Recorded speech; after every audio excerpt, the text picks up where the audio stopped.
on your feet. Now time is over with the quickness. Can I get a witness like Jehovah? Amen. Keep it up till I say when. Now I'm busting out the playpen. It's the era of Jake Rivera. Sparking revolutions like in one ton of mirror. Like Pharaoh getting plagued from the hands of the creator. Locust devouring all the hocus pocus. Focus on the most of the curious unload. Contents under pressure. About to explode like the Farino. Mean and green, so check my signal. It's the skinny individual who did you well. I kid you not. I think you stop if you got to scheme. Cause my team bring the steam like I wonder from my oasis. And the race is right. Now it's time to take my place in the sun. You can't deny the force. You can't deny the force. You can't deny the force. You can't deny the force. You can't deny the force. You can't deny the force. You can't deny the force. You can't deny the force.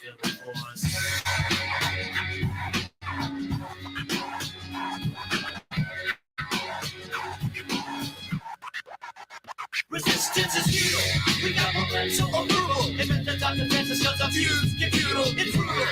So expensive, penny speed, and empty bars, symbols all suspended sentence. Self-suppression of evidence will be met with belligerence. And you can hesitate minutes cause I'm the president intent. Hence, your confession is expected if you think they were persistent in a method. Yes, you guessed it. Blessed are we who come in the name of J.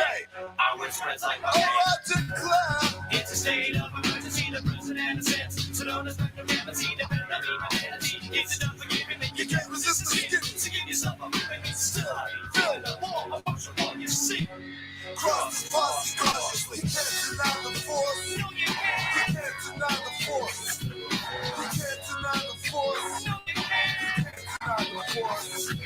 You can't deny the force. You can't deny the force. You can't deny the force. You can't deny the force.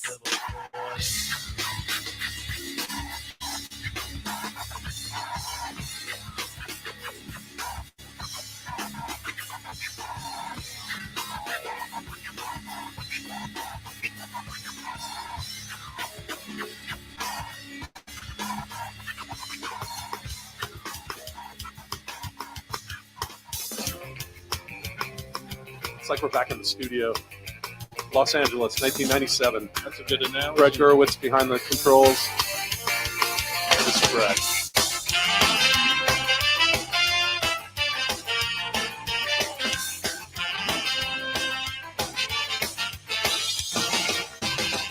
I don't need to tell the truth, but I never lie. I don't need to bow to you. You're just passing by. I never wanted to be the one you bitch and moan and come home to. But as long as you look good, I'll come back to you. Get inside my troubled mind with all of your threats. Sometimes I think I was blind. Not before we met. I never wanted to be the one that you depend on for your life. When you cry, it smells like soup. Sounds like shonen knife. Never fear about what I said all night. I gotta ride. Each time I stayed all night. No, I just might. You make me stay all night. It's just that side of you tonight that makes me stay all night. I'm gonna stay all night.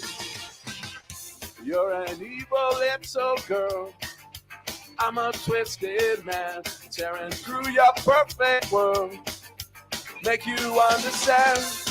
I never wanted to be the one you bitch and moan and come home to.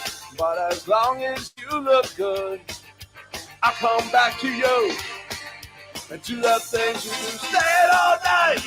I gotta ride. Each time I stay all night. No, I just might. You make me stay all night. It's just that side of you tonight that makes me stay all night. I'm gonna stay all. I would never treat you bad. You deserve the best from me. If you want to keep your place, you better get down on yours. Yeah, Todd wrote this one. Yeah. You think? This is not mine.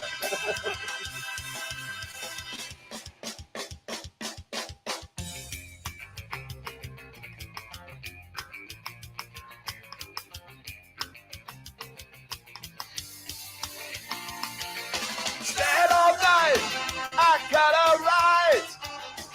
Each time I stayed all night, no, I just might. You make me stay all night. It's just that side of you tonight that makes me stay all night. I'm gonna stay all night. Text the round R.I.P. robin. Todd. Questions, comments, wagers. Give us a reason. Sleeper fantasy play, your best alternative line, whatever you have. Text the round robin 757-354-5517.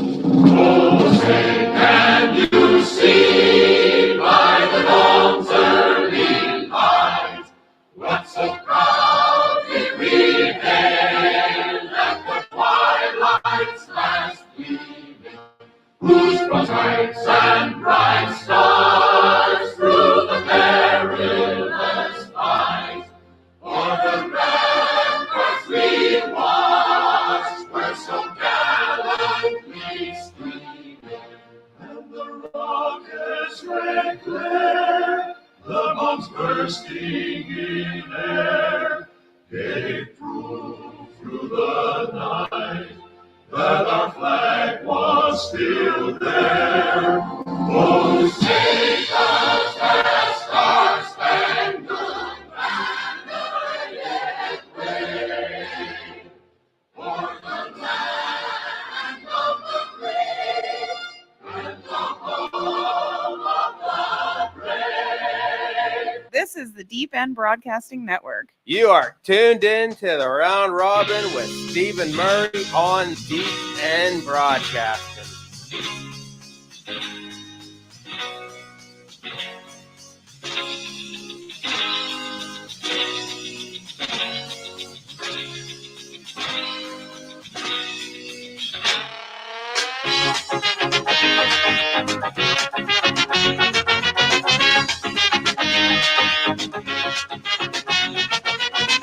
Down off in these streets, no money left to spend.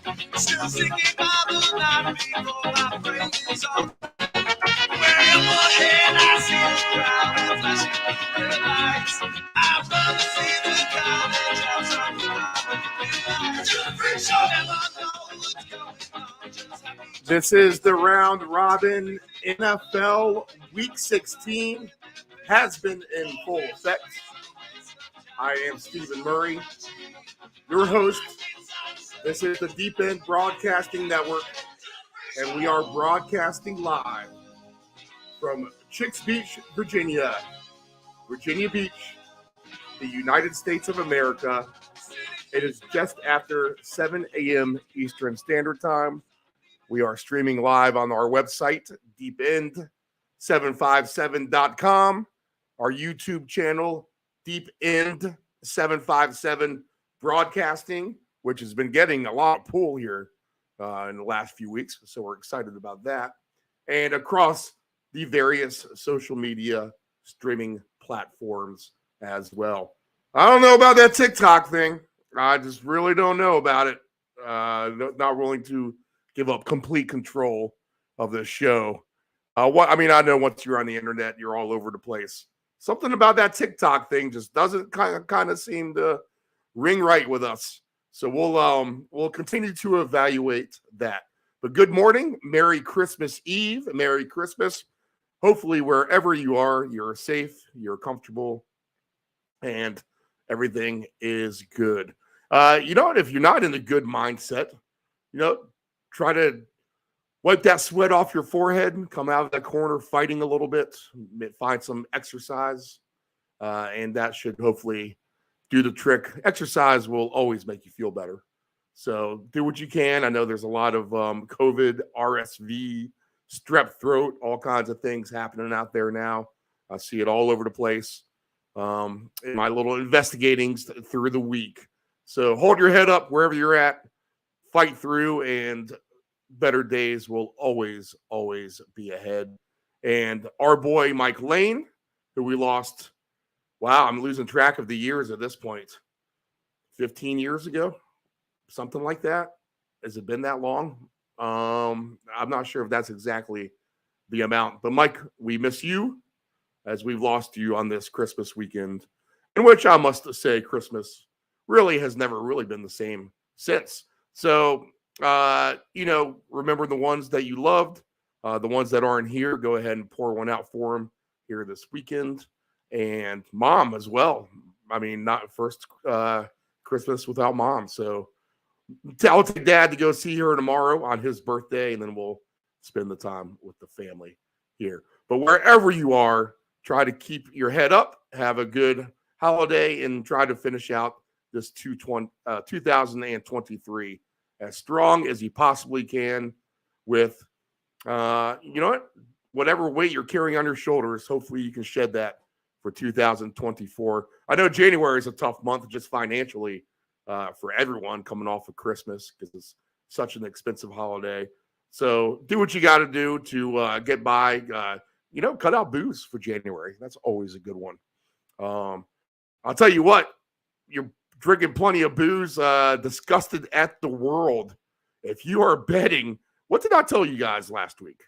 What did I tell you guys? I told you to beware of these bowl games with the underdogs and the under, because how do you not like that? As far as an under goes, you're already starting the bet as a winner. You're playing a bunch of guys who haven't played together continuity-wise.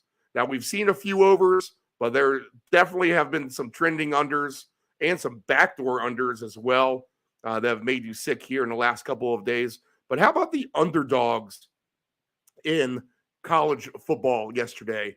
A sweep of the board, 7-0. And I'm going to mention that because on this show, if you're just tuning in for the first time and really kind of getting involved with it, we're just not your normal sports wagering and gambling show. We're not looking for closing line value. We're not looking for, we're looking for the best bet on the board, but we're not looking to be skimpy around the Yule log, as they say. All right. We're looking to find our own best lines at our own best numbers, move some things around, get some big payouts, put 2 or 3 touchdown scores together and get a big ticket from there. And part of it is on these alt lines is moving the actual point spread. So, for example, if you're Duke yesterday and you're getting 7.5, 8.5 points, they win that game outright by 10. So if you took Duke minus 6.5 or whatever, you probably got like plus 500 on the money line for that. And if you parlayed those college games in that kind of fashion yesterday, then you literally put down $10 and probably have $10,000 in your pocket right now. If you went ahead and said, let's take a chance with all these underdogs, move some lines around, as we've encouraged on this show, as I specifically encouraged to do that last week on this show with the college bowl games, then yes, you are a very happy Christmas person this morning. I myself, I did hit a nice little $5 ticket on Thursday, a good payout with a 3 touchdown score. How about this for a touchdown scorer prop? Puka Nacua, who has been fantastic for the Rams. Demarcus Robinson, who has peeled himself off of the mat, gets a touchdown again in his 3rd straight game. And we went with the rookie A.T. Perry for the Saints, whose targets have been up. They check all the boxes with the garbage time Perry touchdown late. So we get a winner there. So the cast and crew is continuing to have a decent little end of November, December run here. Getting some nice tickets. Can we get that one super jackpot ticket? Took a bad NBA beat on a 16-2 run on a little $5 ticket that would have paid out like $3,000 or something like that. 2,500, I think, is probably more like it. So a late 16-2 Orlando Magic run spoiled that for the Miami Heat a few nights back. Otherwise, we would have had an extraordinary Christmas. We took a shot yesterday, just a small, tiny bet on 2 touchdowns for Higgins and George Pickens, and we'll get to those games in a moment. But Pickens had his 2, which we've been vouching for on the show for quite some time now, for George Pickens to hop on that train because he's getting such a big payout. But then he's turned into a big crybaby, and the Steelers' offense stalled out for the most part. Never jumped off it. Continued to fight through all those struggles. Get him home yesterday. Had him matched up with a T. Higgins, which he had his 1 touchdown. And we were live for a nice Christmas Eve. But T. Higgins never able to get a second. The Bengals in garbage time looked like complete garbage, to be honest. And we'll start there. 31-11, the final with the Steelers. We'll get into the standings here and see how that plays out. So the Steelers win handily at home. And then in the night game, the Chargers, after getting completely annihilated, embarrassed, and just outright disrespected 2 Thursdays ago, come up with their best effort of the season, you could say, in a sense, and almost sent Buffalo home packing with a loss. But Buffalo able to pull it out late. They win 24-22. I know the bookies had a fantastic time yesterday with 2 NFL underdogs, a couple of unders as well in those games. I think the Cincinnati-Pittsburgh game was an under game. And all the college bowl games, underdogs, and a good portion of them going under as well. So here is where we stand going into today with Pittsburgh and Cincinnati already playing, and then also where Buffalo sits as well.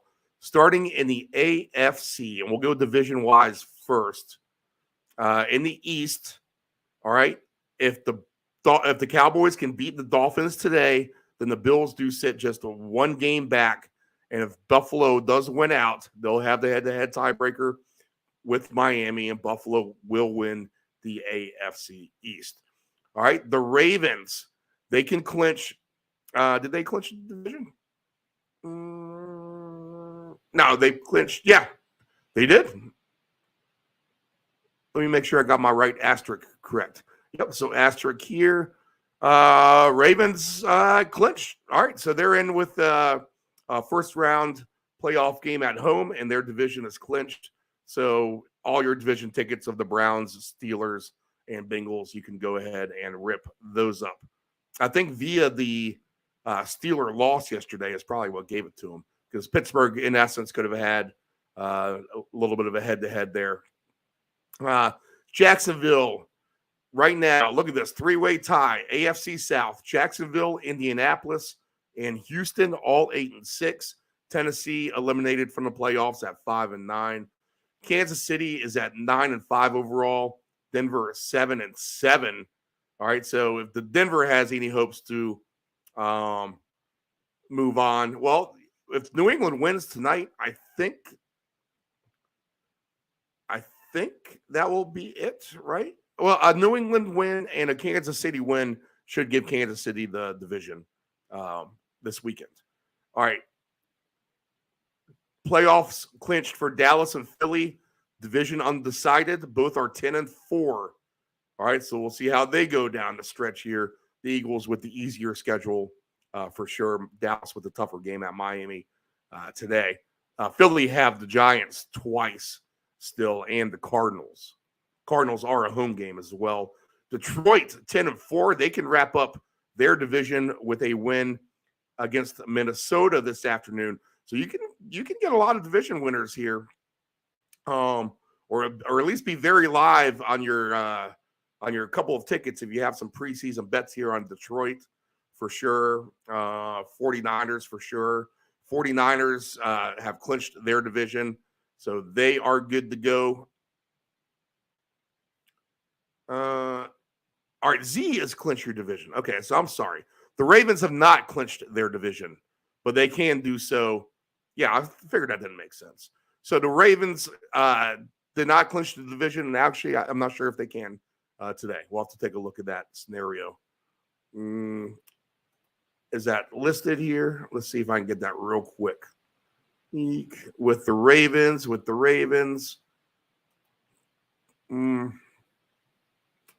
All right, I don't have the exact formula. Just figure if the Ravens win and the Browns lose at Houston, then I think they're good to go. They should be able to be good to go. All right, back down to the NFC West. Again, Niners have clinched their division, so they're good to go. And everything undecided in the South. Buccaneers 7-7, Saints 7-8, Falcons 6-8. So how many teams are left in it right now? Let's take a look. Top seed right now are the Ravens, 11-3. Miami would be second. Kansas City would be third. Jacksonville would be fourth. Cleveland would be fifth at 9-5. Buffalo, 9-6, is now the sixth spot in the wild card. And Indianapolis right now has the last spot at 8-6. Also at 8-6 are Houston, so huge game for them. Pittsburgh and Cincinnati, 8-7, so not the worst. Still a chance there, but things getting tougher. And the Raiders, I think, are completely struggling here at 6-8. They must win out and get a lot of help, is what that looks like there if they're to have a chance. So it looks like it's a pretty much a 3-horse race here. Buffalo getting that 9th win is really big for them. It really, really is at the end of the day. Now going to 9-6. Winners of 3 in a row, so they've gotten hot at the right time here. So really, Indianapolis with a tough game at Atlanta. Houston can get in there. Really, all these teams are in a mix. Really, if you're Pittsburgh and Cincinnati, you're really looking for the Colts to lose, which could happen today, and the Texans to lose, which could happen today. And that makes everything a lot more even. Denver, you can add into that mix with a win today as well. You could potentially have 5 teams here tied for the last spot in the playoffs in the AFC after week 16. Okay, so that's what the league wants. A lot of meaningful games here the last 2 weeks. In the NFC, 49ers, they look like they're going to sail to the top overall seed.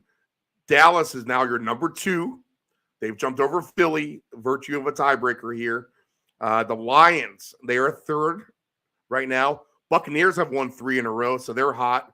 They are your 4th seed, 7-7. But that's where they've been. They're just getting all these tiebreakers in the division here. If they can just beat their common opponents on the way out in that division, they should be fine. Eagles are the 5th. Rams are the 6th seed right now with the big win Thursday. The Vikings are now your 7th seed at 7-7. So that 8th win for the Rams is big. 7-7 are the Vikings and the Seahawks. So Vikings at home today against the Lions is basically a playoff game for them. Seattle, with some good mojo on Monday night, will be at Tennessee. All right, so harder game on the road for Seattle. 2 teams that seem very similar to me as far as aesthetics. And the Seahawks with a little mojo will be in Nashville. The Saints, with their loss, they're not going to be able to capitalize. So they're going to have that 8th loss and be stuck on that 7th win. And really, it's a big day for the Packers and the Falcons. They can get their 7th win. That gets them back on board Saints-wise. And then if Seattle loses, Minnesota loses, then you're going to have a 5-way tie again in the NFC for the last playoff spot. So there's a chance that after today, we're going to have in each conference, AFC and NFC, you're going to have 5 teams tied for one last spot in the playoffs.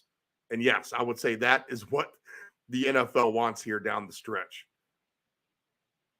Ratings, right? Let's see here. What kind of line movement have we had overnight? What kind of weather do we have?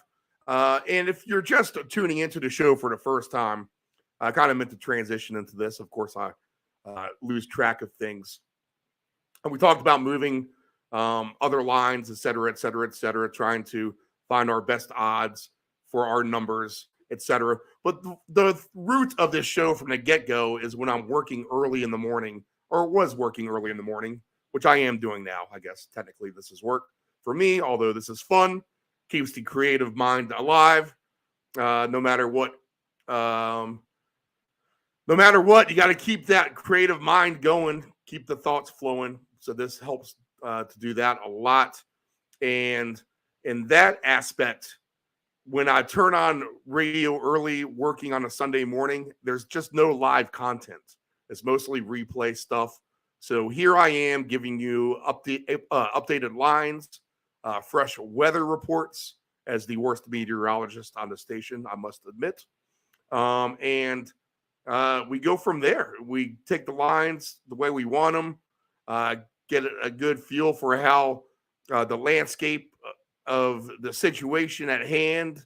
For example, in East Rutherford, New Jersey today at 1 o'clock, we have rain this morning, but clearing out. How about that? So just an example of what we want to look at first thing when we wake up before we start getting serious about whatever plays we're going to do. So it should be a cooler day, mid-40s, but no rain in the Meadowlands with the Jets and the Commanders. The Commanders backdoor or tried to backdoor the Rams unsuccessfully last week. Jacoby Brissett finds himself into the lineup. Sam Howell gets the bench. You got to imagine it's going to be Howell today, and that's who our listed quarterback is, as well as Trevor Siemian is the quarterback listed here for the Jets. Both of these guys, low passer numbers. We'll go over all that as we go through the lines.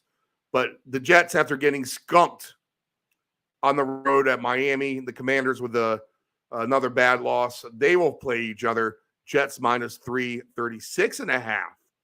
All right, so a bad defense in the Commanders against a good defense in the Jets, and a good Commanders offense, or they can be at times, against a poor Jets offense. So contrasting styles indeed. We shall see how that goes.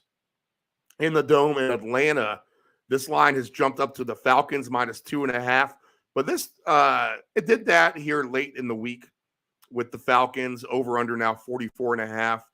Minshew is the quarterback for the Colts. I believe he is. Now the Colts have some issues. I believe Michael Pittman Jr. is out today. So we'll have to take into account that. But Taylor Heineke will be the quarterback for the Falcons. No Desmond Ridder. So Gardner Minshew and Desmond Ridder.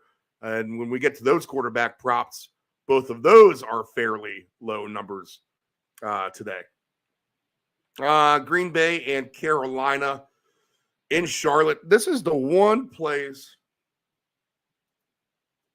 we did not get weather on. Let's see.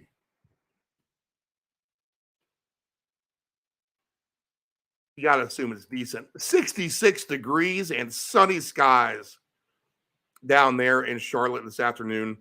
So 1 o'clock Eastern kickoff for the Panthers, who get their second win of the season, and Green Bay, who has looked like they wanted to be the team who wanted to kind of crawl into the playoffs. They have regressed since, and the Packers will lay 4 points on the road at Carolina, 37.5, that number. Cleveland is minus 2.5, over under 39.5. The favorite on the road at Houston. Flacco to quarterback here, and I believe it's going to be no CJ Stroud again. That's what I heard. I'll confirm that now. Yep, Case Keenum is your prop quarterback on the board for the Texans. Texans with a nice win in Nashville last week. Both of these teams with really good wins and meaningful for both this game this afternoon in Houston. The The Lions and the Vikings, NFC North foes, go at it, 1 o'clock Eastern Standard Time. The first of 2 meetings here in late December, as we have 3 games left, and the Lions and Vikings play each other this week and the final week in Detroit. -3 for Detroit. Over-under is 47.5 for this game. The Lions annihilating Denver last week. The Vikings with a decent-sized lead over Cincinnati before they let that go and lost that game last week, which was pretty much a bad loss when you look at it playoff-wise. They could have a little bit more of an advantage here and a little bit of padding. With the loss last week, not much luxury for the Vikings to lose to Detroit today.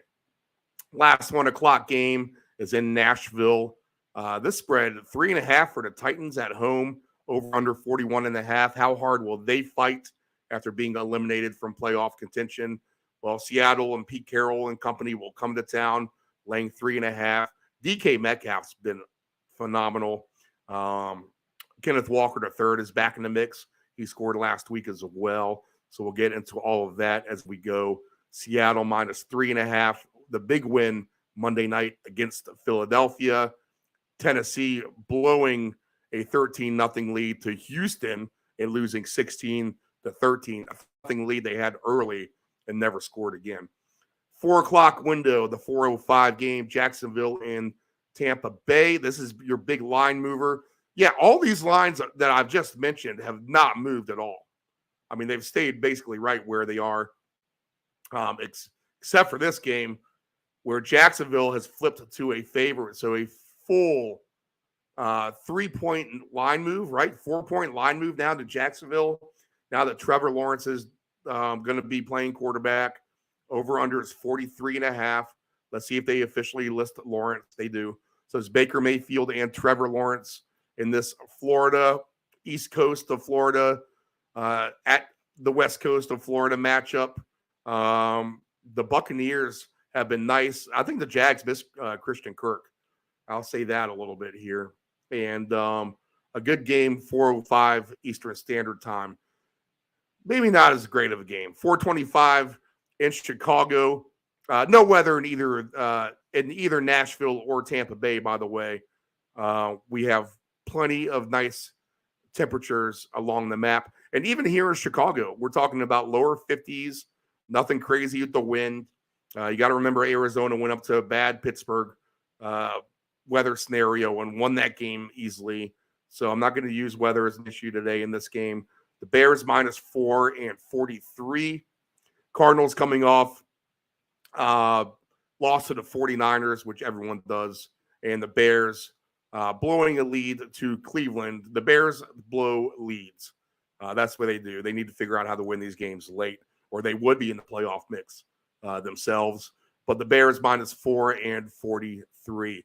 The big game of the afternoon is Dallas and Miami. 73 degrees, sunny skies for the Dolphins and the Cowboys. 1.5 and 48.5.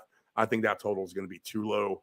And I like a particular side a lot in this game, and I'll let you know which one that is as we go through the list this morning.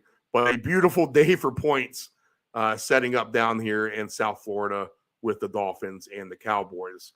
7.5 is the favorite number for the Broncos at home tonight against my New England Patriots.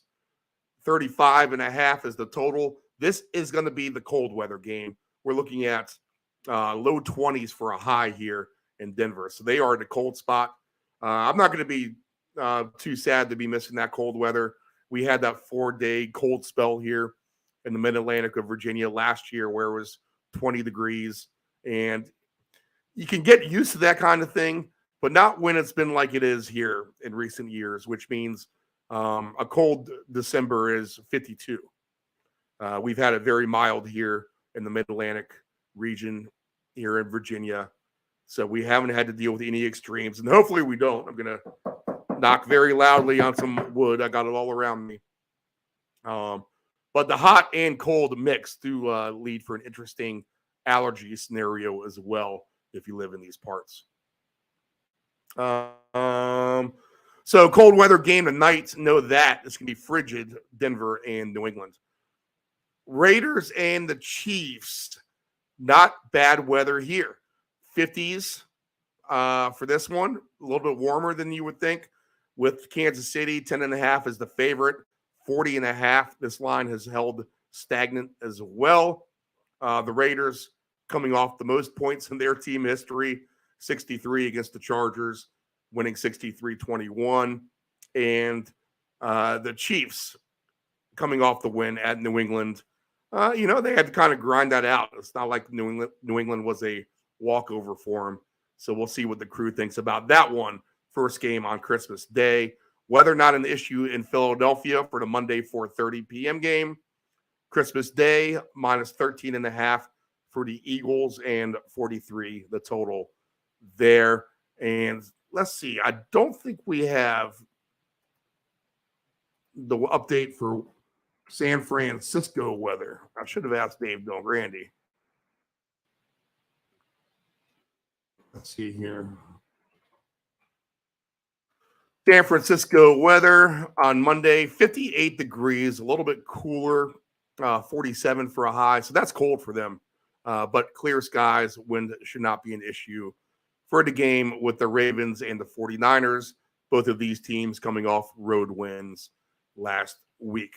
All right, so let me set up the rest of the morning for you as we see that we have minimal line movement except for a 4-point move in the Jacksonville game with Trevor Lawrence being announced as the quarterback. If you wanted the Jags with the best number, you needed to grab that on Friday. Interesting to see if you get buyback here. I'm wondering if that's the old bookie switcheroo play. Let's put this guy in there. They're a much better team if they have this quarterback. Where I'm not so sure Tampa doesn't win that game with or without Lawrence, to be honest. And now you're getting a 4 more point edge with Tampa Bay.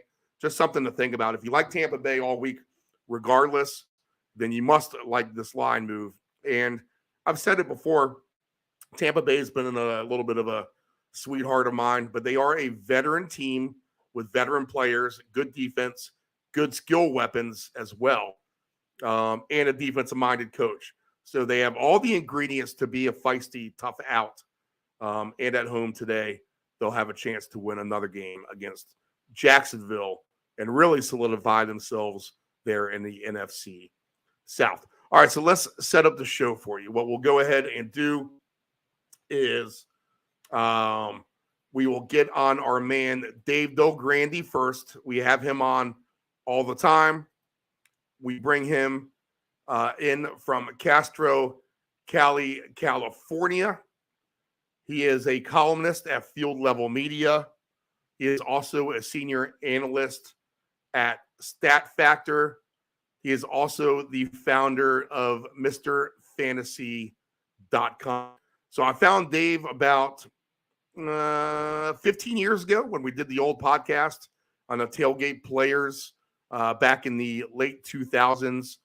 He was a beat writer for the Oakland Tribune, covered the Raiders. He covers the Golden State Warriors now, but Dave has been great to come on for an extended period of time every week. Really get into the facets of all sports to start, and then we'll get into his best plays and best opportunity for the games that we have on the slate for today. After that, we'll get Nephew Dave in the studio. He went to the Capitals game, so maybe he'll be calling from his mobile studio. But he was at the Caps Lightning game. Caps lose a 2-1 shootout last night. So we'll get Nephew Dave on as well. We'll go over the full slate as usual with him every game on a deep dive. And maybe we'll get the Ant-Man on location from Pittsburgh. We shall see. Maybe I can get his 15 minutes from him. I'll send him a text and see what his dealio is. But first, we must say Merry Christmas to Dave Del Grande. Again, he is our expert in the hole, boots on the ground, out there in the San Francisco Bay Area. We love to get the West Coast perspective with him. The first obvious thing I got to ask you about is something we talked about last week. And it stretches more than the on-the-field play. It's the marketing geniuses maybe of the Dodgers, and they go ahead and take that one step further. Now they get the pitcher, Yamamoto, more than an on-the-field play, right, Dave? Well, certainly. Baseball, because of their status with basically no cap, the more money you can print, the more money you can spend. And, it's a global market. We've seen this over, the past half century where, so many teams have gone into the Caribbean and Central America, even South America, to get talent. And now, especially with more and more Korean players, becoming worthy of playing in the major leagues. Asia is the big market, and Japan has a real good plan in place there where, they keep their young star players for several years before, in most cases, before letting them go to America and then extracting a nice price there as well. But so that when these guys come over here, they're more of a proven commodity. They're easier to market because they have a track record, and a guy like Yamamoto, who we know nothing about, but immediately slots in as the number one pitcher on one of the top 2 or 3 pitching staffs in baseball. I mean, so it won't be hard marketing him, and getting more fans from Asia to watch the Dodgers means more money coming in, which means even more guys being able to be signed. So it's just a way more to this than just adding a good pitcher. Let's get to the NBA. We'll switch off baseball. Fun game earlier in the week. You covered the Golden State Warriors. We've mentioned that on the show. We've talked about that some already. Fun game with the Celtics. They get a good win earlier in the week.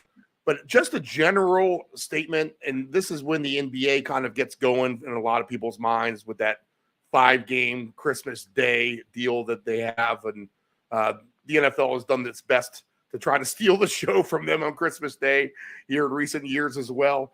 But in a lot of people's minds is when, football is kind of starting to wind down. You kind of pick up the basketball to fulfill your sports needs.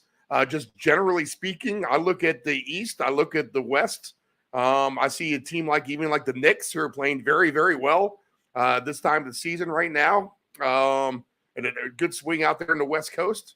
But beyond them, I think there literally are contenders 4 or 5 deep in each conference, and maybe even beyond that, somewhat of a very level playing field in the NBA this year, at least from my perspective. What's your take on all that? Well, I think the 2 conferences are vastly different.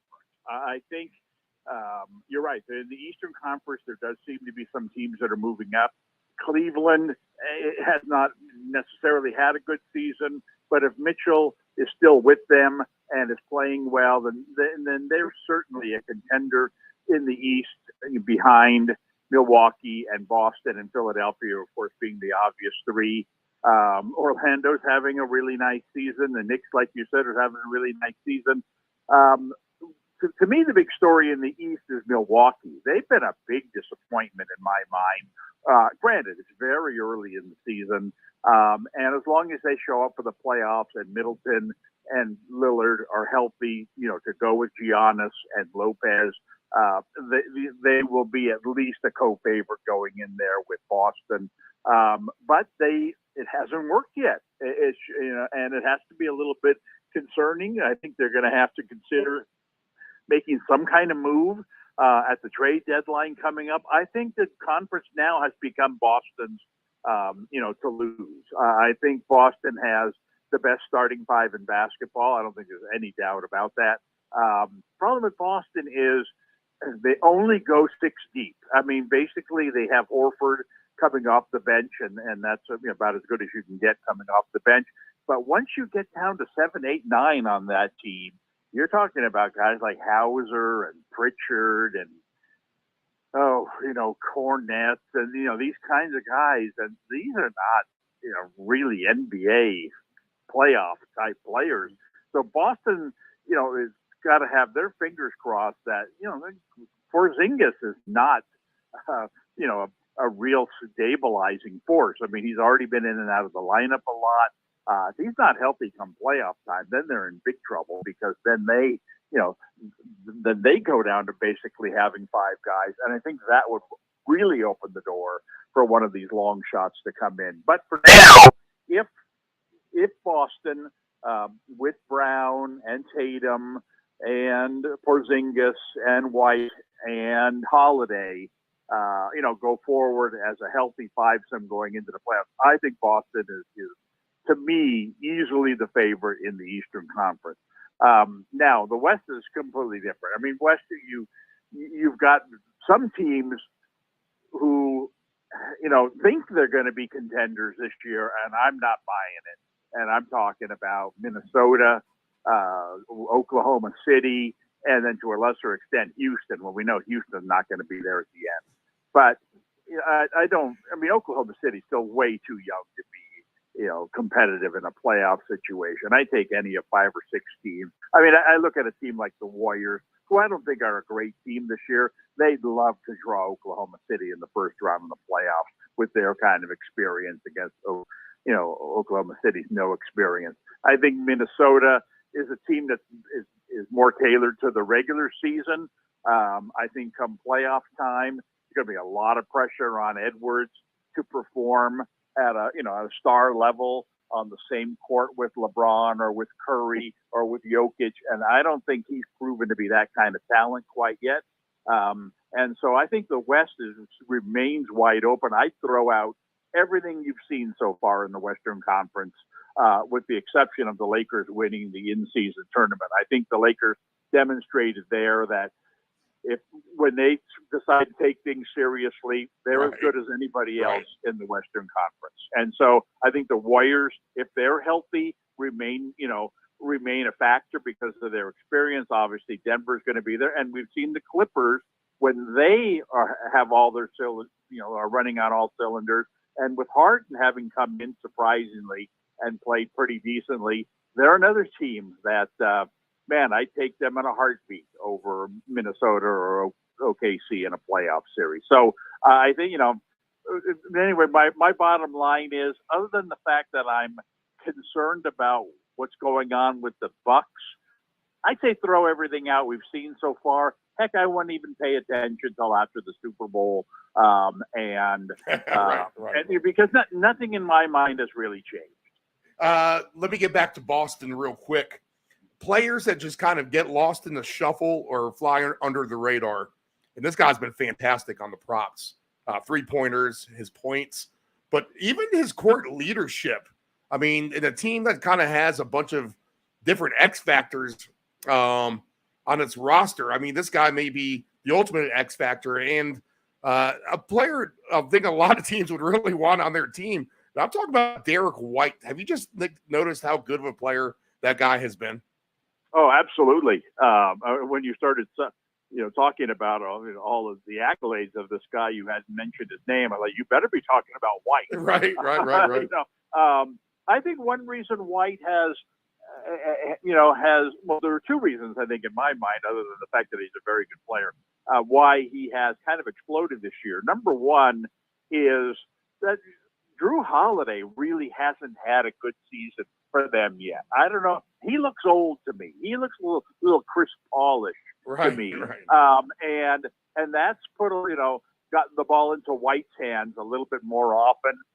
Jason Tatum, for all of his flaws, is a very good passer. He hits guys for open 3-pointers. And White has been lights out on shooting threes. But, it's a lot of it has to do with the fact that he's been open to shoot them. And when you're surrounded by Porzingis and Jaylen Brown and even Holiday, you're going to get open shots if Tatum can create them for you. It's just I wish Tatum would shoot less.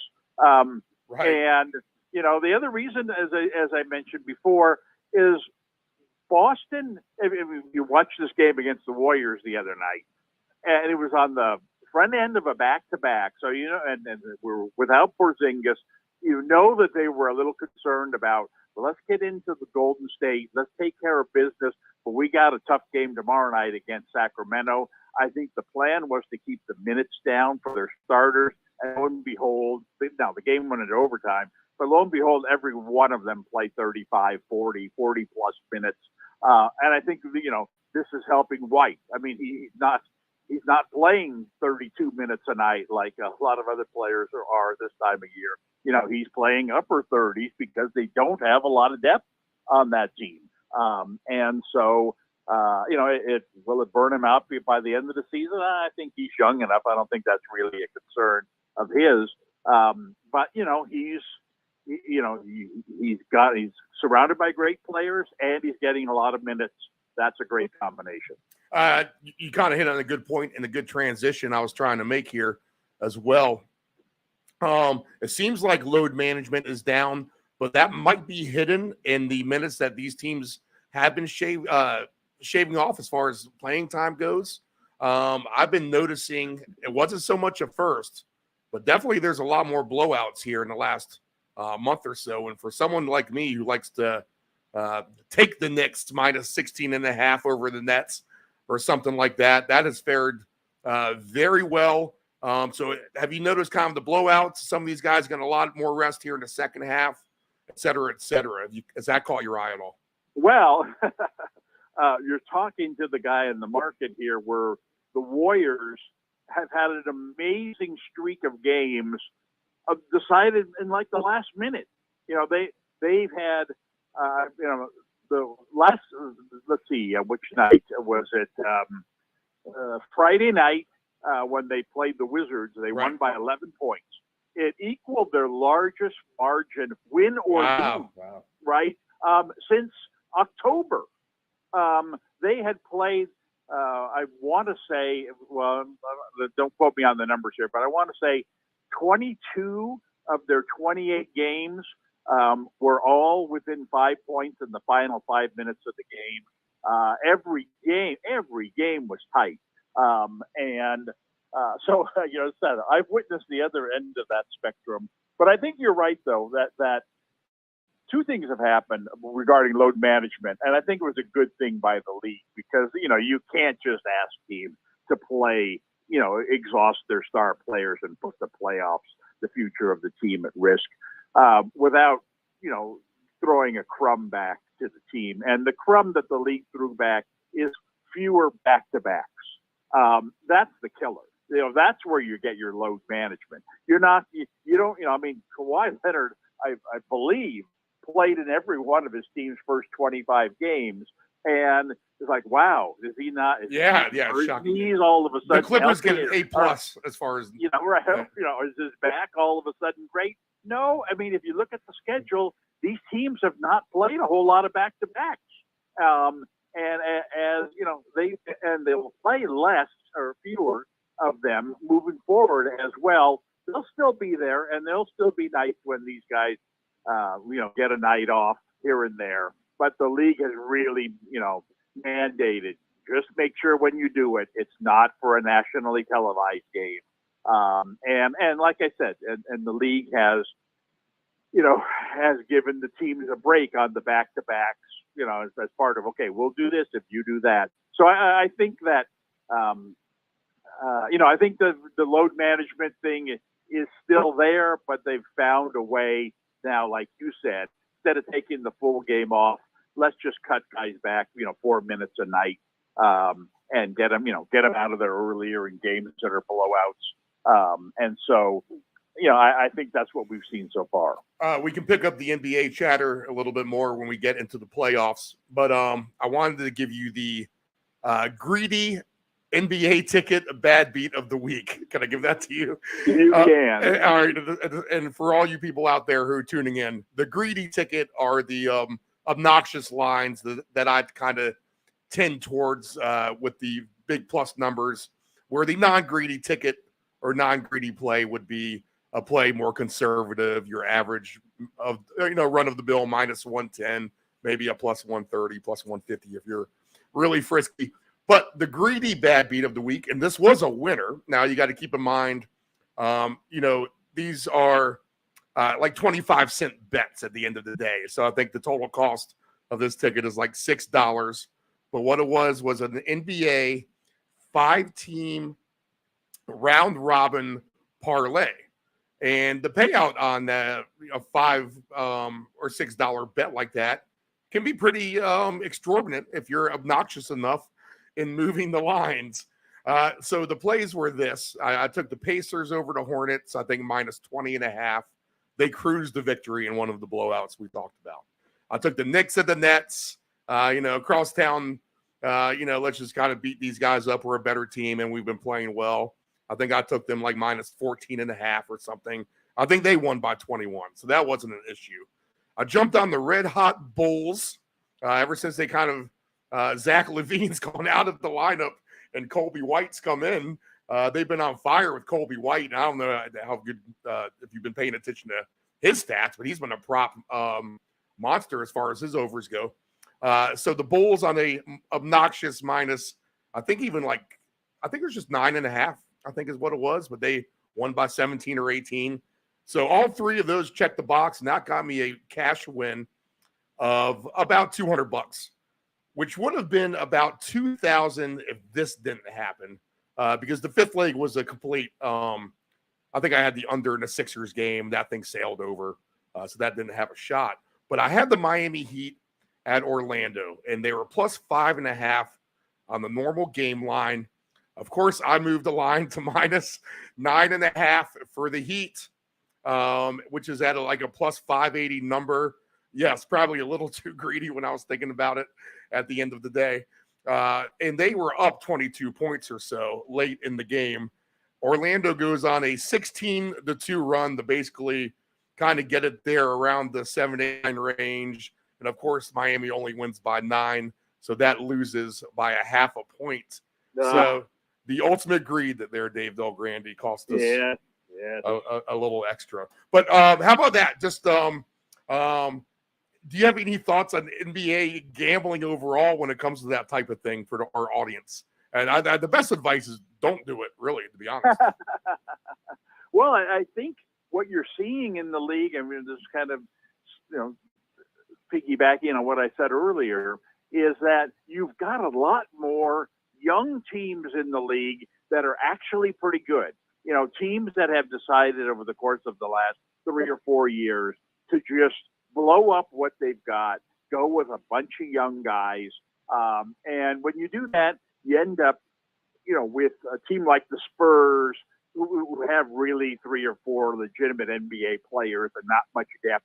You have that for a year or two. And then after a couple of years, now you've got 5, 6, 7, 8 of these young guys, these college stars that are now in their second or third year. And we're not talking about title contenders here necessarily, but teams that all of a sudden now go 9 or 10 deep with athletes. And their second unit is better than your second unit. Now, in the who wins the game? Well, the games are won and lost by the first unit. Kind of what you were talking about there, the Miami game against Orlando. Well, there's no doubt Miami's top 5 is better than Orlando's top 5. But I'll tell you what, Orlando's second 5 is better than Miami's second 5.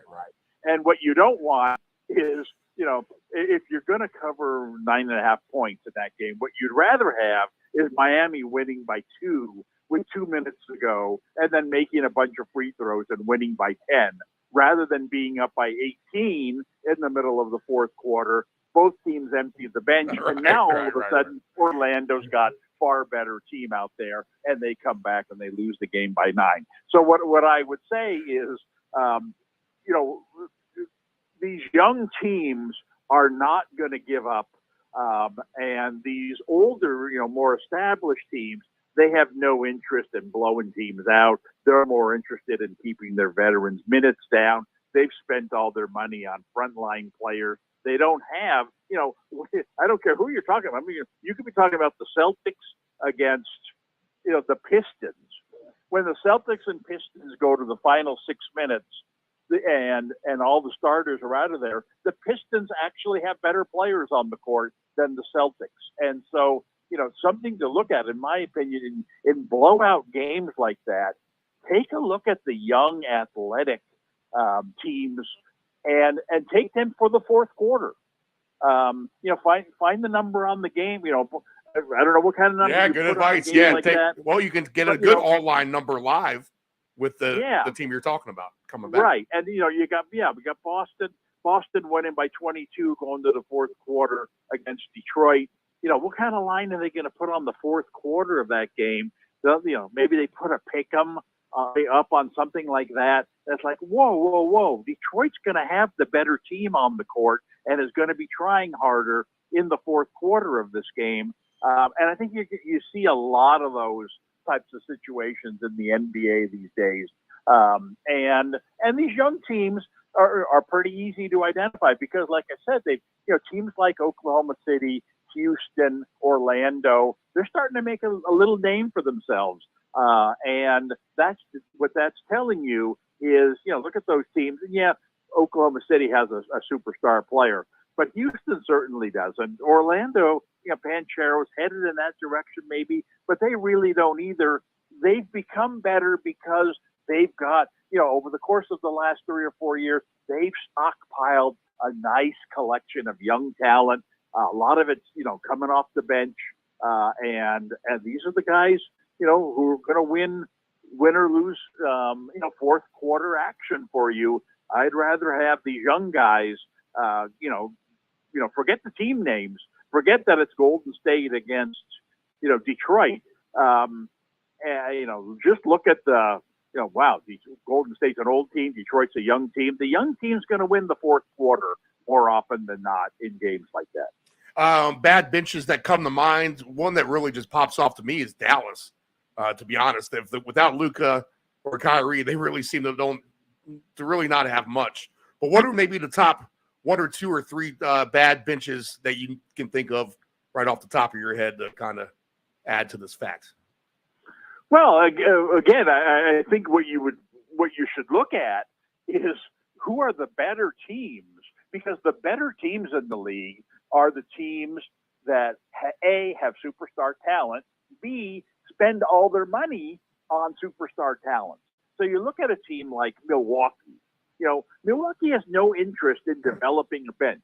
They have, they have their nice core of, 6, 7 guys, whatever it is. Boston's very much the same way. You've got your top 6 guys in Boston, and then a huge drop off. I think both of those teams, if you rate,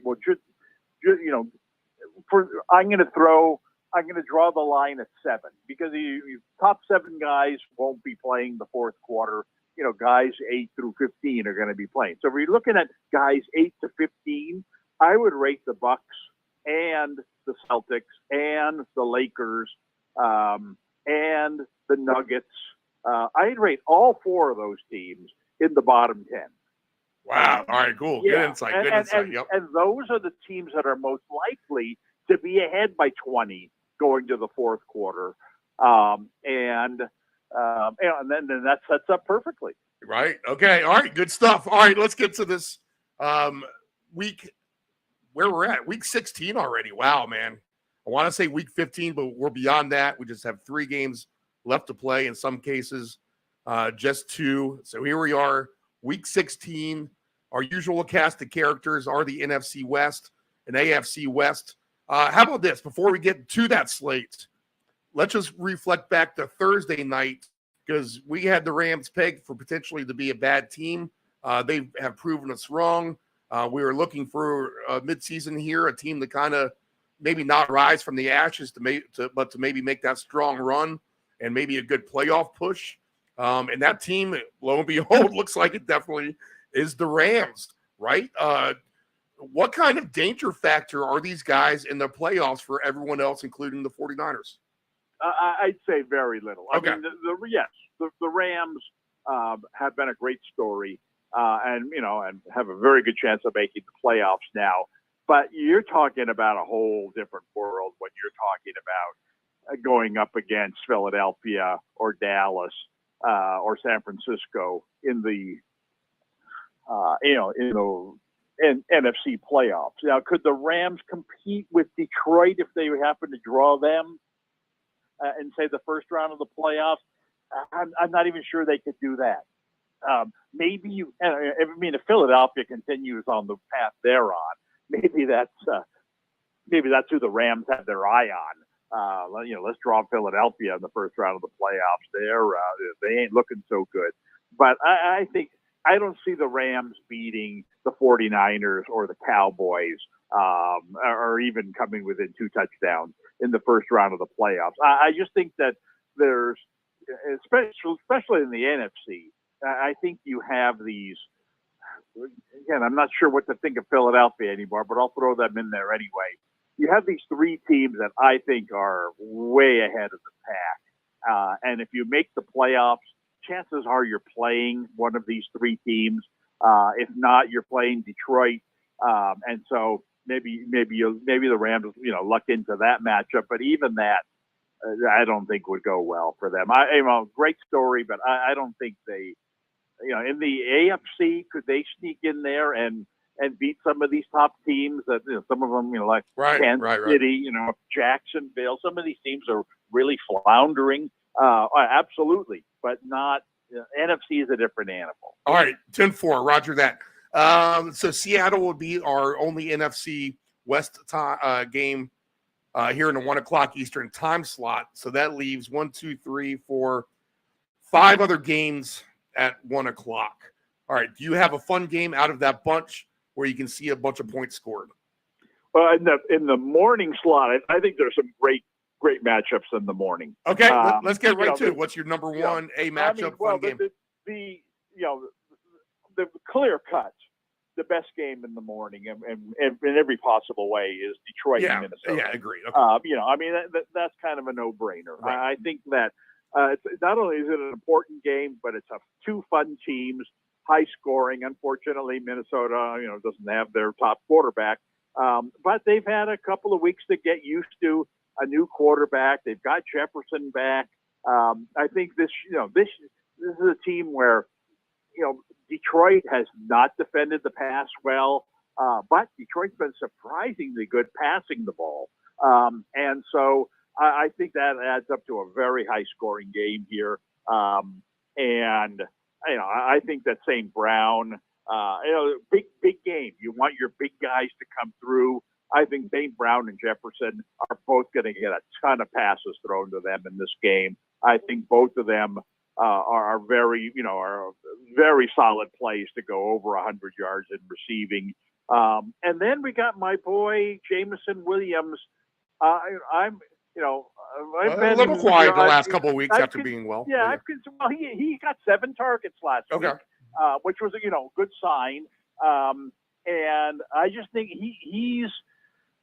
he's ready to have a big game, or at least have a big touchdown catch in one of these games. I think this is a good opponent for it to happen against. I take a shot with him. On our greedy ticket, I'm going to take a shot with him. To get a touchdown. But in this game, I think the safer plays would be for Jefferson and St. Brown over 100 yards receiving. So the Lions, I'm confident they're going to get their share of points. Something about Minnesota just scares me here.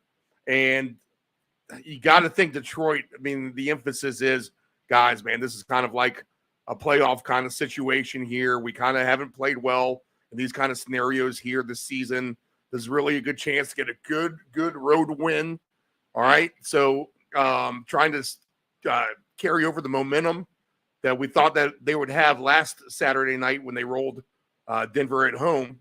They were able to do so. So in that aspect, I'm a little worried about the Vikings. I see what you're saying. They're going to probably get their points at home. And yeah, Jefferson's going to be a part of that. But can you see a scenario where Detroit can flex their muscles, just being a little bit better team potentially overall here, and even winning by 10 points, 14 points? Yes. I do think Detroit is easily the best team here. They certainly got a big advantage at quarterback. And the thing about Minnesota's played very well defensively, but Detroit, when they haven't been able to run the ball, have been surprisingly good and surprisingly eager to throw the ball. You would not have expected this out of Goff and out of this type of offense. And I don't think they do it, on purpose. I think they go into these games wanting to be conservative. But Minnesota's defense is good, and I think Minnesota can stop Detroit's running game. And if that's the case, Detroit's going to get back into their passing mode, which they've done well, as I said.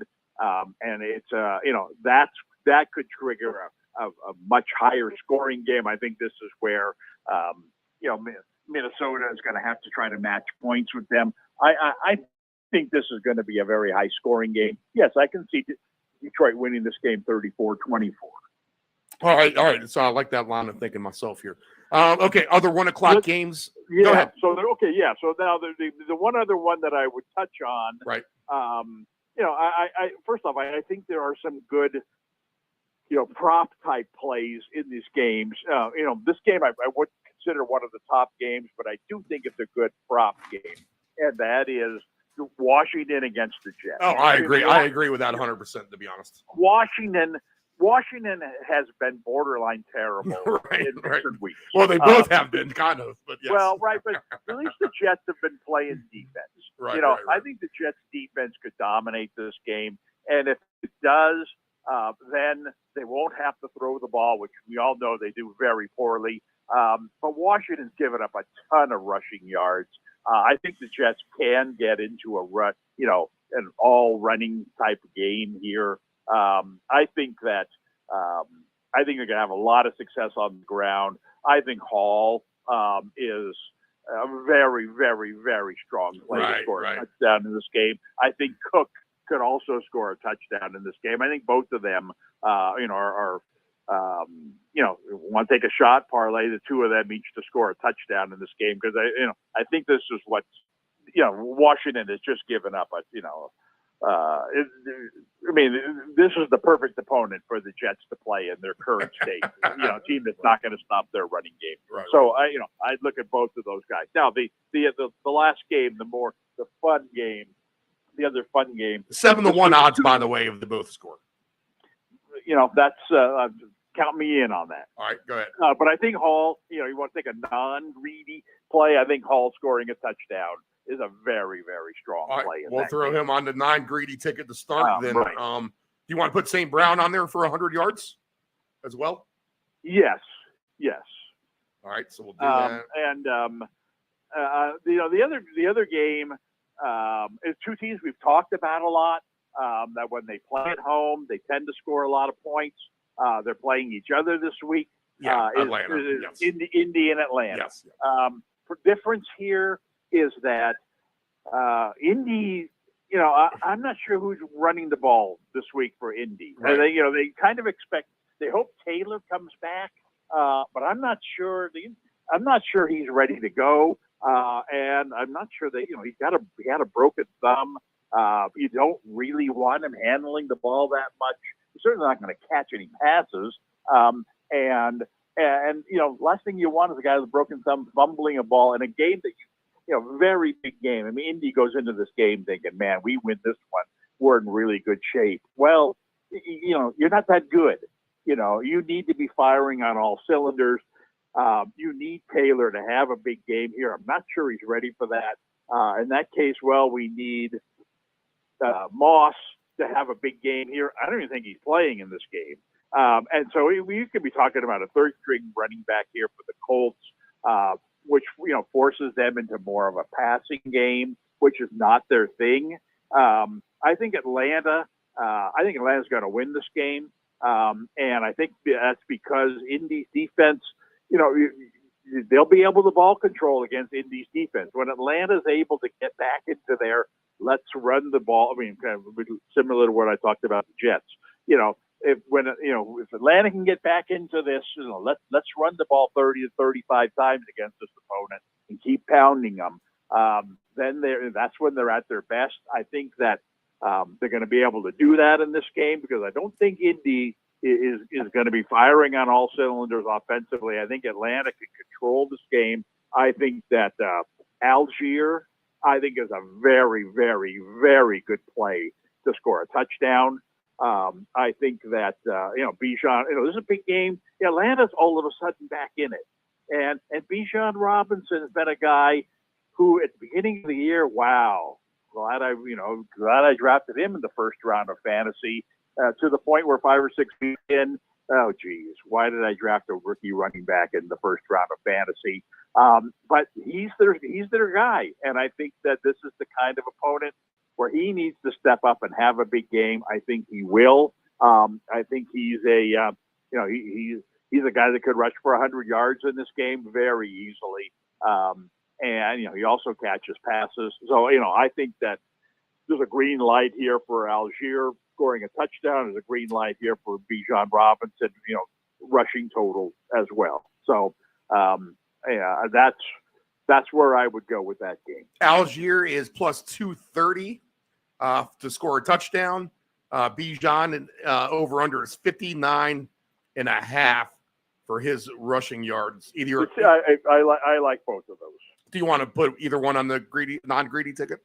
You can put them both if you really wanted to. Well, let's put them both on there for now, and then we can always go back later on and adjust. Okay, so if we do that right now, we'll tell you what the payout is. What was St. Brown's over 100 yards? Let's see. Decided to go with. St. Brown of 100 yards is plus 182 for 100 yards or more. That's a good number. Yeah, for 100 yards plus 182. So Algier plus 230 for a touchdown, and the rushing prop baseline, Bijan Robinson over 59.5. Right now, you're up to 30-1 odds on this. And so what do we got? St. Brown for 100 yards, Brees Hall a touchdown, Tyler Algier. He's minus 110. Minus 110. Minus 110. Okay. Algier plus 230 for a touchdown, and Bijan over 59.5 yards rushing. Very good. Plus 29.83 right now. So let's see what else we could find. You know what, Dave? I gave the Atlanta Falcons one chance on my rap sheet against the Cardinals. They did me wrong. So I've been afraid to go back to the train since. I can't say I've done much better in the Indy games either. I'll say that. So this might be a game I just run away from, but I do like the prop angle there. Anyway, let's see. Well, one other strong prop. I mean, you got to look at this. Right. Yeah, give it to me. As the morning game is going to be Hopkins for a touchdown against Seattle. Oh, really? Okay. So All right. Yeah. We'll get.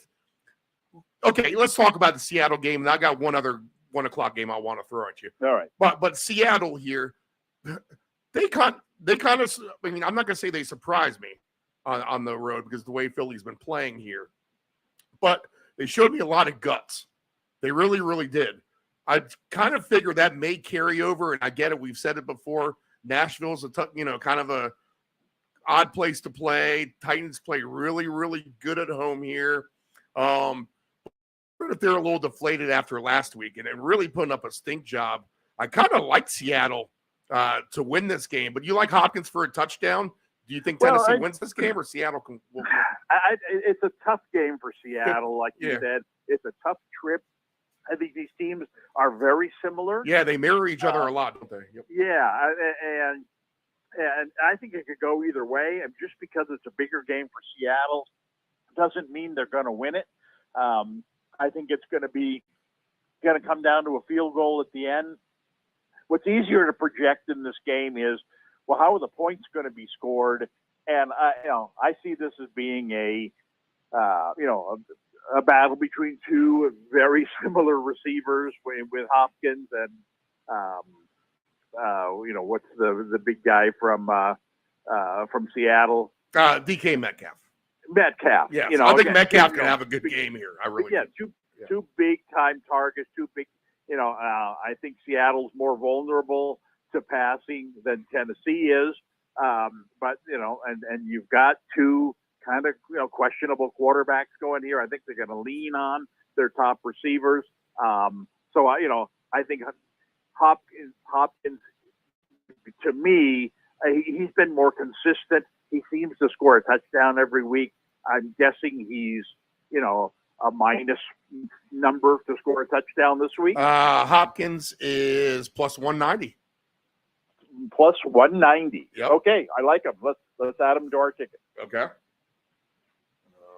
And in a game that again I don't think it's going to be a real high-scoring game. I don't think it's certainly not going to be a blowout. I think you got two. The big question marks are the two quarterbacks. I mean, in a game like this in December, neither team's running the ball that great. Two very similar teams. It's possible neither team's going to get more than 20 points at this game. And I can't tell you who's going to win it. So I'm staying away from that aspect. I'll go with one thing. I'll go with Hopkins scoring a touchdown. I like Kenneth Walker for a touchdown just because I think, well, one, he scores a lot of touchdowns when he's healthy. And we saw him kind of break out since he's been injured there in the Philly game and a couple nice plays there. So I think an opportunity for him again, because I think if you get into the red zone, if you're Seattle, your boy Pete Carroll might not be willing to turn Drew Lock as loose there in the red zone and try to rely on someone like Walker the third a little bit more. So if Seattle gets a touchdown, is he your favorite to score, or do you like DK?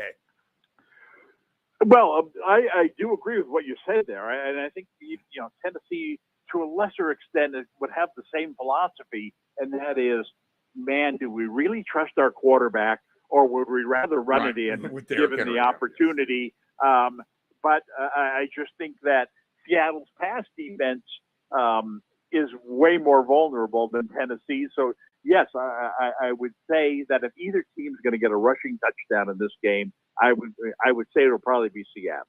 All right. If you want to do the old Derrick Henry for 2 and Kenneth Walker for 2 greedy style, you get paid about 40 to 1 there. You should be paid 400 to 1. I'm not sure there are going to be 4 touchdowns. Right. All right. They've looked bad, Dave, but I got to think, and you always want to say teams will pack it in when it looks like their season's getting ready to end. But I'm going to have faith a little bit in a game that doesn't matter as much. And we talked about the Jets and the Commanders, like that game matters much. But Green Bay on the road at Carolina, 4 just seems short to me. And a team that's showed spurts of trying to grow and trying to get better, but also finding their lumps along the way. And I think at the end of the day, Tampa Bay just had, that's what I've liked about Tampa Bay the whole season, is they actually have, as bad of a team as they're advertised to be, they actually have veteran players, which I think goes a long way in this league. Green Bay doesn't. They have youth, so they're trying to figure out their path to victory. And Carolina is not great. Probably fortunate to win that game last week in the rain. So I would trust Green Bay here to have a decent game. And if I'm going to look at a prop in that game, again, I don't know how he's I think this guy's an automatic play on. There have been a few of those here in recent weeks. Guys, you almost have to take every week at this point. But do I not see him listed? I guess I don't. So maybe he's hurt. I'm talking about Jaden Reed here for Green Bay. I guess maybe he's hurt. I'm going to have to take a look at that because I don't see him listed as a receiver here. Okay. Maybe I don't like Green Bay as much, but go ahead. Well, my thing is, take a look at Carolina's pass defense. I mean, it's been really, really good. Now, granted, you play in the same division, with Atlanta, which is a terrible passing team. Right. Tampa Bay, which has a backup quarterback going, and New Orleans, God knows what they got going at quarterback. So maybe it's deceiving. Maybe they're not as good in pass defense as it appears. But I'll tell you what, it appears that they're really good. And Green Bay really, their running game, I don't know what's happened to it. Right. But it's just not there anymore. And I don't see them, and if Carolina gets Green Bay into a passing mode, which won't be difficult because Green Bay likes to pass anyway, I'm not sure that goes well for Green Bay, at Carolina. And so I'm very wary, especially the way you mentioned it. Green Bay, what has happened to Green Bay in recent weeks? And yeah, they're playing about as bad a team as there is in the league. But I tell you what, Green Bay's been about as bad a team as there's been in the league the last couple of weeks. I want no part of this game. Jaden Reed is questionable, and chest injury, so he has multiple issues. Okay. See, that's why I have you on to talk me off of these kind of things when we get down to it. Let's see here. Anything else of one that sticks out? No. Yeah, no. One word. Browns win? Yes or no? At Houston. Pass, you can say it too. Probably. No. I don't trust the Browns offense, but Houston without its quarterback, without Dell, they're not scoring like they were in the past. And Cleveland's got a really good defense. I think points are going to be very hard to come by in this game. But Cleveland's found a way to win those games. So I would think Cleveland would win this game, but I'm not confident. All right, let's get to the 4 o'clock slate, 4:26 Eastern Standard Time. We'll start with the Bears and the Cardinals. 4.5 for the Bears, over under 43. The Cardinals actually able to move the ball a little bit against the 49ers still last week, knowing that what we thought would happen, they would get beaten down pretty good at the end of the day. They were still able to help contribute to a super high-scoring game. And McBride's been great. In fact, you have 2 good tight ends here with Kmet and McBride. You know what? Chicago's defense, I kind of said it about 6 weeks ago. They're trending the right way, and they've done very, very well for themselves defensively. Cardinals, maybe a little bit more spunk on offense than we thought. This is a tough game to handicap, but, I guess it wouldn't surprise me if we saw this being somewhat more of a fun game, to be honest. Maybe you see Fields with Kmet and DJ Moore do some things on offense. Maybe Kyler Murray's able to move the ball a little bit. Some John Connor, and there you go, Trey McBride as well, who's having a fantastic season. Could you see this maybe being a potentially fun game? No, Okay.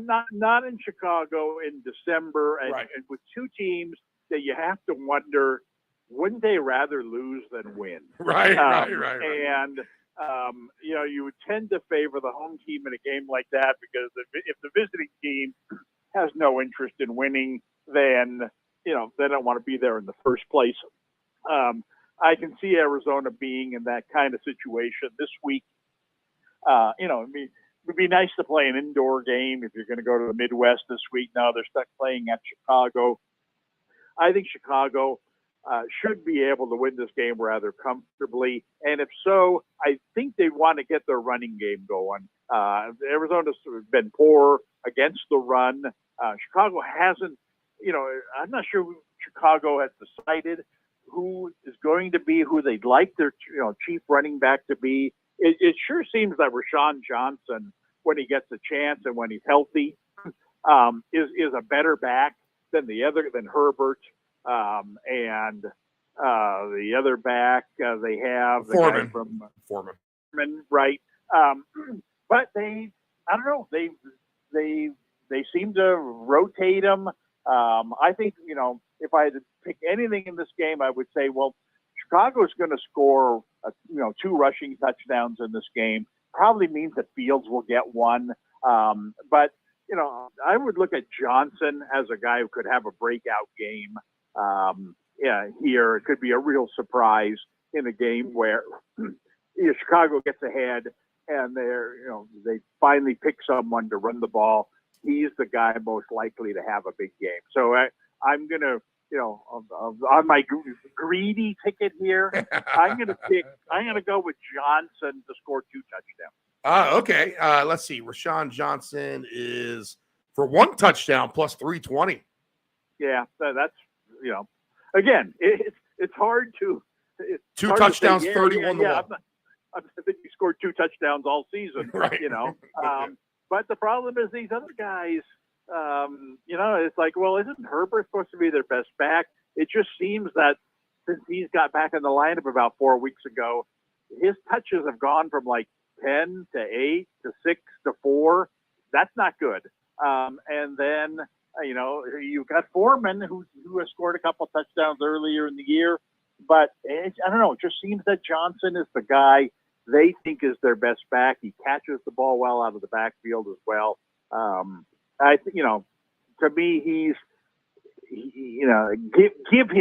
give him 12, 14 carries this week. I think, he's got the potential for 80 or more yards.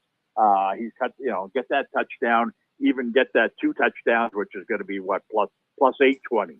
Plus 31 to 1 odds. Oh my goodness. Yeah. Dave. Now that's greedy. Yeah. Dave, back in the college days, Radford University's first ever playoff win in rugby against the University of Richmond. I had come close to scoring several times on the season, not able to get that rugby ball into the try zone to dot it down. But against the University of Richmond in our first ever win, I had not 1, but 2 scores. So, yes, Rashawn Johnson can get that too. Well, you're talking to an alum of America's top college rugby program. Right. Cal, yes. Yeah.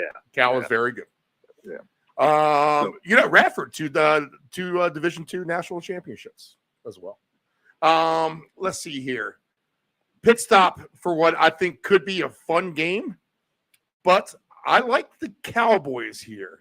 Now, these are 2 teams that are above average. They aspire to be more, but we're pretty sure at some point they're going to get stumped maybe along the way for that to happen. I think we see how valuable Tyreek Hill is as the most valuable player candidate. When he's not on the field, his team does not seem to be the greatest, although Jalen Waddle was just fine against the Jets, I guess, in that skunking last week. And Dallas, with the flu, they come off a Buffalo game in which they got completely trucked over, which is not even the best recipe against Miami because they like to certainly run it with Mostert, who should have a decent game here, you would think, as well, unless the Cowboys can shore it up on that D-line. But Dallas and Miami, both of these teams kind of need it. It's kind of like a psychology game for both of them as well. They want to have a good feeling with a good win against another good team. But I just tend to think that the Cowboys might win this game here. I'm not sure exactly why I think that. I just think maybe they're a little bit better on defense, potentially. They've kind of been there and done that a little bit, where Miami's a little bit of the newer kid on the block here. So I am going to actually have faith in Dallas on the road here. That being said, and I know Jalen Ramsey's back there as well, I think you could get a big day from Lamb. There's going to be plenty of Cowboys fans in that stadium. Warm weather, so it's not going to be like they're playing in Buffalo in the rain as well. But there you go. Miami has the blueprint for what Buffalo just did last week. Josh Allen only had to complete 7 passes, and the Cowboys got thumped. So give me your thoughts on this. I think there could definitely be a lot of points in this game as well, but I just think Dallas is going to score more here. And, I would say this could easily be something like a 41-31 type of game, 38-28 type of game. But go ahead and give me your thoughts on this one. Well, psychology game. That's a good term, because you're right. Both these teams do have something to prove, and I think that much is made about Dallas problems on the road, and no doubt you look at their numbers, but you look at, they lost at Philadelphia, at San Francisco, and at Buffalo. Maybe short of going to Kansas City. Those are the toughest places to play these days. Right.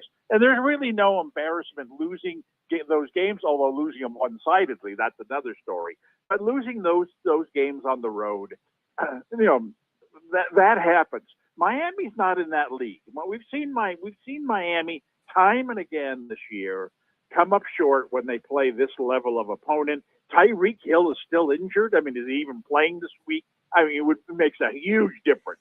Not just is he playing, but is he healthy? And you mentioned that, everybody talks about Miami's speed. I think Dallas is the one team in the league that can match that speed defensively. I don't think Miami can go into this game. And, you said borrow Buffalo's game, but Miami cannot just go in and say, we're going to run the ball on Dallas. They're not that kind of a team. They're much more of a stretch, run it outside team. But Dallas has the speed to negate that kind of offense. And if you don't have Tyreek Hill in there, I think Dallas should win this game. I think they should win this game, kind of like you said, comfortably, right? By 10 points in a very high-scoring game. I don't see Miami stopping Dallas. I mean, Lamb should have a monster game in this game. I mean, not that would be a surprise, since he's had about 8 of them in a row. But even last week, when game where Dallas did not play well, my fantasy team was going up against Lamb. I was watching him for a while. He wasn't doing much. Next thing you know, he's got over 20 some odd points. But great, so much for that. I think that I think Dallas is going to win this game. I think high scoring, and I definitely want Lamb, on my TV ticket. Lamb is minus 125. We'll throw him on the. Do you want to throw him on the non-greedy one we got so far? Yeah, that's a big payout. What's his over 100 yards? Let's see, minus 125 for a touchdown, and his baseline is 90.5 yards. 90.5. I also like Jake Ferguson to potentially get a score here in this game. The tight end you talked about, where I just talked about it. I think they get Xavier Rhodes back as well, do the Dolphins. So they are decent in the secondary. That might open up some holes for Ferguson. Yeah, he's been great. He's been a very popular target around the goal line. Dak loves the tight end, that's for sure. Yes, and in a game where we talked earlier about trying to project touchdowns in games where there might only be 3, 4, maybe 5 tops in the whole game. Well, this game here, it's very possible that one team could score 5. Right. And very likely that there's at least 7 touchdowns scored in this game. And so, can Lamb have a big game and Ferguson have a touchdown? Could that coexist? Absolutely. If Dallas is going to score, in the 30s, well, then there's going to be 4 touchdowns out there. And this is not a team that, plunges it into the end zone. They're not going to push your quarterback and steal touchdowns. So I think that Dallas, Dallas's offense is definitely a green light in this game, especially Lamb. CD for 2 touchdowns, 5-1. Jake Ferguson 15-1. In case we. Yeah, I mean, I 5-1. And over 100 yards. I mean, although I can put that on a greedy ticket. Right. Okay. All right, Dave. Most of America, if they're still watching Sunday Night Football by the end of the third quarter, will probably most likely be throwing up their eggnog when they're watching the Broncos and the Patriots. 8:15 p.m. Eastern Standard Time is this game. The Broncos a 7.5-point favorite on the road, over under 35.5. Now you let the Patriots have it a little bit. Honestly, 27-10 I thought was going to be the correct score, but the Patriots were able to, as you said last week on the show, which would have paid big odds, but the Patriots did get a score late to get the 17 points. But I'll say this, even though that Kansas City did win that game, I still thought the Patriots were still trying with some effort here. I don't think they're going to necessarily be a rollover here for Denver. I think everyone is counting on even using Denver as a survivor pick, which I think might be a wrong move. I'm not going to say New England's going to go out there and win this game, but I wouldn't be surprised. You talked about teams last week who are going to start to fall off the map, teams that were thinking that maybe that they were better than they thought they were, and they're going to start to fall off the map. Tennessee was one of them. Denver could easily be one of those teams, especially that's it. They'll lose this week if that's the case. But Patriots got nothing to lose. What's their mindset going in? I think they're still playing hard for the coach. Denver kind of really has to have this, but New England's got a good defense. I don't think this is going to be easy going for the Broncos. I think this is way too many points. What are your thoughts? Well, I think you said this game's at New England, but this game's at Denver. Yes, right? At Denver, yes. Yeah. Yeah, I mean, I agree with what you said there. I think New England is trying. I think they realize this could be the end for their coach. The last thing they want to do is give up and embarrass him as he comes down to the last couple of games with the team. I'm not, I don't know that that's going to happen with the coach, but there is, speculation.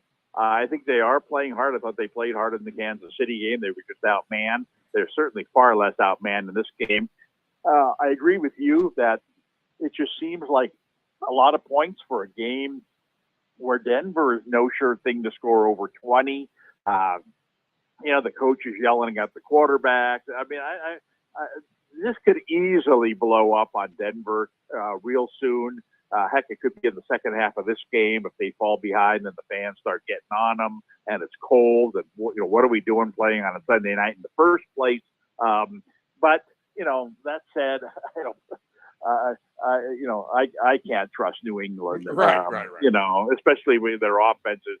They could be held under 10 points. We talked about this last week. It could happen this week. I want no part of this game. I can't imagine why this game is on TV Sunday night.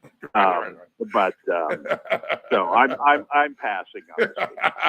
I could see a final of 16-13 either way. Yeah, there you go. That it wouldn't be surprising. And in which case, maybe it's a close game. Maybe it makes it exciting at the end, and people stick around and watch. But I may be giving too much credit to the Pats kicker because he is definitely the worst kicker in the league as well. Yeah. He's done that team zero favors as far as wins go. If it's 7-6 at halftime of this game, then nobody's watching the second half. All right, Christmas Day, 1:00 Eastern Standard Time.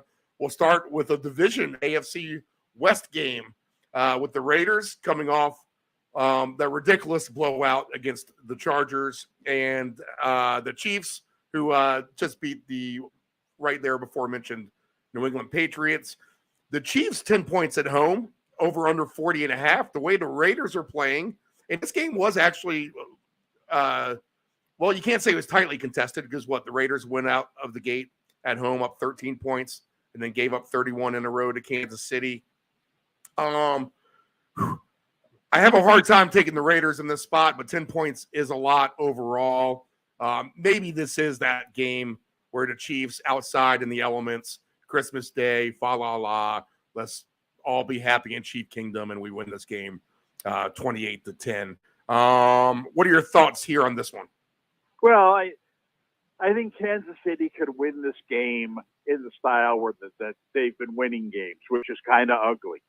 You're going up against a backup quarterback here. You're going up against a team that's out of the race.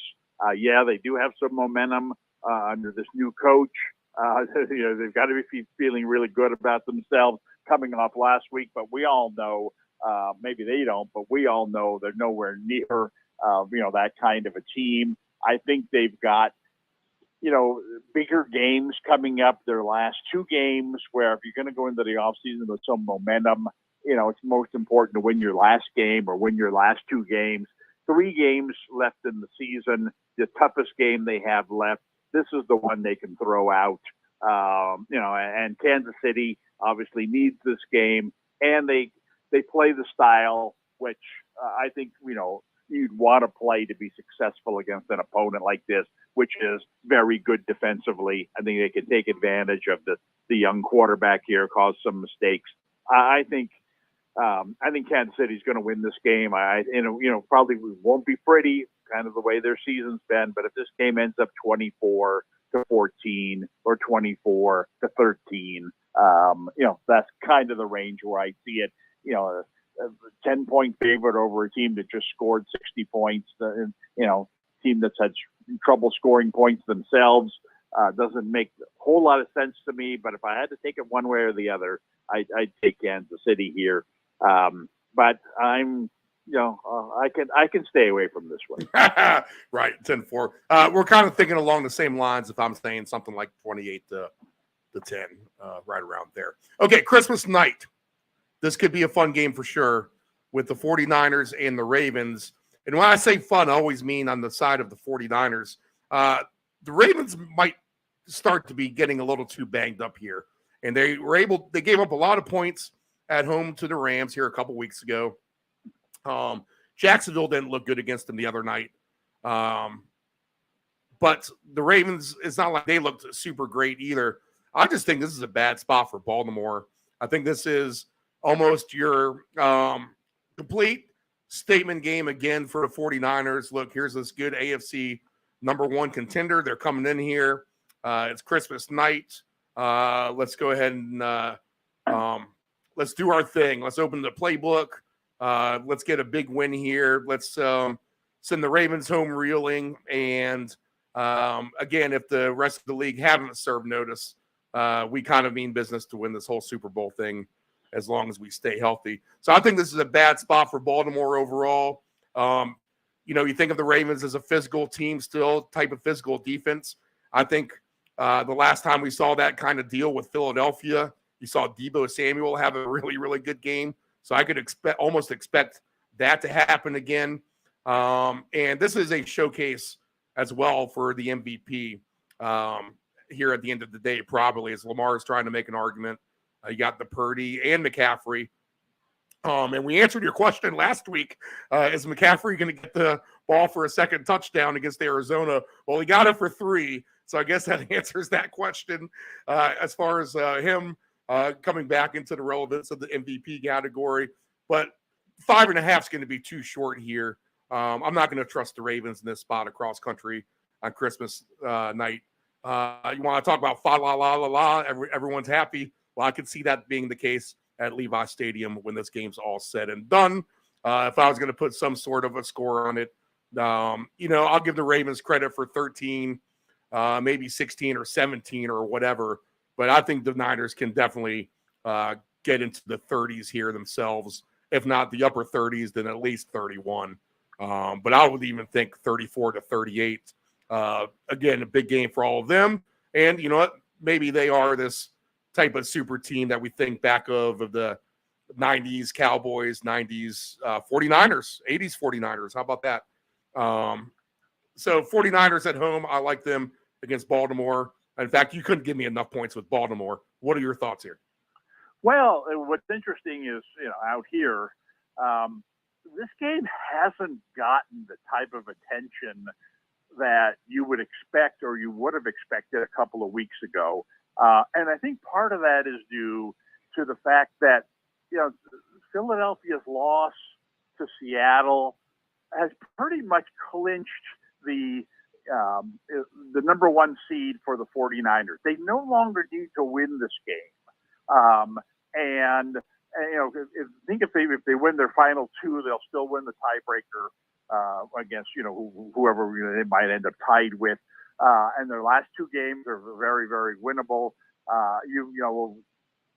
The advantage of winning this game means that you probably go into week 18 having clinched your spot, and you can rest your starters that week.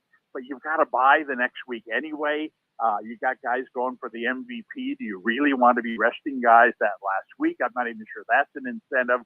So I don't know. There's just a general lack of excitement, and I think part of that's due to Baltimore. I think if this were Kansas City, be far, far more interested in this game. If this were Miami, there'd be far more interest in this game. But it's Baltimore, and Baltimore takes advantage of this. You think of Baltimore, like you got Lamar Jackson. Got much running game. Odell Beckham. I mean, really? They kind of got a no-name defense. How's Baltimore? Are they like a paper tiger kind of team? And then they find a way to beat you. They've got great athletes on defense that can run with the 49er receivers. They'll put a pass rush on the quarterback here. There'll be a night game, which would be more in their element than the 49ers element. I don't know. There's a lot of things in this game to me that favor Baltimore. It's a bigger game for them. And they, like I said, they've got the athletes to match up a lot with the 49ers receivers.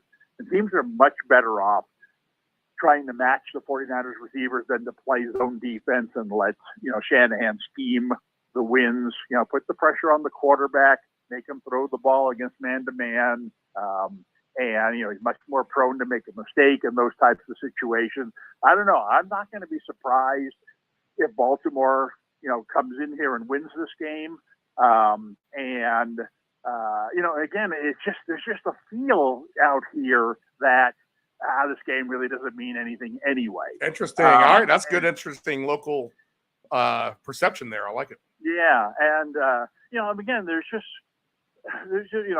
the MVP talk. There's we've got the number one seed clinched now. There's, there's just a lot of, there's nothing about the promotion of this game that's saying Super Bowl preview. Oh, gotta, must see TV. Right, gotta be there. Where are we going? What sports bar are we going? There's just, and like I said, if it were Kansas City, I think it would be a completely different thing. But that's Baltimore. Been there, done that. We face teams like Baltimore all the time. It's just not a real excitement level to playing Baltimore. That said, I kind of agree with you. I don't think Baltimore's a great team. I don't think Baltimore's anywhere near as good as the 49ers.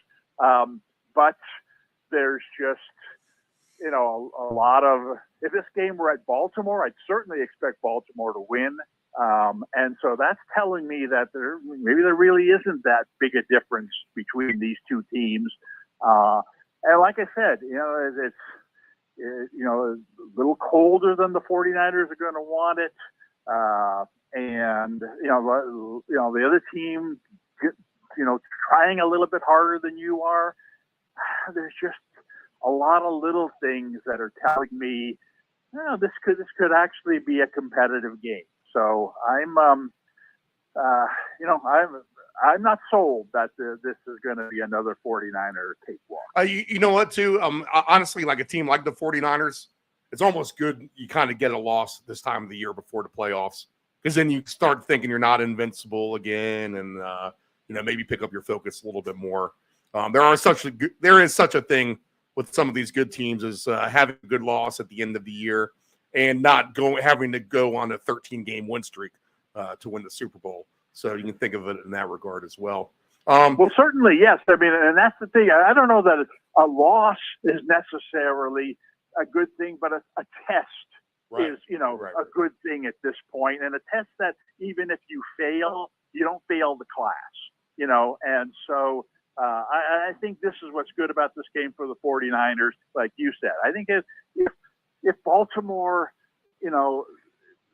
is able to give them a good game, even if they end up coming short by a field goal at the end, I think that in some ways is a wake-up call that, I know we beat Dallas by 5 touchdowns and we beat Philadelphia by 4 touchdowns, but maybe we're not as good as we thought we were.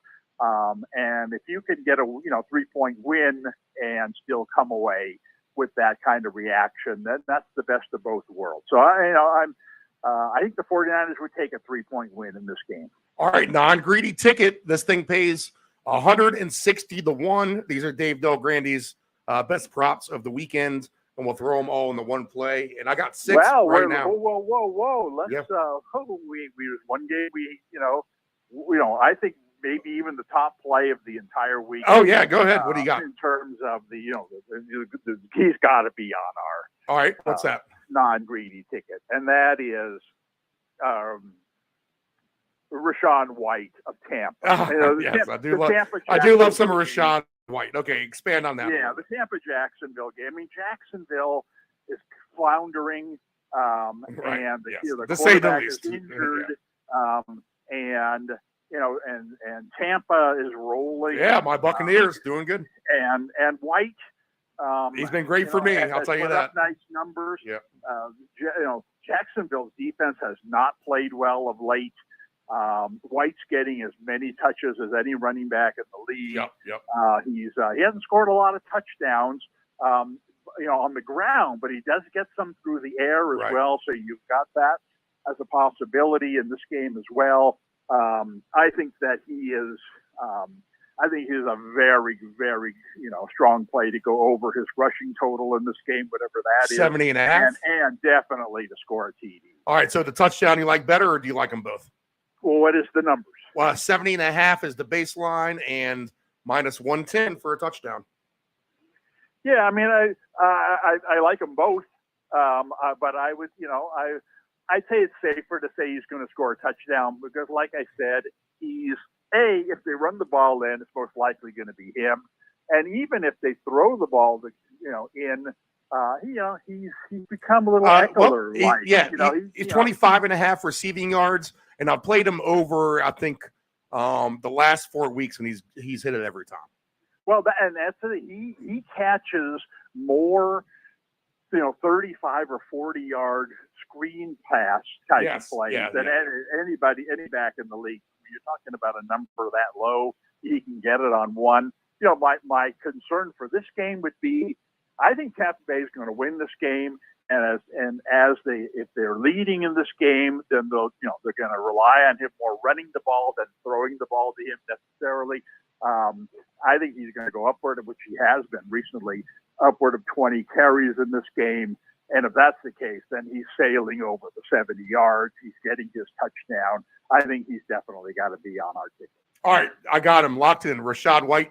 And he's open in the flats a ton because they got to cover Evans. They got to cover Godwin. Even Otten's a little bit of a threat downfield as well.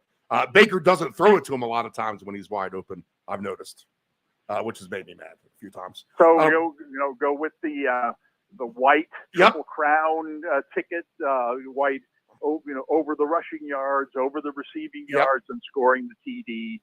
And okay. So we'll do that. The Rachaad White Triple Crown all by itself. We'll throw his touchdown into the non-greedy ticket with a CD Lamb anytime touchdown, DeAndre Hopkins anytime touchdown, Bijan Robinson over 59.5 yards, Tyler Algier for an anytime touchdown, Amon-Ra St. Brown 100 yards, and Breece Hall a touchdown. All that adds up in that 7-leg parlay. If we want to throw $10 on it, we'll pay $3,063.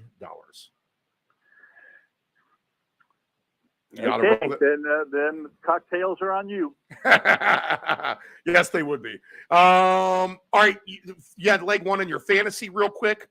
How you set up here for the second leg of the playoffs for your fantasy? Looking good?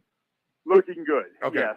I drew a weak opponent in the first round of the playoffs, weak in part because he had Tyreek Hill on his team. He had Hill and Lamb on his team, and I knew that, if they both had big games, he was going to be competitive. But if one of the two of them didn't, then I was going to have a real good chance because he doesn't have much of a running game at all. And, of course, Tyreek Hill didn't play last week. Big break for me. And so I'm way ahead. I'm printing my championship game tickets already. And there's another the rival team is way ahead in their matchup too. So it appears we're headed to next week's finals. But let's not worry about that now. Let's take care of business. Let's roll in. I've got a big concern that Keenan Allen, is he going to play at all the rest of the season? I'm worried about that at this point. He didn't play last week, and I did fine. I'm not going to be in my lineup this week.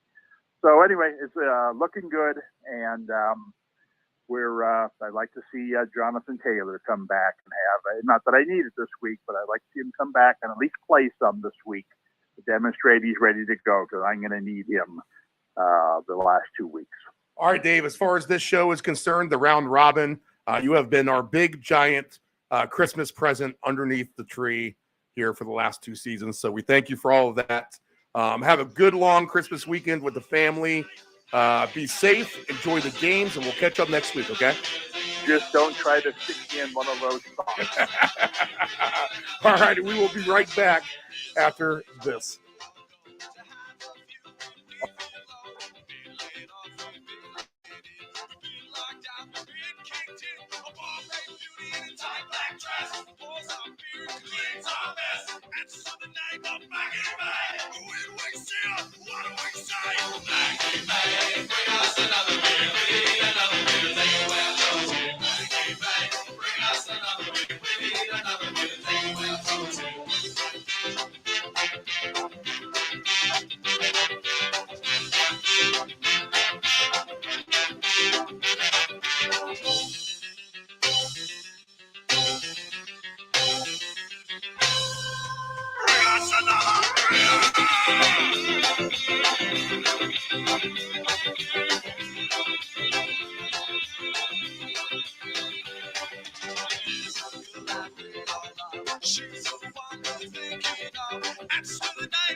Dependable Solutions can provide all voiceover services for your advanced audio production needs. Think of us as an inexpensive option, no matter what the size of the project is. From one-word cameos to full script productions, contact Dependable Solutions at 757-354-5517. Know your gambling limits. Don't ever bet what you can't cover. Wagering on sports is only fun when you do it the right way. Not every bet will win. When you get on a bad run, know it and avoid trouble. Know your gambling limits.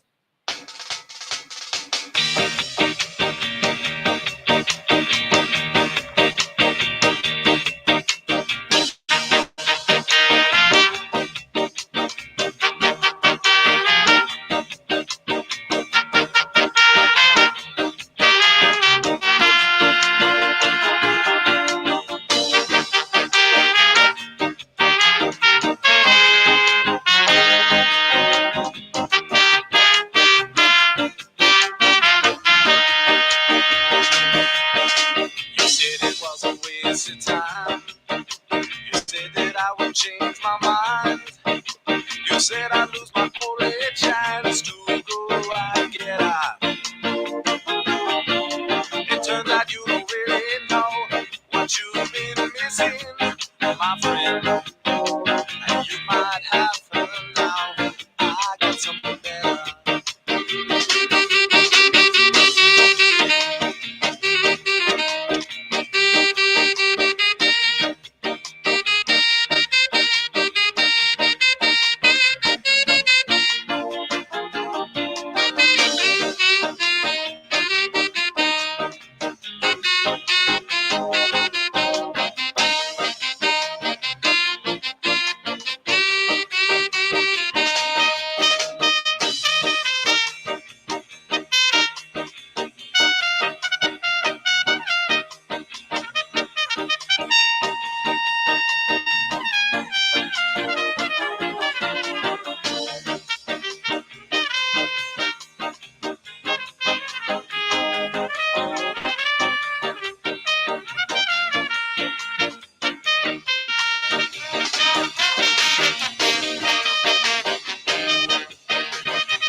Family owned and operated, CP Shucker's Cafe and Raw Bar specializes in delicious cuisine, refreshing drinks, and a laid-back atmosphere. We opened our doors in 1995 and have enjoyed being a place to either relax or celebrate ever since. Whether you are in the mood to indulge in a great meal with your friends and family or watch the game, we promise that our inventive menu, attentive service, and skilled bartenders will have you truly satisfied. Both of our locations have spacious spacious outdoor patios for enjoying the breeze and catching a little sun. Our friendly staff at CP Shuckers will make your next dining experience a pleasant one by delivering personal care. We are open until 2 a.m. Full menu will be served until 10 p.m. and late night limited menu until 1 a.m. For larger parties, please give the location of choice a call. Pacific Avenue, 757-425-8676 or Shore Drive, 757-412-2929. More information at cpshuckers.com. Thank you for your continued support and have a shuckin' good time. Control your alcohol. Don't fight. Don't drink and drive. Your one punch could kill someone. It happens. If you're behind the wheel, you may think you are fine, but then the other driver is under the influence of texting, and then you are done. Control your alcohol.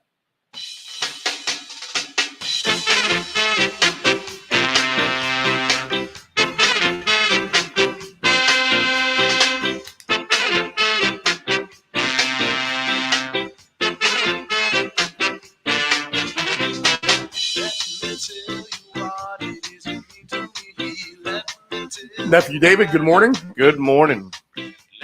This is the Round Robin NFL Week 16 breakdown on the Deep End Broadcasting Network, broadcasting live from the beautiful shorelines of Virginia Beach, Virginia, the United States of America. Nephew Dave is now in the house. There you go. There we go. Got you looking perfect there. And this is when we go through the entire slate that has not been played. 3 games in the book already. Winners include the Rams, Bengals, and the Bills by the skin of their teeth, really, last night. Steelers won that game. Yeah, Steelers won. Yeah. Yep. And 3-0, 2-0 for the underdogs in the NFL. I think both games end up going under as well.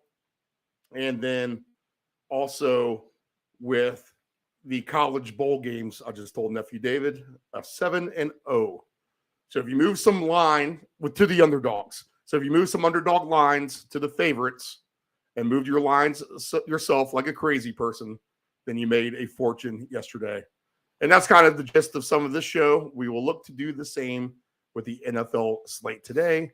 Unders galore in college as well yesterday. But a beautiful day, Nephew David, across Indeed. this great country on Christmas Eve. Merry Christmas, wherever you're listening to us from. Hopefully everything's going good for you. If not, keep your head up. Come watch football with us if you really want to in the Deep End Studios for 1 p.m. But, David, here we go. Week 16. All right. It is crunch time. And I went through the conference standings earlier. And if you're just joining us, there is a potential after today to have 5 teams in each conference, both conferences, both fighting for the last playoff spot with equal records. How about that? Yeah, it's going to be good, Steve. You know, that's what this time of year is usually all about. We got some craziness happening, so let's see what we can. Well, 2 of those teams not included would be your Commanders Yep. and my Patriots. So we move forward looking for good value on this afternoon. All right, so Survivor, I don't know who has anything left, Dave. Just kind of give me, if you had a pick right now, if you had someone random available, what would you take today? Someone random, Steve, that I think you probably don't have them, but you just might. Maybe the Indianapolis Colts at the Falcons today. Yeah. I think a lot of people would have the Colts, to be honest. And that's a game that you got to think that they should win and they need to win if they want to have any kind of chance. Well, Dave, we'll get into that game first here in a second. And I'll give you my take on that. But I do not get the line move on this. I mean, this game has kind of skyrocketed to Atlanta. So you would think of the Colts here on the road. That's interesting. Right. If I had one, I would look at Trevor Siemian is the quarterback for the Jets today, right? I don't see Zach Wilson. I see Trevor Siemian listed. I would almost take your Commanders. They're crazy gross spot, but I think I would do a little bit better than that. I would have had Philly left, to be honest. So I could have used them the way my pool was setting up. I still would have had Philly. So that would have been mine, but I'm guessing a lot of people have used Philly. Wow. If not, 4-point line movement, Dave, in Jacksonville, Tampa Bay. Did you see that at all? Oh, wow. Tampa went from -2.5 to now a 1.5 point underdog at home. Really, all these other lines have stayed the same. I would take Seattle maybe against Tennessee. I thought about that as well. If I need to go wild card complete on Survivor, give me Seattle over Tennessee today. I think the Seahawks are good enough that they're going to be able to. They've been playing well and losing. Now they got to win against the good team, the Eagles. That could give them some sort of momentum here to round out the season and at least get into the playoffs. Just my thinking on that. Okay. So we mentioned a big day for underdogs and unders in college, and the two pro teams were underdogs yesterday. Let's see if we can continue some cashing ticket magic, which we've had on this show. Nephew Dave needs to get one here. Maybe we'll get him home today. Now, you've won not too long ago, too. So yeah, I mean, it wasn't too long ago. And I tell you, Steve, it's not like I'm very far off. It's always that last leg that you put in there, and you're like, why did I do that? Well, George Pickens and T. Higgins yesterday for me. I had both of them for 2. I didn't think the ticket had any life to it. And then wham, back-to-back. It was almost back-to-back plays. It was within 3 plays anyway. They both got a touchdown. And then the second T. Higgins touchdown left me hanging. But yes, a nice ticket cashed on Thursday night. And it could have been a lot more. I mean, really this week, even with the wins, it could have been significantly more. So we'll see if we can get home. I feel like we're hitting doubles, right? We're hitting an RBI double, but we need to get like a 3 RBI triple or a 3-run home run or something like that. Yeah, we need to bring them all home. The grand slam would be nice. If we clear the bases, yeah, Steve. Yeah. So maybe we can clear the bases here on today's slate. All right, so that's what we're going to do. If you're new to us, we're going to go through the menu. We're going to look at props. We'll look at some alternative lines. We'll try to parlay some of these together. You're going to hear out there a lot of times, that's stupid. What a stupid strategy. You can't parlay, blah, blah, blah. Must do a straight bet, only bet a money line favorite, like the Falcons -120 at home instead of 2.5, which is what I would do. I would actually take the Falcons if I like them -120. On the contrary, the Colts getting 2.5 points or -102. Oh, never mind. I'm reading that all wrong. The Falcons are -152 on the money line. So I would actually take the -2.5. That's a lot of juice. Right. -152. Okay. So we're not looking for these closing line costs. We're going to try to use some knowledge here. We're going to try to get good plays down, and hopefully they can hit home. Sometimes they're in blowout fashion, but that's how you're going to turn your $5 into $1,000 or $2,000 or $3,000 or even $10,000. And it's been done on the show before. And here's the deal. We can lose a lot of $2, $3, $4, $5 bets in the time that we win one of these big ones. You just got to think of it that way. So if, for example, you take home $1,000 here on the Thursday night game with the 3 touchdown scores, which that's not the figure, is actually probably a little bit more, then we now have 20 times we can lose a $5 bet and only be down $100. All right. We'd have to go all the way to 200 times of $5 bets before we lose that $1,000 back. And by the time we get to 200 times, my feeling is we win a few more along the way to kind of keep it going. So that should hopefully make sense in that aspect.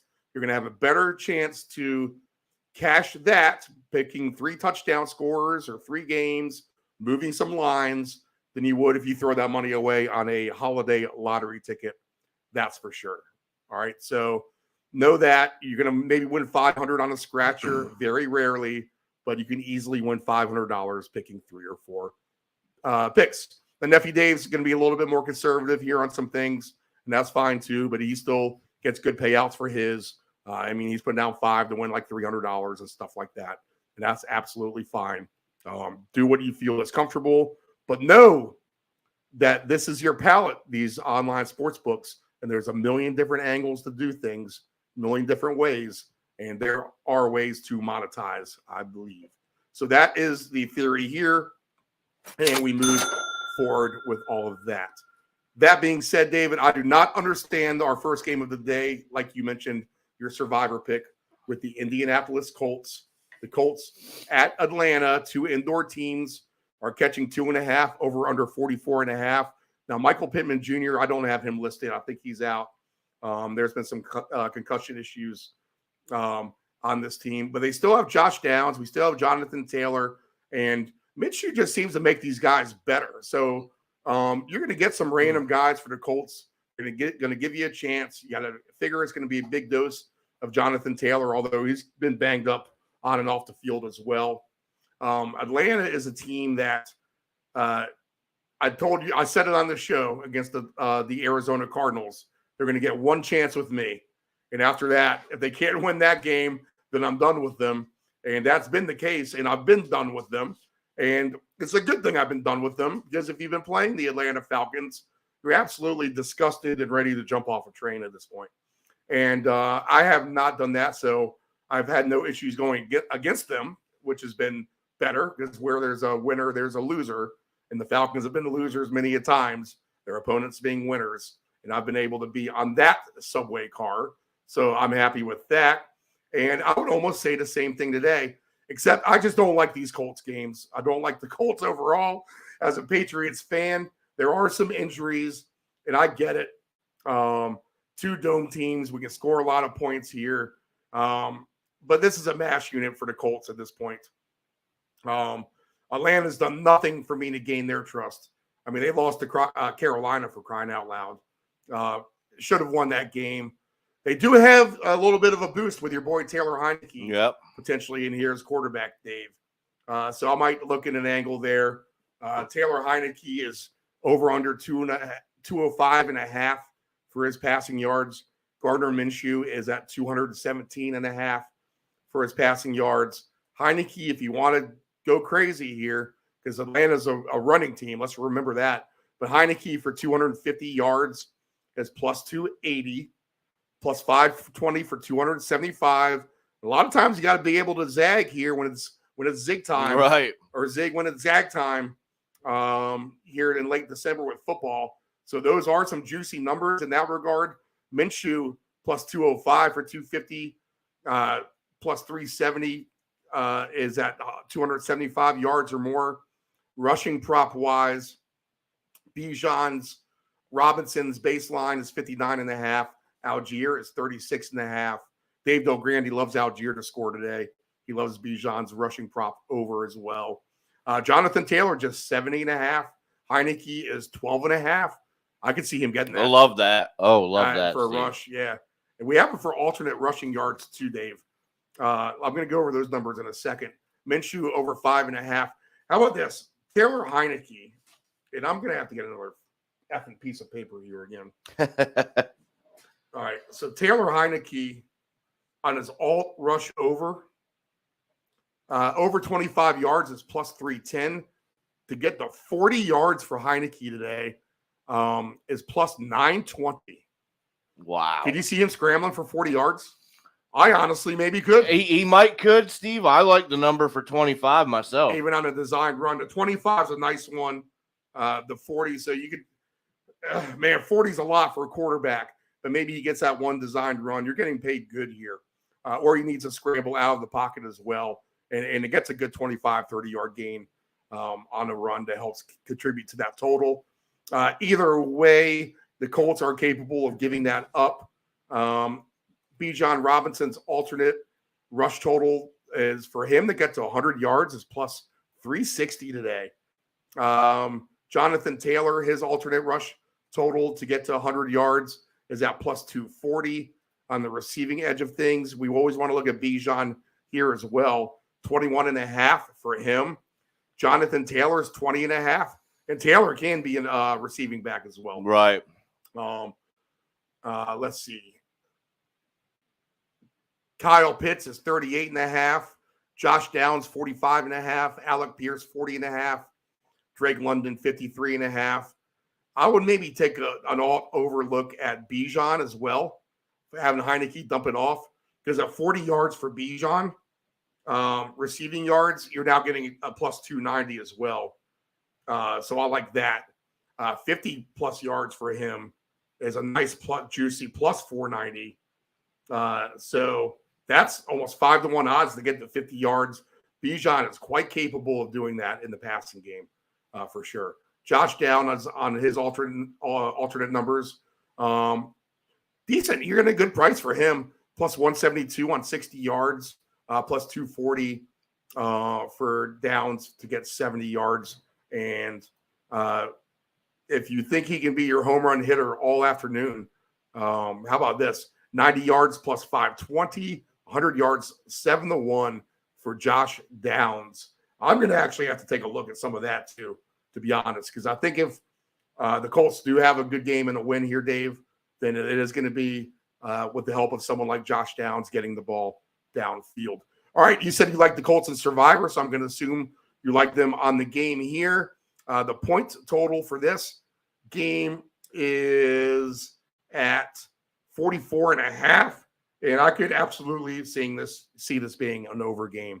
I'm not too sure I want to go much more over 44.5, so I might have to play close to the vest there.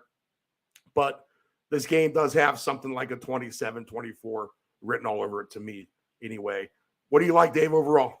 Steve, so the one thing that jumps out at me, I'm going to go ahead and we're going to play the Heineke prop in some regard here, probably at the 25. But you're getting a really nice number here on Gardner Minshew for 2 through the air at plus 200. Steve, Gardner Minshew passing prop, 2 touchdowns. 2 touchdowns, 2 passing touchdowns from him today is at plus 200. Wow, you're getting a much better price than me. I'm getting plus 158 on that in that regard. Okay, so I love that, Steve. I'm all over that. So I think it's the Minshew show today. We're gonna look at the Heineke rushing yards, Steve. But here's an interesting.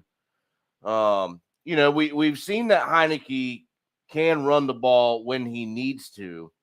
I feel like Minshew could probably do the same thing if you asked him to. Now, Steve, what if both of these teams are, say, I don't know, on the 6-yard line or so, and it's a quarterback draw? Right. One of these guys gets him.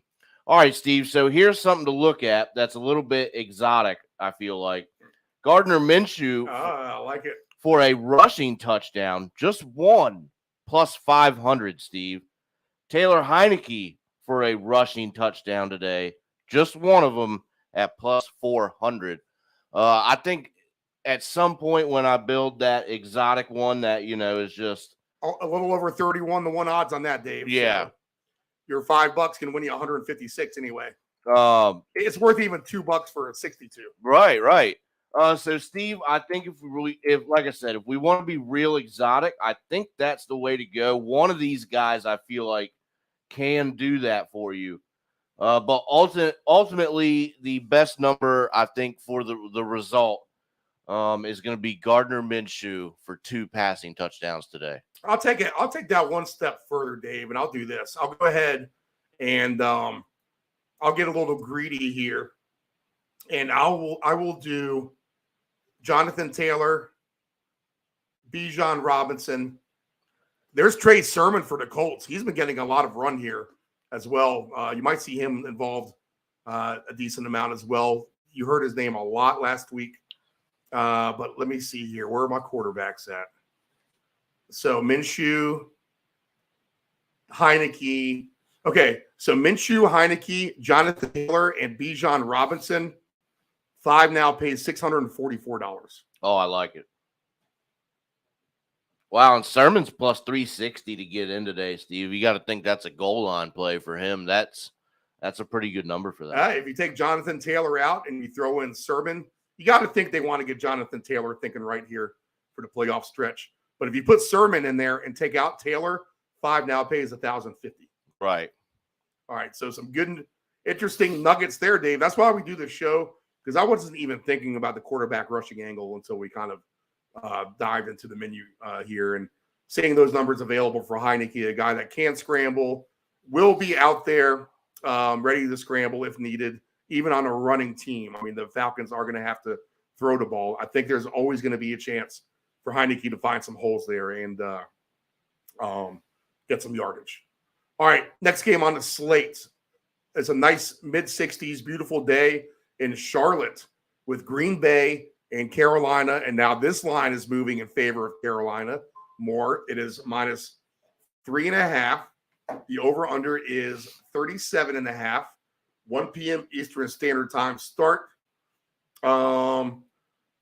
It is the Packers who have been reeling a little bit at Bryce Young, who gets his second professional football win as a starter last week at home against the team we just talked about, Atlanta.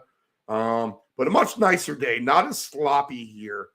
Del Grande made a case for the Carolina defense being decent, and I get it. I think they are kind of decent.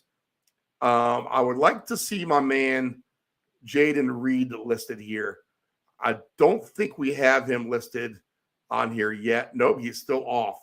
So he's off the board right now, which means targets will be limited for Jordan Love today. So you might see some running backs getting some receiving yards. You might see the rushing game taking more of an emphasis today for Green Bay as well. But Jordan Love and the Packers, a team who looked like they were red hot, coming off 2 losses here in recent weeks to the Giants and the Buccaneers, against Carolina, who's trying to grab their 3rd win here for Christmas. Interesting game. I'm going to go with Green Bay here, and I just don't get the line movement. Even with the injuries, I think Green Bay and the experience at least Love has over Young is going to be a little bit of a difference breaker here today. And Green Bay does have plenty of targets at the end of the day. The baseline passing numbers, Bryce Young, 176. Jordan Love, just 218.5. If you go Love on his alternate numbers, 250 plus is paying 194, plus 194. To get to 275 is plus 370. Bryce Young to throw for 225 is at plus 320. On the rushing edge, baseline running prop for Chuba Hubbard, 71.5. Miles Sanders is 20.5. And did he get that last week? The 12.5. He had a big long run. I think so. Right off yeah, he did. He did. Bryce Young is at 12.5, which he's been over here recently. Jordan Love is at 9.5. Aaron Jones, 53.5. Dylan is at 27.5.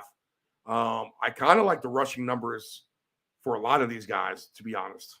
I could see it with Love, Young, Jones, and Dylan, and Sanders, to be honest. On some alternate numbers, rushing-wise, we do have Bryce Young for 25 yards, which he's been a threat for that here, and he has cashed at home here in recent weeks, is at plus 310. So I'm going to have to take a look at that again today. Bryce Young for 40 is at plus 920. That's a popcorn parlay for you. The Heineke. Yeah. Taylor Heineke for 40, Bryce Young for 40 at big numbers. That's going to pay really, really well. Jordan Love to get 25 yards for him is at plus 430. Aaron Jones for 100 yards today is at plus 550. I could almost see that happening, to be honest. A.J. Dillon for 50 yards rushing is plus 290. Let's see. Chuba Hubbard, alternate rushing for him. He does get a lot of carries, plus 240 just to get to 100 for him. Sanders has an alternate number today as well, Dave. Miles Sanders can get to 40 yards, plus 270, 4-1 for 50 yards. So that's actually interesting. I might have to take some more looks at those things. And on the receiving end, if passing may be down, you do have some low numbers. Chuba's 10.5, Adam Thielen 47.5, Shark is 22.5, Mingo is 33.5. I like that over. He's been getting a lot of targets. So Jonathan Mingo looks like a good one we can look at. A.J. Dillon is just 8.5 receiving yards. I think we can look at that, especially if we get an alt number. Aaron Jones, 21.5. Trimble, 12.5. Romeo Dobbs, just 44.5. And Tucker Kraft, just 35.5. I feel like all of those are low-hanging numbers today. Right, it is. It is. Mingo to get to 60 yards is plus 320. Aaron Jones receiving 40 yards is up plus 320. Tucker Kraft to get to 50 yards is plus 178. Dobbs to get to 70 yards is plus 250. Dontavian Wicks, who's been nice, his alt number is this. To get to 80 yards is plus 210. He's getting a lot of credit. I would not doubt if he scores today as well. Anytime touchdown scorers today, which we didn't go through in the game before. But figure all those guys are favorites, the running backs, right? You're not getting paid good a lot for two, put it that way. Right. Algier probably does. We'll take a look at that again. When we go back through the last final, what did we miss recap? I'll hit that again. So anytime for Chuba minus 120, Jones plus 145, Romeo Dobbs plus 170. There's Dontavian Wicks. I think that's a good play at plus 195 for a receiving touchdown today. Malik Heath is plus 260. He's been okay. Tucker Kraft plus 260. I just don't think this Green Bay train stops, Dave. Not that they've been on a downhill steamroll, but I would call this a little bump in the valley with Carolina Right. down here in Charlotte. I think Green Bay could win this game. Charlotte, Carolina can probably get some points today, feed off their win last week as well. So I would look at over 37.5 in this game, to be honest. And trust Carolina can get you 17, and I think Green Bay can get you 31 at the end of the day. So if you're going to look at that with an alt number over, it's just a nice day down there too in December. That's the deal. Right. And when I do think of Packers, I do think more of an offensive game minded. They're bound to just keep Carolina in it as an over game as well. Over 48.5 is the total at plus 350. Okay, Dave, I rambled everything. What do you like? Steve, I'm going to keep it real simple in this one. I like both teams for a rushing touchdown at plus 170 here. That's a great bet. All right, there you go, Nephew Dave. So just keeping it simple, Steve, for this one, something about this game just kind of says, hey, proceed with caution here. So that's exactly what I'm going to do. I'm not going to get very exotic. Like I got excited about the game before we just talked about. So Steve, let's just keep it simple here. I always do like me some Romeo Dobbs too, as well. Plus 235 for him to get in. I would probably take a chance on that too, or probably his receiving numbers. Absolutely. What'd you say they were, Steve? I have Romeo Dobbs receiving yards today at 44.5. So if you think Dobbs can get somewhere along the lines of 70 yards, which he definitely can in this game, I think, plus 250, I don't know. I could just see points either way in a weird way. I could see Carolina actually having a decent game and this kind of being somewhat more of a sneaky, fun game.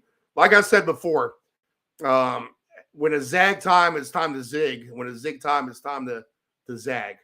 So here's something maybe for you, Steve. If we want to just try and get some more out of this, the weekly special, fresh from the field in this game, Chuba Hubbard, 80-plus rushing yards, and Adam Thielen for 40-plus receiving yards at plus 275. There's your exotic play right there in my book. So if you wanted to get a little frisky, as we like to say here, you could maybe do that. Hubbard is going to get his chances at that many yards. And really, that's just what, Steve?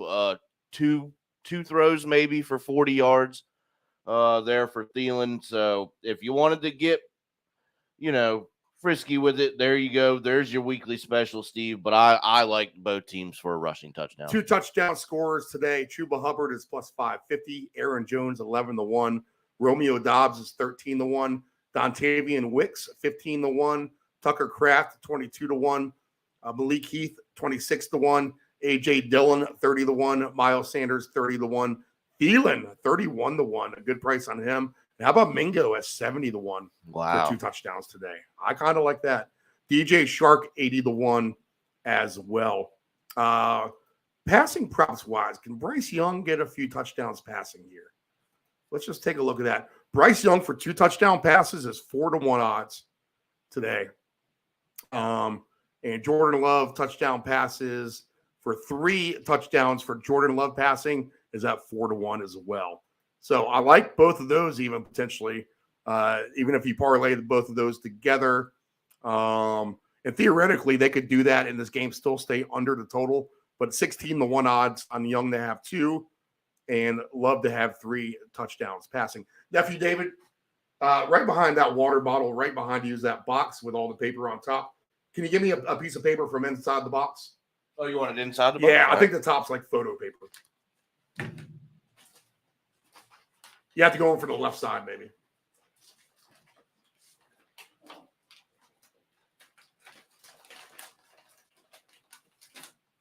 All right, so I think there's opportunity in this one. All right, so we'll move on. All right, buyer beware, of course, but a couple games look like that may be able to go over. I don't know about this one being an over game, Dave. Cleveland, thank you, sir, is at Houston today. And it is Houston, a 3-point dog with Case Keenum at home. Joe Flacco, a 3-point favorite with the Cleveland Browns on the road. The total here is 39.5.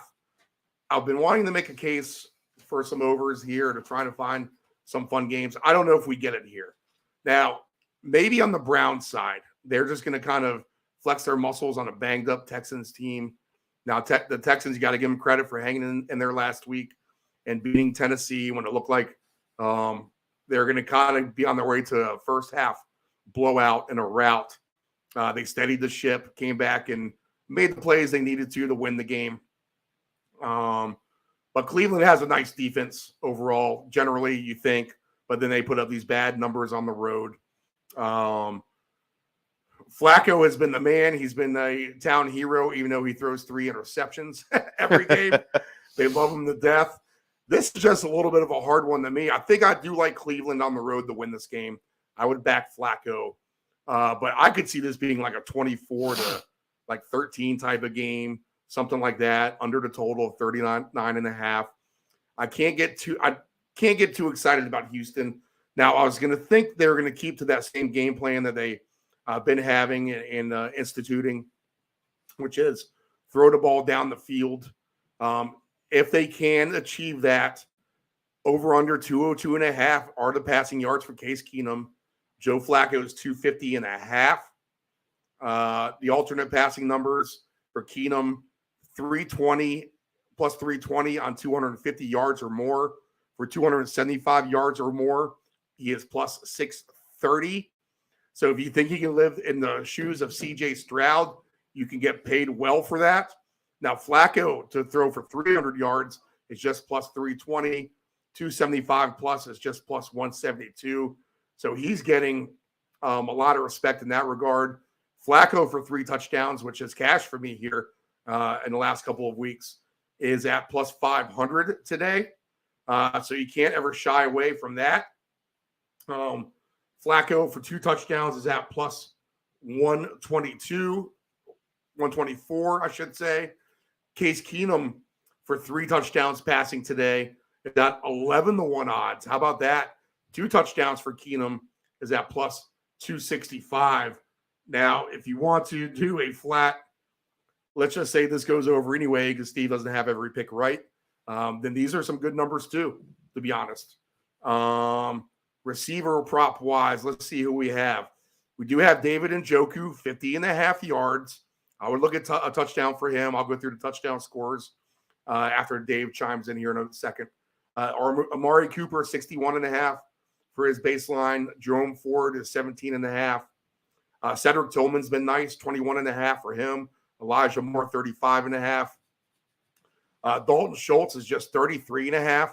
Noah Brown is just 41.5. Those are low numbers. Noah Brown's been able to achieve that too, but you got to think he's going to get coverage there by that good Cleveland secondary as well. Nico Collins, he's back So 45.5 for him. Devin Singletary, 14.5. Alternate rushing or alternate receiving numbers. Njoku to get to 80 yards is plus 270. Amari Cooper to get to 80 yards is plus 174. Dalton Schultz to get to 50 yards is plus 205. 60 yards plus 320. Jerome Ford, if you want to take the running back, 40 yards for him is at plus 390. That could actually happen too. I kind of like that, actually, Jerome Ford on his receiving. Because Flacco's a dumper offer Right. there at the end of the day, if he needs to be. And smart about it too, right? Noah Brown, his alternate yards is one I want to look at. Noah Brown to get to 80 yards is plus 390. So he's been doing well. He's been kind of, he's been hurt. So when he's been able to show up, he's performed, except in that first game back against the Jets, where no one on the Texans performed. But he rebounds nicely last week. So I would take a look at him. And Nico Collins here for 80 yards is plus 350. 100 yards for Nico is at plus 640. I'll get to the touchdown scores in a sec, Dave. What's your first thoughts on this game? David Njoku, touchdown score. He's been on fire. He's on my fantasy team as well. I'm in the semifinal right now. So I would like him to have a big day anyway. But that is immediately what jumps out at me, Steve, is Njoku. Give him a touchdown. Give him some passing yards. Other than that, Steve, I like your angle for Flacco for 2. I will definitely be throwing that in somewhere today. But other than that, Steve, this is another one where I think I just kind of keep it simple. I've been sticking to that formula with Njoku and Flacco, so why quit now? Right. Njoku's 10-1 for the first touchdown today. I could get on board with that, to be honest. That's a good number for him to score. He's getting a lot of run here. He's really crawled up the favorite board here in recent weeks. This is a guy who's a seasoned veteran, been in the league for quite some time, but now really, really emerging when he's able to get a good quarterback to get him the football. Dalton Schultz plus 370 for an anytime touchdown. I kind of like that. Right. Because the good secondary, the tight ends are kind of guys you want to play on, at least in my theory, for sure. Devin Singletary plus 125 for him for an anytime. 2 touchdown scorers today. Singletary's 8-1, Jerome Ford 11-1, Kareem Hunt 13-1, Amari Cooper 15-1, and Njoku's 20-1, Elijah Morris 32-1, Damian Pierce 32-1, Nico Collins 33-1, Dalton Schultz 39-1. I like that. And Noah Brown 47-1. I actually like that number too. So I think there's opportunity in this game as well. I mean, why not? I mean, Del Grande likes the under. It kind of feels like this should be an under game. But maybe, again, I've said that a million times on this show. Maybe that's why you just kind of go over. And, of course, that's why it's going to be a 20-13 game. Zig when you zag. At the end of the day.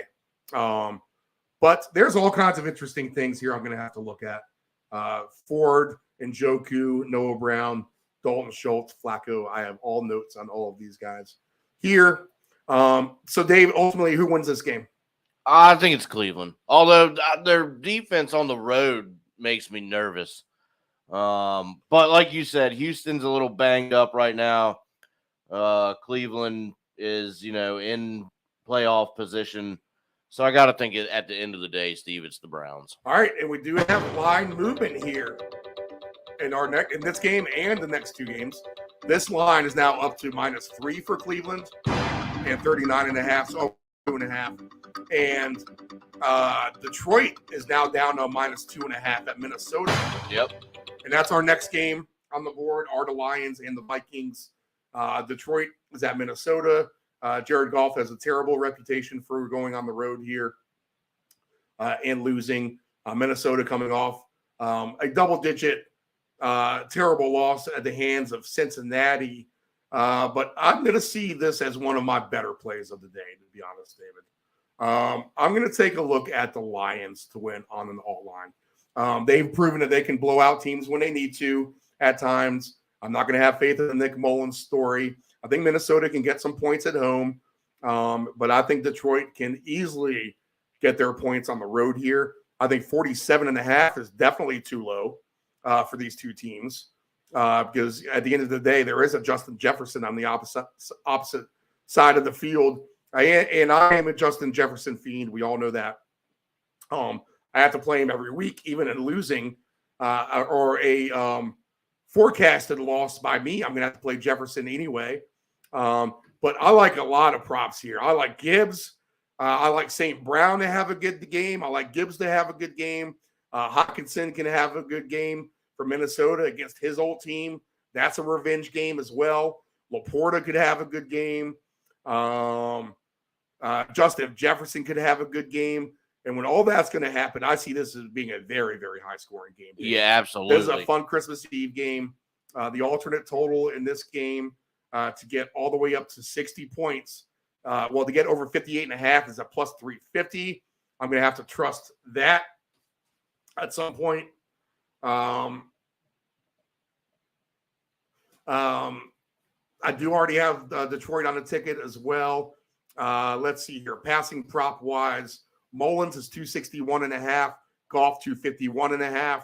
I don't think I want to play with the yards today, but if you do need some alternate passing yards, Goff is 290. Plus 290 to get over 300 yards passing. Nick Mullins is only plus 210 to get over 300. I don't want that. I'll tell you that right now. Right. Golf passing touchdowns is something I would look at. Golf for 3 touchdowns today is at plus 320. So I would take a look at that. Golf for 4 touchdowns is 11-1. I'd even take a look at that. I think Detroit could score a lot of points here. And Goff's going to get some through the air as well. Receiving prop-wise, the baseline, St. Brown is 78.5.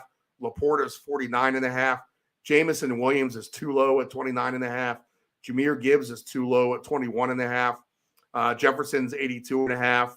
Addison is 47.5, which that might be too low too because he's been he was a good favorite last week of Mullins. Josh Reynolds is only 20.5. Hawkinson's 52.5.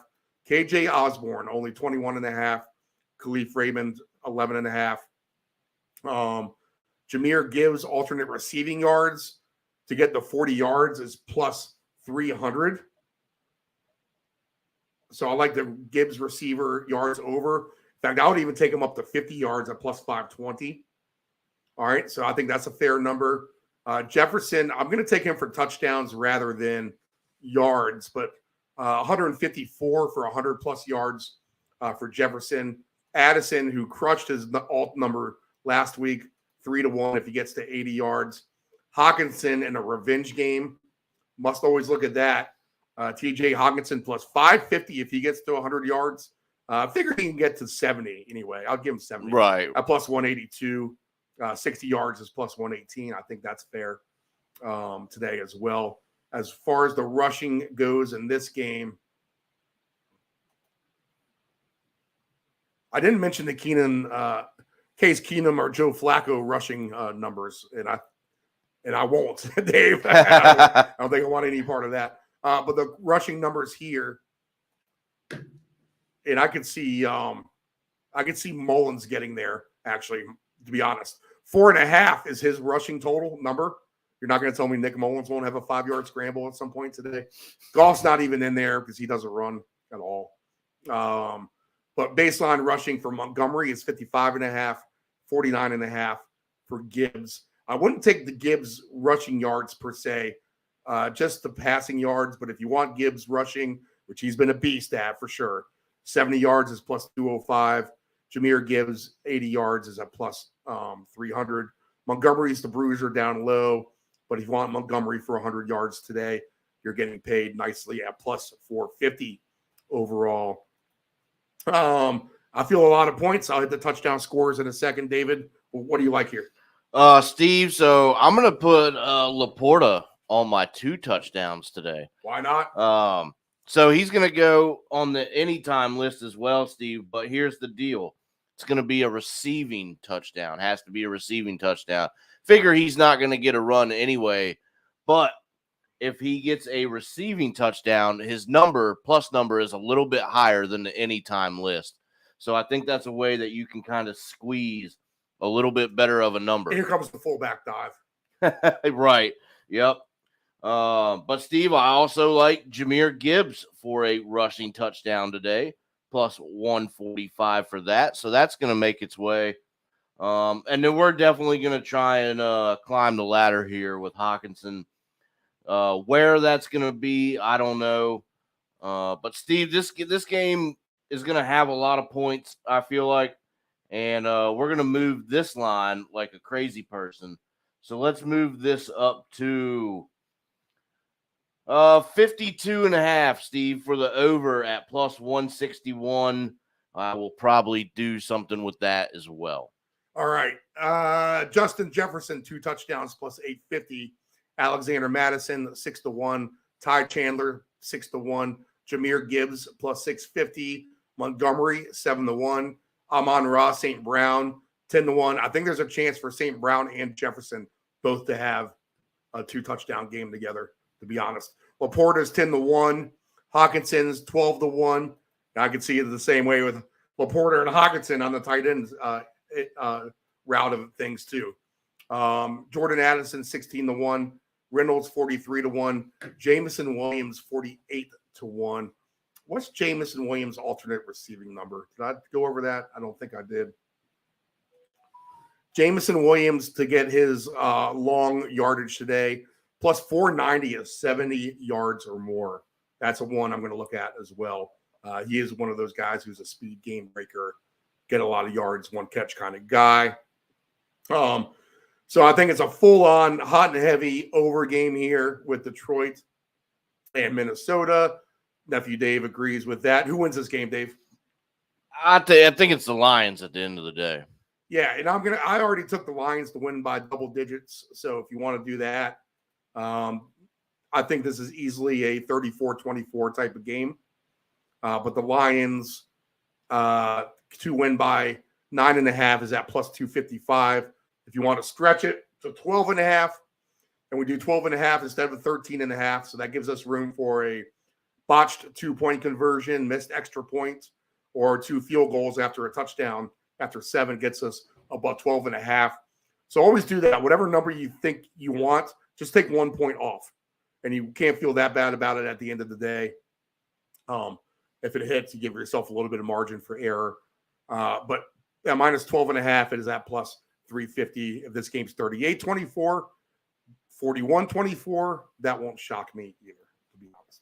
So Lions and the over for me, and it's a green light for just about everyone on the Lions, I feel like, and I'll take Jefferson in there as well as, some Hawkinson, at least. You got to figure Hawkinson's going to get the 1 touchdown. Hawkinson for 1 touchdown today is at plus 160. That's a good number. So you got to throw him in. Laporta for 1 is at plus 135. So all those good numbers. St. Brown is at plus 135. Jefferson is at plus 120. In fact, you can do all those guys. I think that's fair. If you take Laporta, Hawkinson, St. Brown, and Jefferson, your $10 pays out $319.08 in this game. So that's an easy little 4-way of superstars right there, and where you think they can all kind of get in. That's not even counting Gibbs either. So maybe if you want to throw Gibbs in there, get 1 for Gibbs, 1 for St. Brown, 1 for Laporta, 1 for Hawkinson, 1 for Jefferson. That is a square play right there. And $10 pays $822. That might even just be worth my $3, to be honest, just for experimenting. $3 pays $246.89. And I'd be quite happy with that, right? To be honest, and what should be a shootout. Anything else on this one, Dave? No, Steve. I think it's a high-scoring affair. It should be entertaining, hopefully. All right, 2 more 1 o'clock games. We got the 3 games at 4, and then we have a night game and 3 games tomorrow. So still a little bit to do here. Let's do the State of the Union of your Commanders, a speech that you've given up on, much like your football team has given up on the field here. But the Jets -3, 36.5. David, go ahead. What do you have? Steve, I really don't have much, not much to be said at this point that I haven't said before. Jets are probably going to come out and beat them by 10. You never can tell. And if you don't know what he said before, it's been nothing but disappointment. But go ahead. Yeah, it's all disappointment. That word sums up every State of the Union pretty much this year, except for maybe the first 2 way back when. So, Steve, there you go right there. You said disappointing. That's all I have to say about Washington this year. Okay, so as far as the game goes here, Trevor Siemian is the quarterback, and Sam Howell is the listed quarterback. That's important to say because Jacoby Brissett did come in and relieve Howell last week. And I think Howell's just living up to the rigors of the season at this point. He's been hit a lot. Yep. He's just probably kind of beaten up. He hasn't played as much football before. It'll be good for him to hit the weight room in the offseason, et cetera, and just kind of getting – he knows what he has to deal with shape-wise. I think that will help him, actually. And there you go. You got a tough defense in the Jets today against a offense that can move the ball. Now, they haven't against the better defenses, but they can. And the Commanders against a Jets team who can't move the ball. They have a terrible offensive line, maybe the worst in football. And they're going against the Washington team that is really, really leaky in defense. So all that being said, I think there's a chance for points in this game, to be honest. And it is a low-hanging number at 36.5. Now, yes, this could be your old 13-9 game. And the weather looks beautiful up there. It's kind of a cooler day. We're looking at upper 40s, but no rain, no issues here. And I'm going to actually just look at a collaborative effort by many here, and particularly the Commanders. I think we can have a decent game today. Antonio Gibson and Chris Rodriguez Jr. are your 2 quarterback or running backs. So we don't have any Brian Robinson still. We do have Sam Howell listed here. But the Jets could have some running success to get to this total. They could. As well, with Breece Hall at 48.5 for a baseline. So it's going to be through the air here with the Commanders, right? It's got to be again. They're going to have to attack the Jets through the air. So if they can get off, here are your low-hanging numbers for the Commanders receivers. Dotson is just 226.5 yards. So I kind of like that over already. He's kind of got a little bit more run there last week, right? A little bit. McLaurin's at 47.5. Curtis Samuel's 34.5. That might be low for him. Logan Thomas is at 25.5. That might be low for him. Garrett Wilson, 65.5. Conklin's 30.5. Siemian could definitely rely on Conklin a little bit more today. Breece Hall's at 27.5. Jeremy Ruckert is at 12.5. Gibson, 22.5 for receiving yards. I do like Bryce Hall over his 27.5 receiving yards. In fact, he can get much more than that today. Breece Hall to get to 50 yards is at plus 320. So I like that. Conklin receive yards today to get to 60 yards is plus 360. Yeah, they're giving him a little too much credit, I think. Garrett Wilson, I don't think I want him. I'd rather just take a shot at some of these numbers on the Commanders, honestly. To get to 50 yards for Dotson is at plus 290. Yeah, that's not bad. So I would look at that over. Dotson to get to 70 is at plus 640. McLaurin to get to 80 yards is at plus 310. He's going to see Sauce Gardner today. 70 yards for him is at plus 220. That's why I'll go with Dotson. And Curtis Samuel, who's been decent, 50 yards for him is at plus 198. So almost 2-to-1 odds. Curtis Samuel for 60 yards is at plus 310. And then Logan Thomas to get to 50 yards is at plus 320. I just don't think he gets that much. But I would look at Dotson number here. In particular, I would look at the Dotson number. There's a chance for him to have a good game.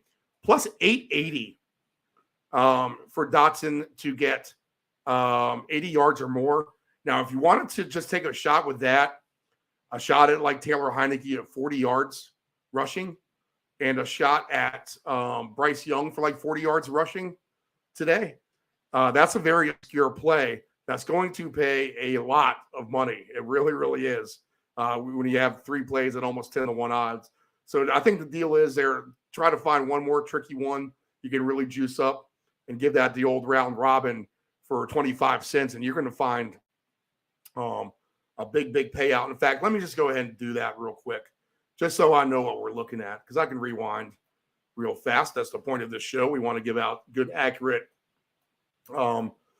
advice and numbers. So if I'm doing Bryce Young alternate rushing yards, and this is getting extremely greedy here, guys, 40 yards for Bryce Young today, and then 40 yards for Taylor Heineke. Now, you go into this bet expecting it to lose.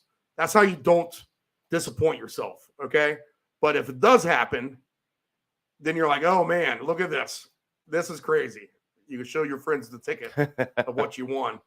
But right now, for Bryce Young to get 40 yards rushing, Heineke to get 40 yards rushing, Jahan Dotson to have 80 yards receiving, your $5 pays $5,992.60.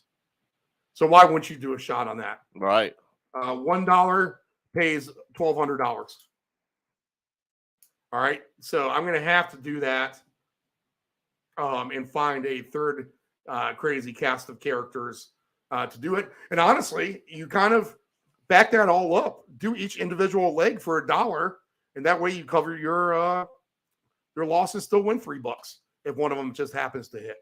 If you can't get all of them home on the parlay. So interesting to say it that way. But I would look at the Dotson number, and I would look at the Breece Hall receiving number. Those would be my best plays. So, Dave, if you got to play a couple things, one thing, what are you doing? So, Steve, I have a couple things that I like here. I like the Dotson receiving yards. We're definitely going to do that. Another sneaky thing here that we've seen before, Steve, Sam Howell for a rushing touchdown down there on the goal line, right? Right. Plus 600 for that. Sam Howell just 15.5 for his rushing yards. He could be scrambling against the Jets defense. 25 yards for him is at plus 220. Nice. I could see that. And how about Sam Howell for 40 at plus 680? But I wouldn't be hesitant to do that. I would go more along the lines of 25 because I think he gets corralled at some point. But if you can break contained, you can get 40 pretty simply. I mean, you can get a good 25, 27 yards run. So Sam Howell for a rushing touchdown is what? So Sam Howell for a rushing touchdown is plus 600. Down there on the goal line, he gets a chance. We've seen him do it before. So it's not impossible. So if you want to get frisky and you want a big number, I think there's your chance right there. Yeah, and your book has a better number on that. I see plus 550 on that. Trevor Siemian for the same thing is plus 550 on mine. Other touchdown scorers, McLaurin's plus 290. Dalvin Cook, can he get into the end zone? Plus 320. Dotson's plus 370. I like that. So here's what I'm thinking, Steve. And my thoughts are on this, that if Sauce Gardner is going to be all over McLaurin today, that's going to leave Dotson out there. But you know who it's also going to leave out there is Curtis Samuel at plus 425 anytime. We've seen him get a couple sneaky TDs in there. So my train of thought on that, Steve, is he's going to be trying to get the ball to McLaurin, I hope, but he's got Gardner on him. Dotson hopefully is good for his yards. It's just, you never know when you're going to see him, and that leaves Curtis Samuel open out there somewhere to take it in. When they get to the goal line, is it going to be? Was it Chris Rodriguez last week when they got close? I think it was. So he's plus 250 today. I don't think that's the worst play. I actually expect the Commanders. I don't expect them to, but I'm going to take a stab in the dark that Washington can win this game. It just kind of feels like a little bit of a sucker play with the Jets laying 3. The Jets shouldn't be a favorite over anyone except maybe the Commanders. But I just think we can get a little bit more firepower out of this Commanders offense potentially today than we can out of the Jets. Right. And if we can, they can outscore them. And if that's the case on an alternate spread, if you want the Commanders to win by double digits here, which I do have a Commanders and Lions 2-gamer I'm going to go with today. But plus 450 for the Commanders to win by 9.5, David. And the other thing I should mention here as well, let's look at the Sam Howell passing touchdowns.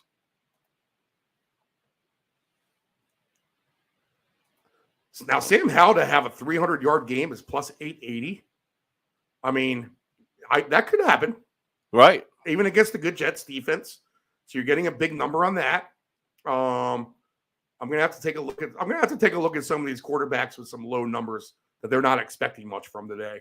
And Sam Howell could be one of them. That being said, he could get benched as well. Plus 225 for Simeon touchdowns.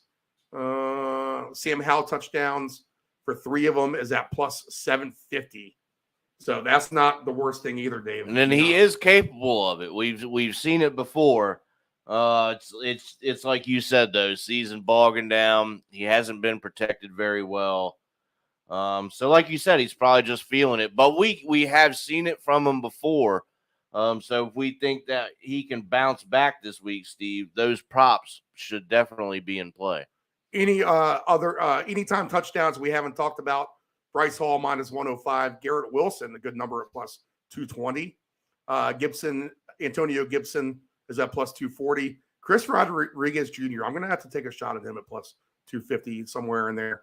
McLaurin's plus 290. Cook plus 320. Dotson, again, is at plus 370. Dave's getting better numbers on those. So shop around to your various books when you do these plays.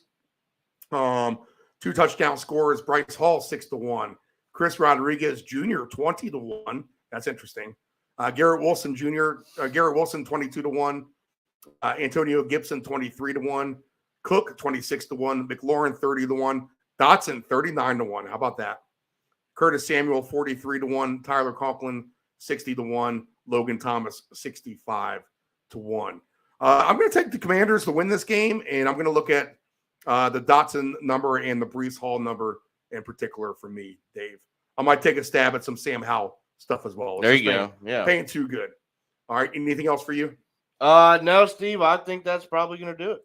All right. Last game at 1:00 is Seattle at Tennessee. Seattle minus 3, 41.5. Now this line is down to 3. So money coming in on Tennessee. It was at 3.5. Let me start with you, Dave. What do you like here? Pulling it up right now. All right. I'll just list the touchdown scores. We'll do that first this time. Henry's minus 115. Walker's plus 100. Kenneth Walker to third. Metcalf plus 165. DeAndre Hopkins, who Dave Del Grande loves, is at plus 175. Charbonnet is at plus 190. Lockett plus 240. Smith and Jigba. Smith, I want to always put that M in there. Smith and Jigba plus 250. Treylon Burks, who's been nothing for me, plus 340. Noah Fant plus 460. What do you got, Dave? I don't know, Steve. Do you like this game to be a sneaky over it? I have it at 42 right now. 41.5 is what I see. I don't know. All right, so I feel like these are two teams that mirror each other a little bit. They're kind of more like run-oriented, kind of, although Seattle's not afraid to try to throw it all over the lot with Geno Smith's big, giant arm windup. Right. Tennessee just doesn't have much to play for here. They're kind of out of it. They're playing for pride. Derrick Henry's been money for us, for sure. He has. Now, if these teams just get by to the goal line, I like Kenneth Walker to third to score today. That's what I would take. He's my number one pick for a prop in this game just for 1 touchdown. But I would not doubt that he gets 2 just because with the young quarterback, when you get close to the goal line, Kenneth Walker to third is a guy that you're going to be able to trust. In the same regard, that should be Derrick Henry. Now, you've seen Will Levis fake the ball to him and take it in last week himself. So Henry can be counterfeited. And Charbonnet is not the greatest to me anyway. I don't think he's enough to counterfeit Walker to third. So my best play here is going to be Kenneth Walker to third. And I do like Seattle to win this game. I think they gained momentum beating Philadelphia on Monday night. Tough spot on the road in Nashville, but is it really? No, I don't think so, Steve. It's not going to be a super cold day. Temperatures in the 50s, cloudy skies, a good day to play football. So give me some Kenneth Walker to third. Passing props wise, 205.5 for Tannehill. Geno Smith is listed at 238.5. Tannehill's the quarterback today, so no Levis. So that makes it a little bit more interesting as well in those terms.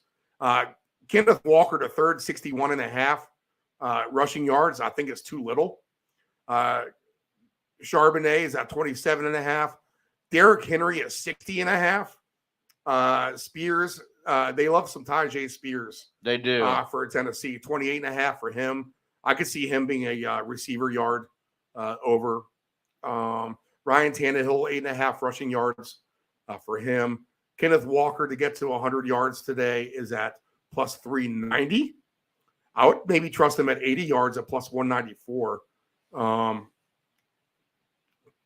I just like me some Kenneth Walker. I would trust him more in a touchdown realm of things here. Tajay Spears to get in is at plus 400. Yeah, that's a good one. That's actually good. Derrick Henry for 2 touchdowns plus 550. Kenneth Walker to third, 6-1. Metcalf 13-1. Charbonnet 13-0. DeAndre Hopkins 14-1. Tyler Lockett 21-1. All for 2 touchdowns today. Tajay Spears 33-1. Smith and Jigba 25-1 if you think he's trending the right way. A sneaky over game, Dave asked, 41.5. I would like it maybe a sneaky over game if it was 38.5. I'm not so sure what we're going to get out of Tannehill. Yeah, that's what I was, So I'm just going to trust Seattle in this scenario. If you want to take Seattle on the alt line, they are at minus 9.5 is at plus 240. Minus 12.5 is at plus 340. Receiving prop wise, did we hit that? Tyler Lockett, 47.5. That seems low for him, to be honest, today. DK Metcalf, 66.5. Kenneth Walker to third, who can catch the ball, is just 12.5. So we're going to need to take a look at Kenneth Walker receiving yards.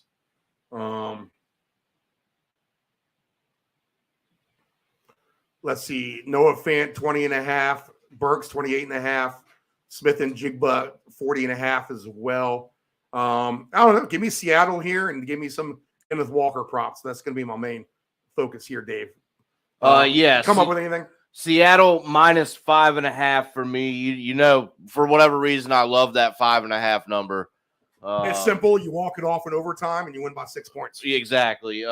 Plus 124 for Seattle. Or 2 field goals. I mean, is it really asking that much for the Seahawks to win by a touchdown, Steve? I'm not even a touchdown, just 6 points for a plus number. That's my thoughts there, Steve. So that's going to go onto the board somewhere. All right, 4 o'clock Eastern Standard Time, Jaguars and Buccaneers. This line is flip-flopped to the Jags now minus 1.5, over under 43.5.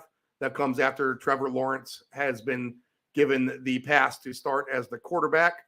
Pass meaning concussion protocol testing. 251.5 for his baseline.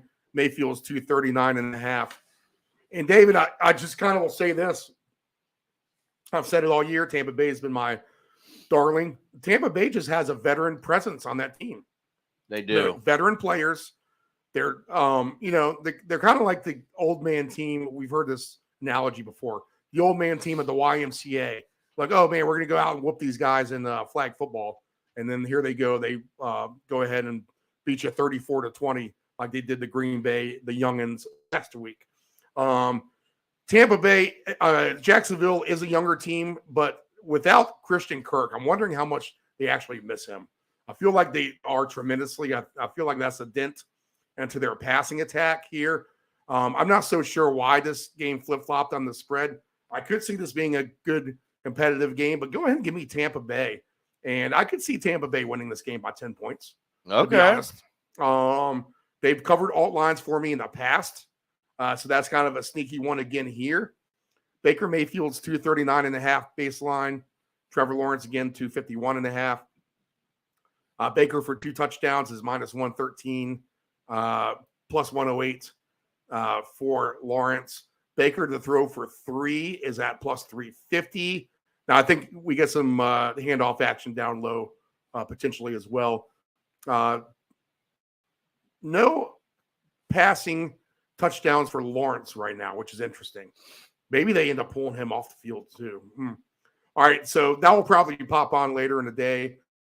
Receiving prop wise, Evans has been a beast. He's 66.5. Rashad White over. Here's my play I like always. Over 26.5 for him. Chris Godwin, 56.5. Cade Otton, 24.5. Travis Etienne, 25.5. He was bottled up last week. Ridley, 65.5. I need Ridley on some season props. He needs to get me like 200 yards in these last 3 games to get a season prop home. I'm just missing him and Kelsey should be able to get there maybe by tomorrow. Evan Ingram's 53.5. He's been trending the right way. Trey Palmer, 14.5. Agnew is at 22.5. Alternate receiving yards for Evans to get to 100 yards is at plus 270. Alternate receiving yards for Curtis Godwin to get to 80 yards is plus 220. Ridley's alternate receiving yards to get to 100 yards plus 270. ETN to get 40 plus yards is at plus 220. 50 yards plus 390. Those aren't the worst numbers. But let's take a look at Rashad White on his. That's the one I'm going to want. Now, I've done the Bryce Young rushing yards, Rashad White receiving yards, Bryce Young receiving yards as well. I don't think I went over the Bryce Hall receiving yard number, but he's getting paid, I think, nearly 5-1 for 50 yards. So I would look at this with Rashad White. 40 yards for him is at plus 198. That's about his minimum. I would go. I'm not comfortable with the 50 yards, but I am with the 40, him trying to get to that. And Dave Del Grande loves a Rashad White anytime touchdown today. Those guys are, and I'll get to the 2 in a second, but for 1 touchdown, ETN minus 115. Rashad White, even money. Mike Evans, even money. Calvin Ridley plus 165. Evan Ingram 2-1. Godwin plus 240. Cade Otton, a nice plus 320. Parker Washington plus 330. Let's see. Trevor Lawrence to sneaking in is at plus 550. All right, Dave, what do you like here? So Steve, I like Mike Evans anytime there, plus 105, I believe, last time I saw it. I am going to try the Rashad White receiving yards this week. I haven't played it yet, but why not this week? And Steve, I think both teams could get a rushing touchdown today, so I'm going to go back to the well on that game prop. Both of these teams being able to score a rushing touchdown. I really need some from ETN as I am down in fantasy right now and need to catch up, so I need him to have a pretty good day. But he's going to be part of that rushing prop, Steve. So if both teams are going to do it, you think ETN's probably going to get one of them. So give me some ETN, give me some Mike Evans, and give me some rushing touchdowns. All right. So Jaguar, do you think there's a higher scoring game and who wins? I think it is. And I want to say it's the Jags by 3. But, I don't have total trust in them either in that regard. I'll just say that. I'm going to say final score here, 27-17 Tampa Bay. I like it. Which puts it a half a point over the total. So no alternate total points for me. All right. I don't know about this one, Dave, but it's not that cold. Mid-50s, so that's a nice balmy day in Chicago. And it's not like the Cardinals didn't go to Pittsburgh and beat Pittsburgh's butt in bad weather a couple weeks back either, right? Right. So keep that in mind. But the Bears are minus 3.5 at home against the Cardinals. Over under 43.5. Now, Del Grande thinks this is an under game. Chicago probably wins this. And you're right. There is some tankness to this game. I mean, how much effort do you really want to put in to win this game? Right. Right. That being said, I mean, is the quarterback, Kyler Murray, really kind of playing down so they can draft a quarterback? I don't think so. Maybe the Ohio State wide receiver. Maybe that's a good reason to tank Marvin Harrison Jr., I guess. But I don't know, man. This game at 43.5, I feel like it should be lower if it's going to be an under game. The Bears have had nice defense. The Cardinals spunky on offense.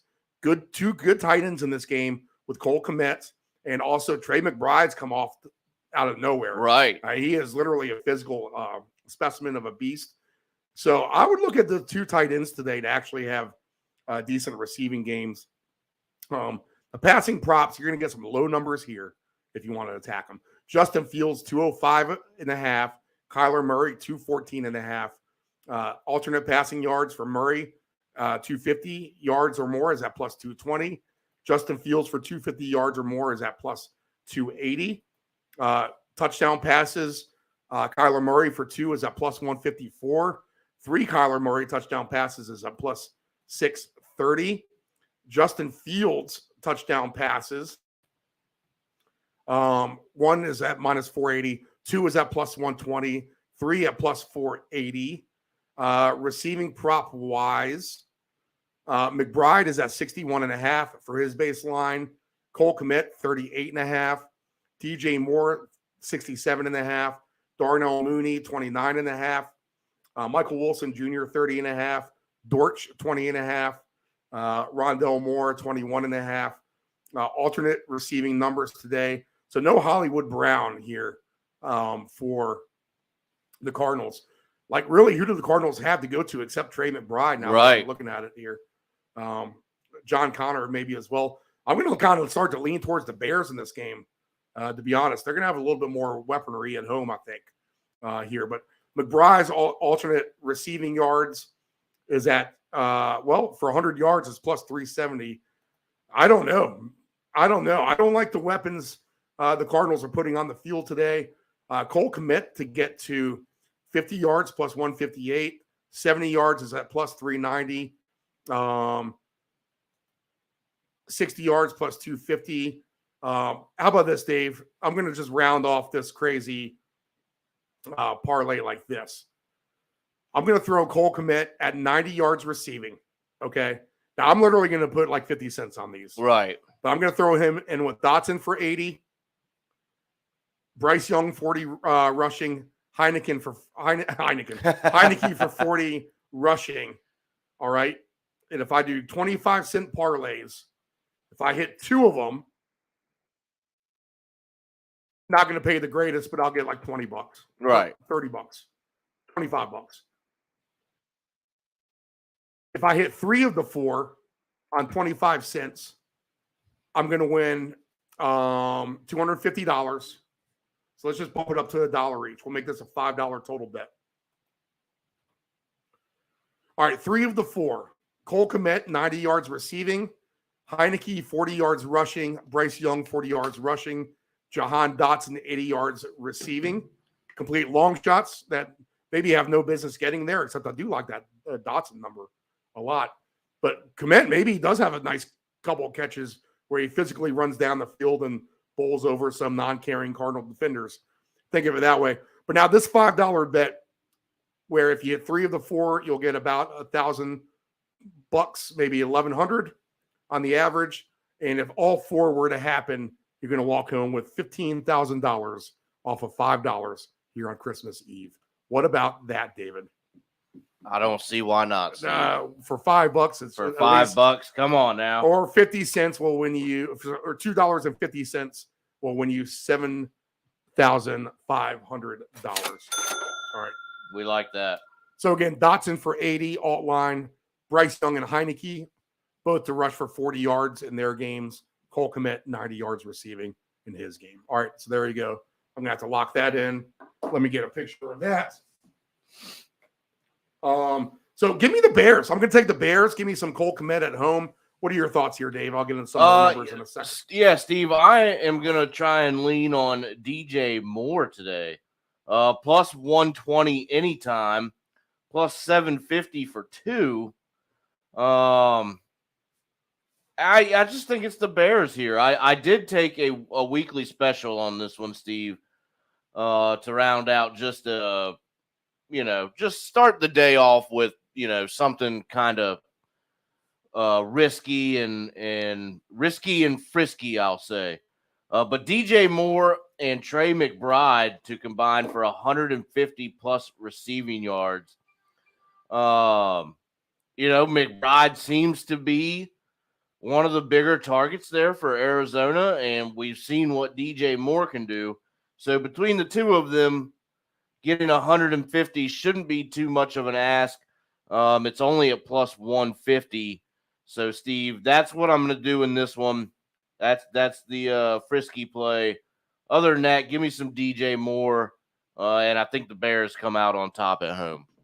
I like DJ Moore today. He could definitely do well. Anytime touchdown scores altogether. DJ Moore plus 135.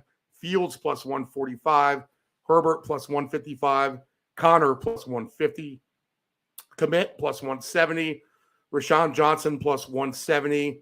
McBride 2-1, which that's not a bad number. If you're going to take anything with McBride, take him for a touchdown rather than the receiving yards. 2-1 for him. Right. Let's see here. 2 touchdown scores in this game. Herbert 10-1, Fields 10-1, Connor 10-1, DJ Moore 10-1, Rashawn Johnson 11-1. That's what Dave Del Grande likes. He likes Rashawn Johnson today. Cole Kmet 14-1. I would hop on that potentially with Kmet. Let's see. Do I have him written down? Yes. I have no sense of my notes, David. Can you make any sense of this? No, Cole I cannot. Kmet 14-1 for 2. Trey McBride 16-1. I just like the Cole Kmet angle better today. I think Arizona comes in undermanned. The more I'm looking at this game, just the more I'm liking Chicago at home here. Minus 3.5 for them. So if we're going to take an alternate number, and the Bears can hold on to a big lead here to win by 12.5 for the Bears is at plus 285. I'm not going to take the Bears to win by 20, but I think they can win by 13 or anyway. If you do want to get frisky on the Bears to win by 20, you get plus 630 numbers. This could be like a 27-6 game at the end of the day. 27-13 in favor of the Bears. I would think that this tends to be an under game as well, but I think the Bears can cover a big number.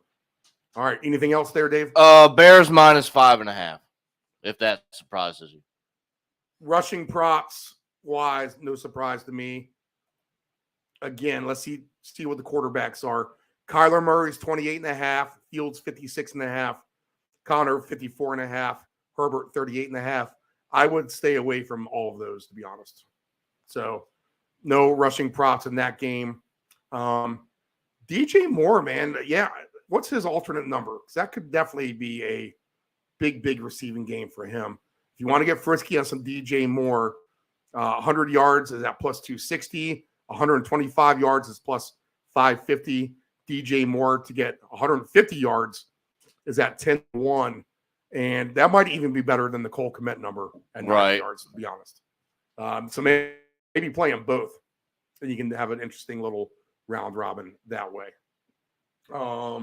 In fact, let me kind of plug that in as I've now clicked over to soccer somehow. Back on football. If we do the experiment with DJ Moore and Cole Kmet, both with their yardage in the same game, because what happens here when you do a round robin, if you don't know what a round robin is, again, that's the name of the show for one, but we're putting 4 or 5 plays on, and we're doing these all in different parlays.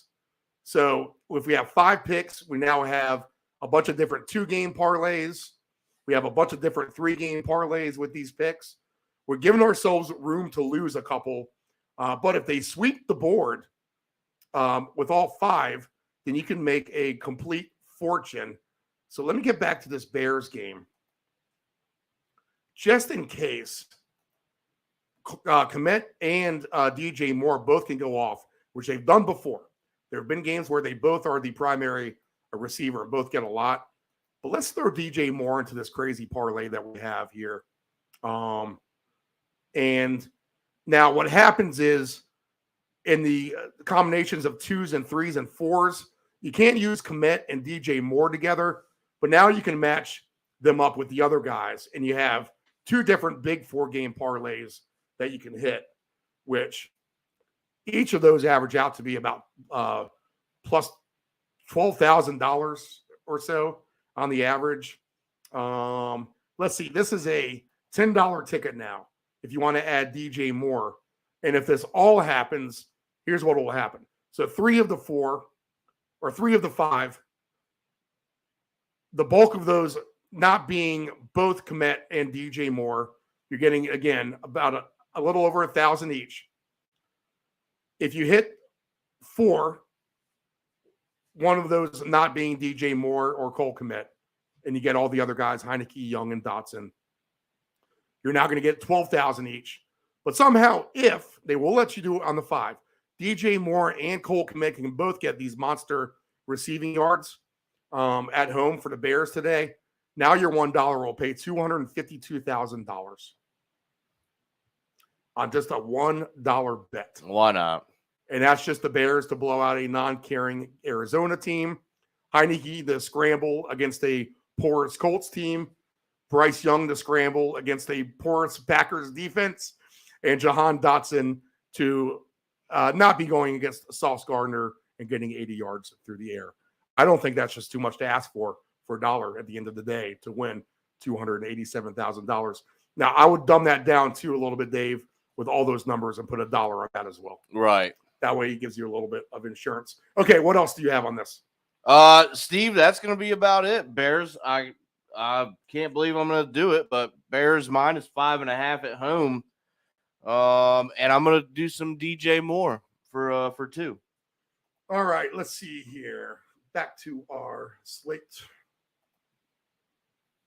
And this is the good game. The game of the day, psychology game, as I said to Dave Del Grande, with Miami and Dallas, both teams who have greatness in their sights, but they're not quite there yet. Dave, I'll start with you. The line here in this last afternoon football game is Dallas catching 1.5, 48.5. Tyreek Hill is probably going to play.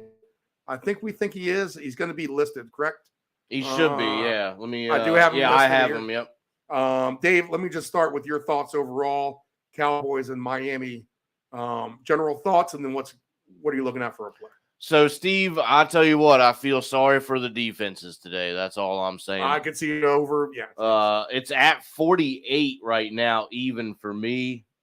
This game, how it doesn't get into the 50s, I couldn't imagine, Steve. I really couldn't. This could be 24-24 or 28-28 going to overtime.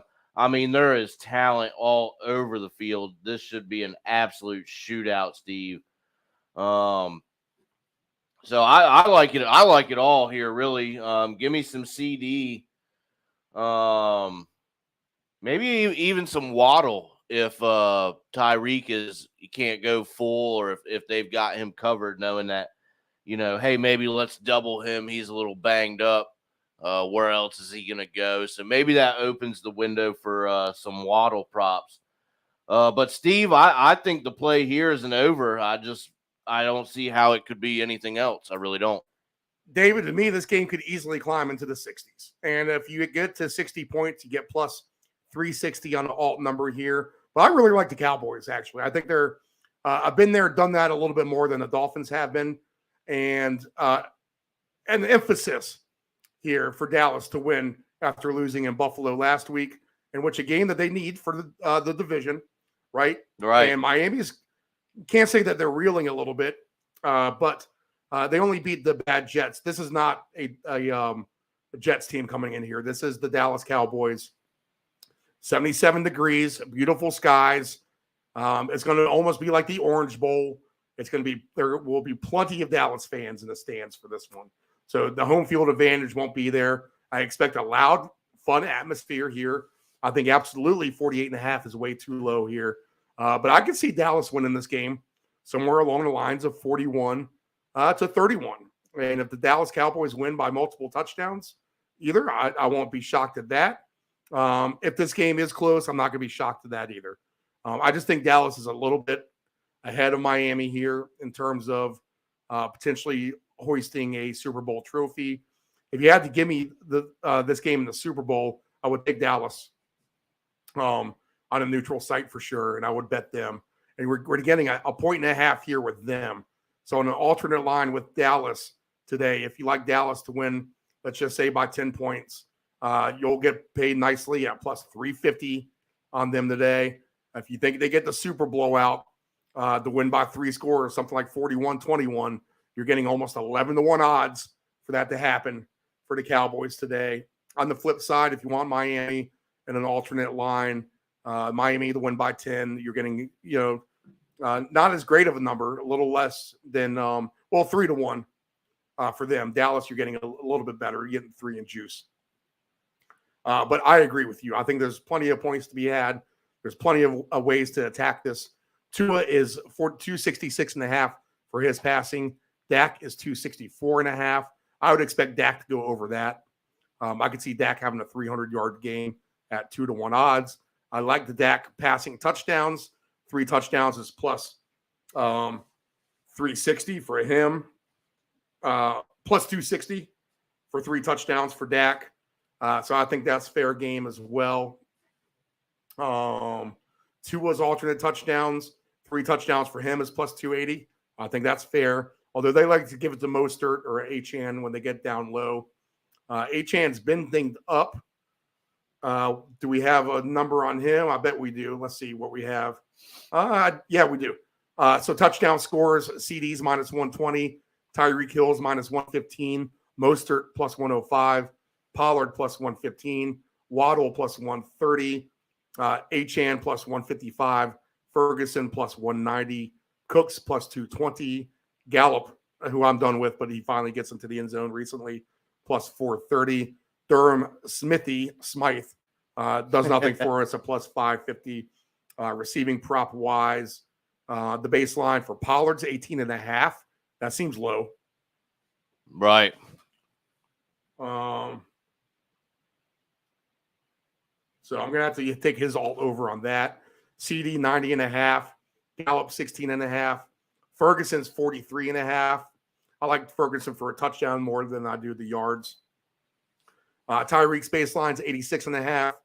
I think you can throw the talk of trying to get him to 2,000 out the door. You just want to get a win here. Achane over 23.5 is his receiving number. He's capable of that for sure. Mostert 6.5. Waddle 66.5. He's been money as well. Alternate numbers over CD to get to 125 yards plus 260, 150 yards plus 520. Tyreek Hill alternate yards to get to 125 is plus 290.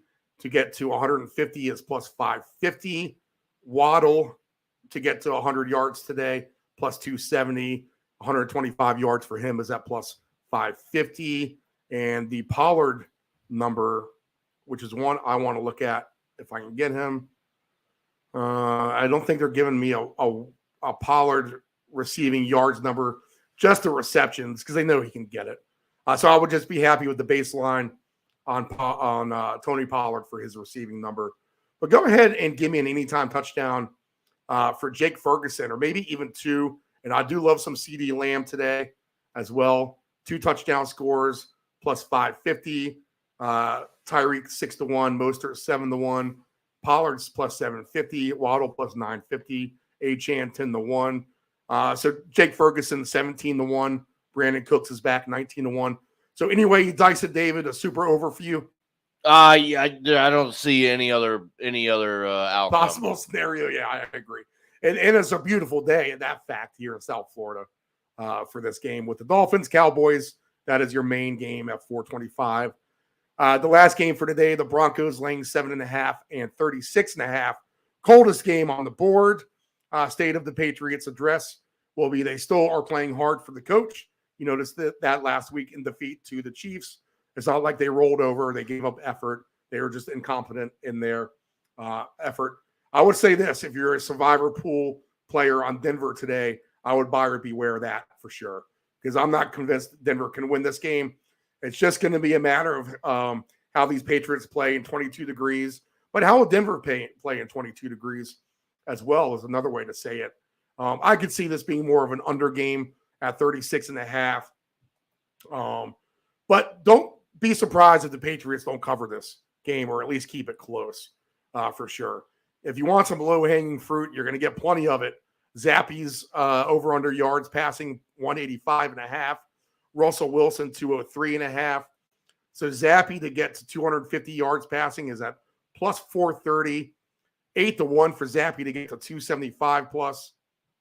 Russell Wilson is let's see here. Alternate passing touchdowns for him to get to 2 touchdowns plus 130, 3 touchdowns plus 540. I have no alternate touchdowns on Zappy, but if he gets 2 touchdowns, you get plus 136 on him. Oh, yeah, here's Zappy's touchdowns. Yeah, 2 or more. This is interesting. This is the way they have it, Dave. So 2 touchdowns for Zappy is at plus 390. And then I must have been reading this wrong. Yeah, over a half a touchdown for Zappy is at minus 166. So, yeah, that makes more sense. So 2 touchdowns for Zappy at plus 390. I'm not going to hate on that, to be honest. Right. Rushing prop wise, Zeke is going to be the man for New England, but he's 63.5. Javonte Williams, 53.5. Russell Wilson, 22.5. Zappy is just 5.5. Receiving prop wise, Zeke 27.5. I could see that as an over.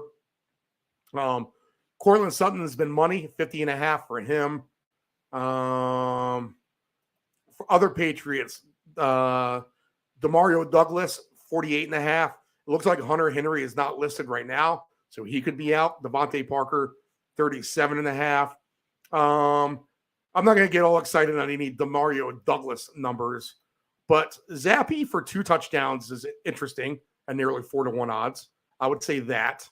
But I would expect a lower scoring game overall here. Kind of a stink fest. Everyone might be throwing up their eggnog by the end of the third quarter type of dealio if you're watching this game. Okay, Dave. Patriots will play it tough. 7.5 may be too much for me. So take the points tonight, and maybe it'll be a Merry Christmas for all in New England. How about for you, David? So, Steve, we're going to keep it real simple to end out. Better games on the board. Yeah, better games. Ending out the Christmas Eve with just a simple play here. I am going to move the total just a little bit under to about 35. That's what I'm going to do here. This for whatever reason, for either side, Broncos or Patriots, just has a 17-10 written all over it, I think. Just one of those kind of games. So we're going to keep it simple, and we're going to give it another shot with a under here. Patriots, Broncos. Christmas football. We have a triple header that if you don't want to watch the NBA, you don't have to. So 3 football games on Christmas afternoon and evening with the Raiders and the Chiefs to start the slate at 1 o'clock Eastern. Chiefs minus 10.5, 40.5. You got to think at some point the Chiefs are going to look like a superstar playoff team. And it could come at the hand of the Raiders, who just put up 63 points against the Chargers, which looks even better now after what the Chargers did last night against Buffalo, hanging in there for the bulk of that game. And the Chiefs did not look that great in victory at New England last week, but they are at home here. Element's not too bad outside, so friendly weather for Vegas. It's not like Kansas City's far from Vegas either. That's literally just an hour flight or so, maybe a little bit more than that.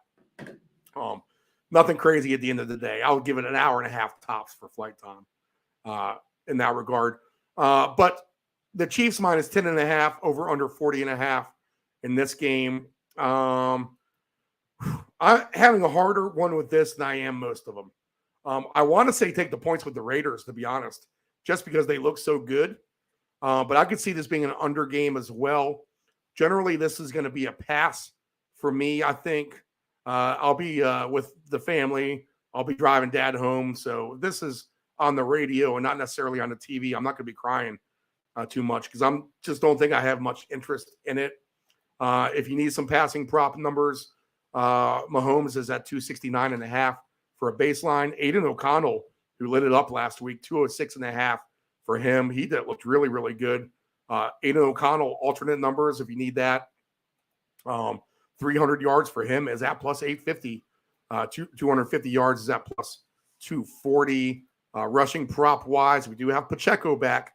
61.5 is the only rushing number I see on the board for this right now. Receiving wise, Devontae Adams, 64.5 baseline. Jacoby Myers, 40.5. Hunter Renfrow, 20.5. That might be too low for that one, to be honest. Kelsey, 67.5. Justin Watson, 20.5. I'm going to write Renfrow down just because I have nothing on this, and maybe I'll just key in on that. Justin Watson, 20.5. Rashee Weiss, 67.5. Pacheco, 25.5 for receiving numbers. Kelsey, 67.5. Did I say him? Yep.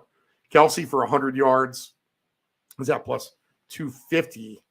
Hunter Renfrow, what is his alternate receiving yards to get to 50 yards? Plus 450 for Renfrow at plus 450 yards here against the stingy Chiefs defense. He'd be the option down the board that O'Connell may be comfortable with. So go ahead and give me some Hunter Renfrow props in this one, Dave. And besides that, I'll be enjoying Christmas, hopefully. Right. How about you? So Steve, I'm gonna move this line. Okay. And I'm gonna do it for the Raiders. Nice. All right, you like the dog here. Plus 7.5. Okay. I'm gonna move that down a little bit. Plus 122. Not the worst angle. You'll be fading the public in a standalone Christmas afternoon game. Right. Think of that too. So Steve, that's gonna be it right there. 7.5 on the Raiders. That's it. Alternate number for the Raiders.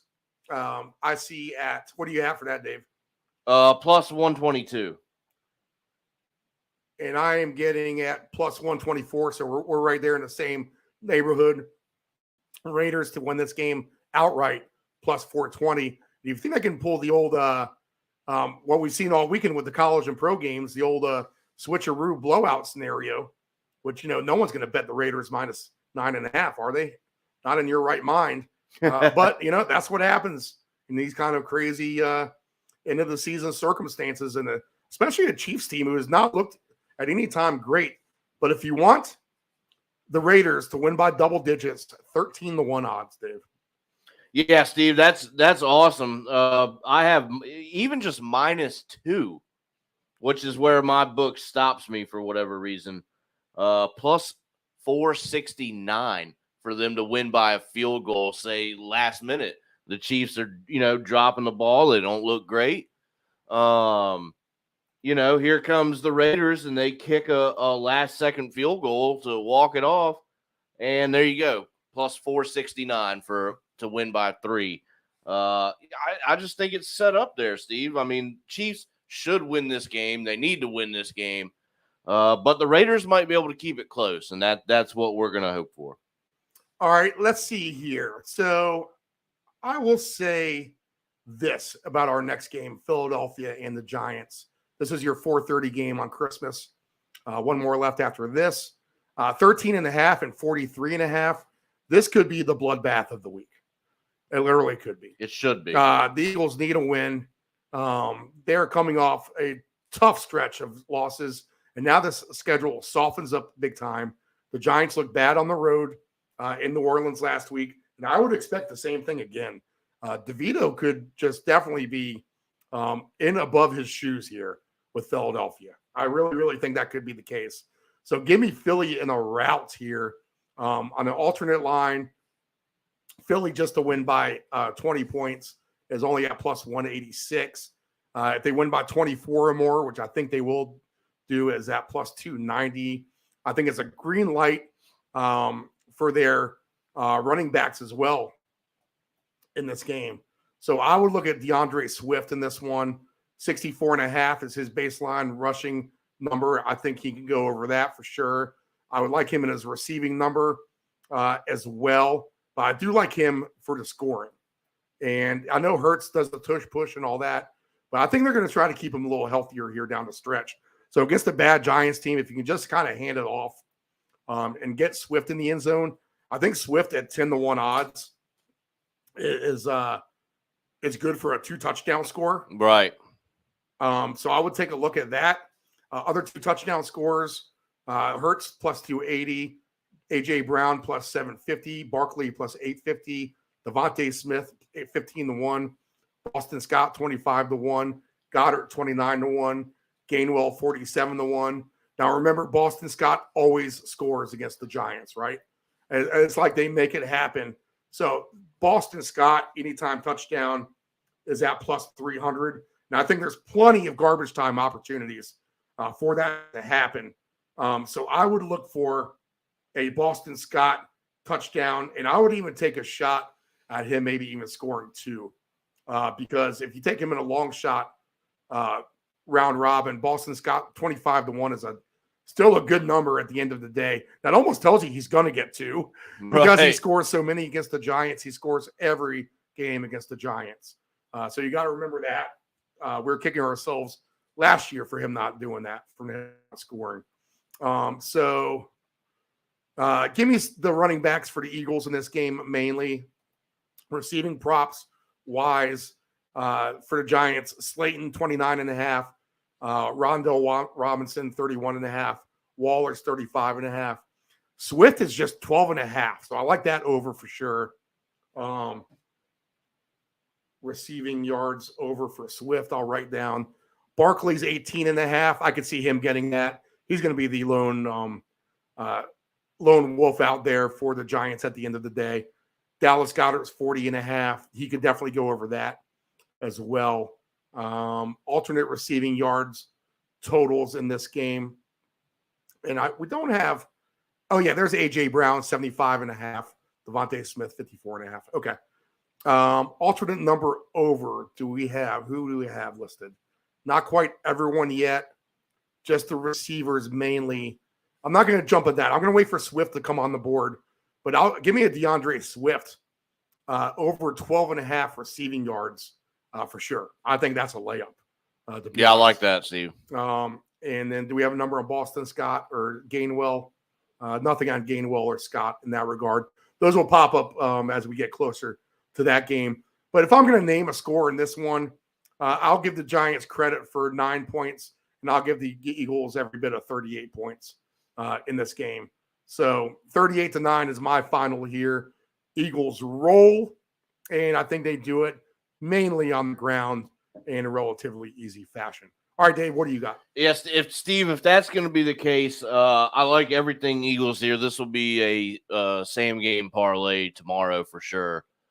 But if the Giants are going to get their 9 points, or I'll give them 10, Steve. And I think Saquon gets their lone touchdown. And then the Eagles are going to have some rushing opportunities too, maybe Jalen Hurts. So, Steve, both teams to score a rushing touchdown, plus 165. Let's take that away from this. Other than that, it's a same game Eagles fiesta. DeAndre Swift for 100 yards is at plus 310. I'll take a shot at that potentially. And Kenneth Gainwell, 40 yards is at plus 310.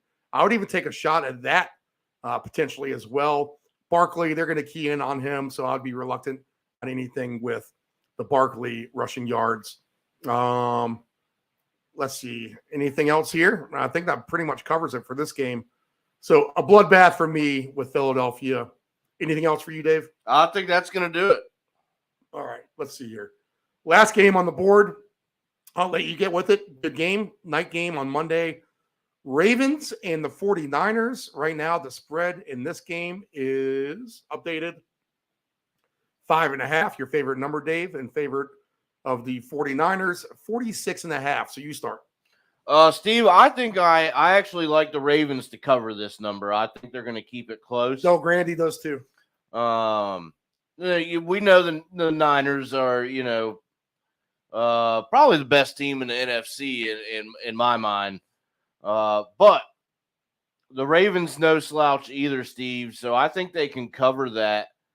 Can you move it? I don't think I'd move it too much. I would probably just kind of leave it alone. Other than that, Steve, maybe a Gus Edwards touchdown at plus 130. He might find his way on the anytime list. I don't know how much success the Ravens will have through the air, so maybe it's by committee here with Edwards and Lamar Jackson trying to get it done on the ground. But yeah, let me get the Ravens with the 6 there, Steve. All right, David, you and Del Grande both like it. I'm going to have to go against you this week. And Dave's out there in San Francisco land. He says they're playing down this game a little bit. And, would you rather be a team that wins 13 in a row? And he didn't say this, but I did. Would you rather be a team that wins 13 in a row to win the Super Bowl, or maybe kind of have a loss in the middle to kind of regain your traction? Yeah, you know what I'm talking about? Right. There's such a thing as losing in the season to where, you got to kind of hit the reset button and move forward, and then you don't lose again, as opposed to, damn, we're due for a loss. We've won 16 games in a row or whatever. Right. Kind of being on pins and needles, and the pressure builds a little bit as you get down the line closer to hoisting the Lombardi trophy. So I just kind of think of it weird in that aspect. That being said, I do like the 49ers here, and I think they can flex their muscles here on the Ravens. I think Mitchell hurts losing him. They've already lost Andrews. They do have your Zay Flowers. They do have Gus. They do have Lamar. Defense has been very nice for Baltimore. But I just think San Fran is in a class of their own at the end of the day. And I think they're going to be able to handle business. So I'll take the Niners on the alt line myself. I'm willing to say that they can win this game by 20 points or more. And you're getting paid nicely, plus 470 if they can do that. I think this game does go over the total as well, because Baltimore can get their 17 to 20 points. Kind of like a lot like the Arizona game last week, I would think, score-wise, to be honest. So I think a funner, higher scoring game. And when I think of this game, I think of physical and big boy football. So the one that comes to mind with me is Deebo Samuel. Plus 105 for him on his anytime touchdown. His receiving prop number, 61.5. He's been cruising past that. So his number is really inflated now on all of those aspects. But maybe back in the rushing game here with Deebo. 12.5. Here we go again. 12.5 with his rushing number. And for an alternate number, Deebo to get 40 yards rushing or more is plus 550. So give me some Deebo Samuel rushing yards. And they do like to pass it to him at the end of the day. The other one I would look at too, and McCaffrey is a beast. 100 yards for McCaffrey is at plus 168. I mean, that might be a layup to some. That could be a layup for sure. McCaffrey just always seems to kind of get there. Passing yards wise, Purdy's 252.5. Lamar Jackson is 215.5. Alternate passing touchdowns. Purdy's been great for 3 touchdown passes. So he's cashed that plenty for me, and he's plus 280 to do so again. So I'm going to take a look at that for Purdy for 3. Purdy for 4 is at plus 920. Lamar passing touchdowns is at 3 touchdowns for him is plus 280. So you're getting a better number on Purdy, kind of, or they're the same, really. And what should be a highlight game to determine who the MVP may actually be when this game when it's all said and done after this game, to be honest. Purdy, Jackson, and McCaffrey all can make a claim to be the most valuable player here. So I'm going to look at Purdy passing touchdowns. Other receiving numbers that interest me maybe. Likely's 38.5. Rashad Bateman's 26.5. Odell's 38.5. Zay Flowers 44.5. McCaffrey's 30.5. That may be too low. Ayuk 62.5. Deebo 61.5. Kittle 48.5. McCaffrey alternate receiving yards to get the 60 yards is 4-1. I could buy in on that. 50 yards receiving is a plus 265. So I could buy in on that. Talk about zigging and zagging. McCaffrey receiving yards, Debo rushing yards. That could go together well. And touchdown-wise in this one, let me get back to the rushing. Lamar's 55.5, too scared to do that. Gus Edwards, 41.5. McCaffrey, 83.5. Debo, 12.5. Again, so give me the Debo on a stab on that one. I'll probably take the McCaffrey rushing yards too. And then on the 2 touchdown scores for this game, we're going to have McCaffrey plus 250. Debo at 7-1 works for me just fine. Brandon Ayuk is at 9-1. Kittle 11-1. Gus Edwards 11-1. Lamar Jackson 17-1. Zay Flowers 19-1 is a good number. Odell Beckham's 20-1. Isaiah Likely 28-1. Justice Hill 45-1. You're going to see some more of him getting into the mix as well. We liked him earlier in the year, but now with the injury to Mitchell there, you get some more Justice Hill potentially for sure. And then the other anytime touchdown I would look at is this. I would take a look at, let's see here, anytime touchdown down the board. Let's see. Did we mention all these guys? I don't think we did.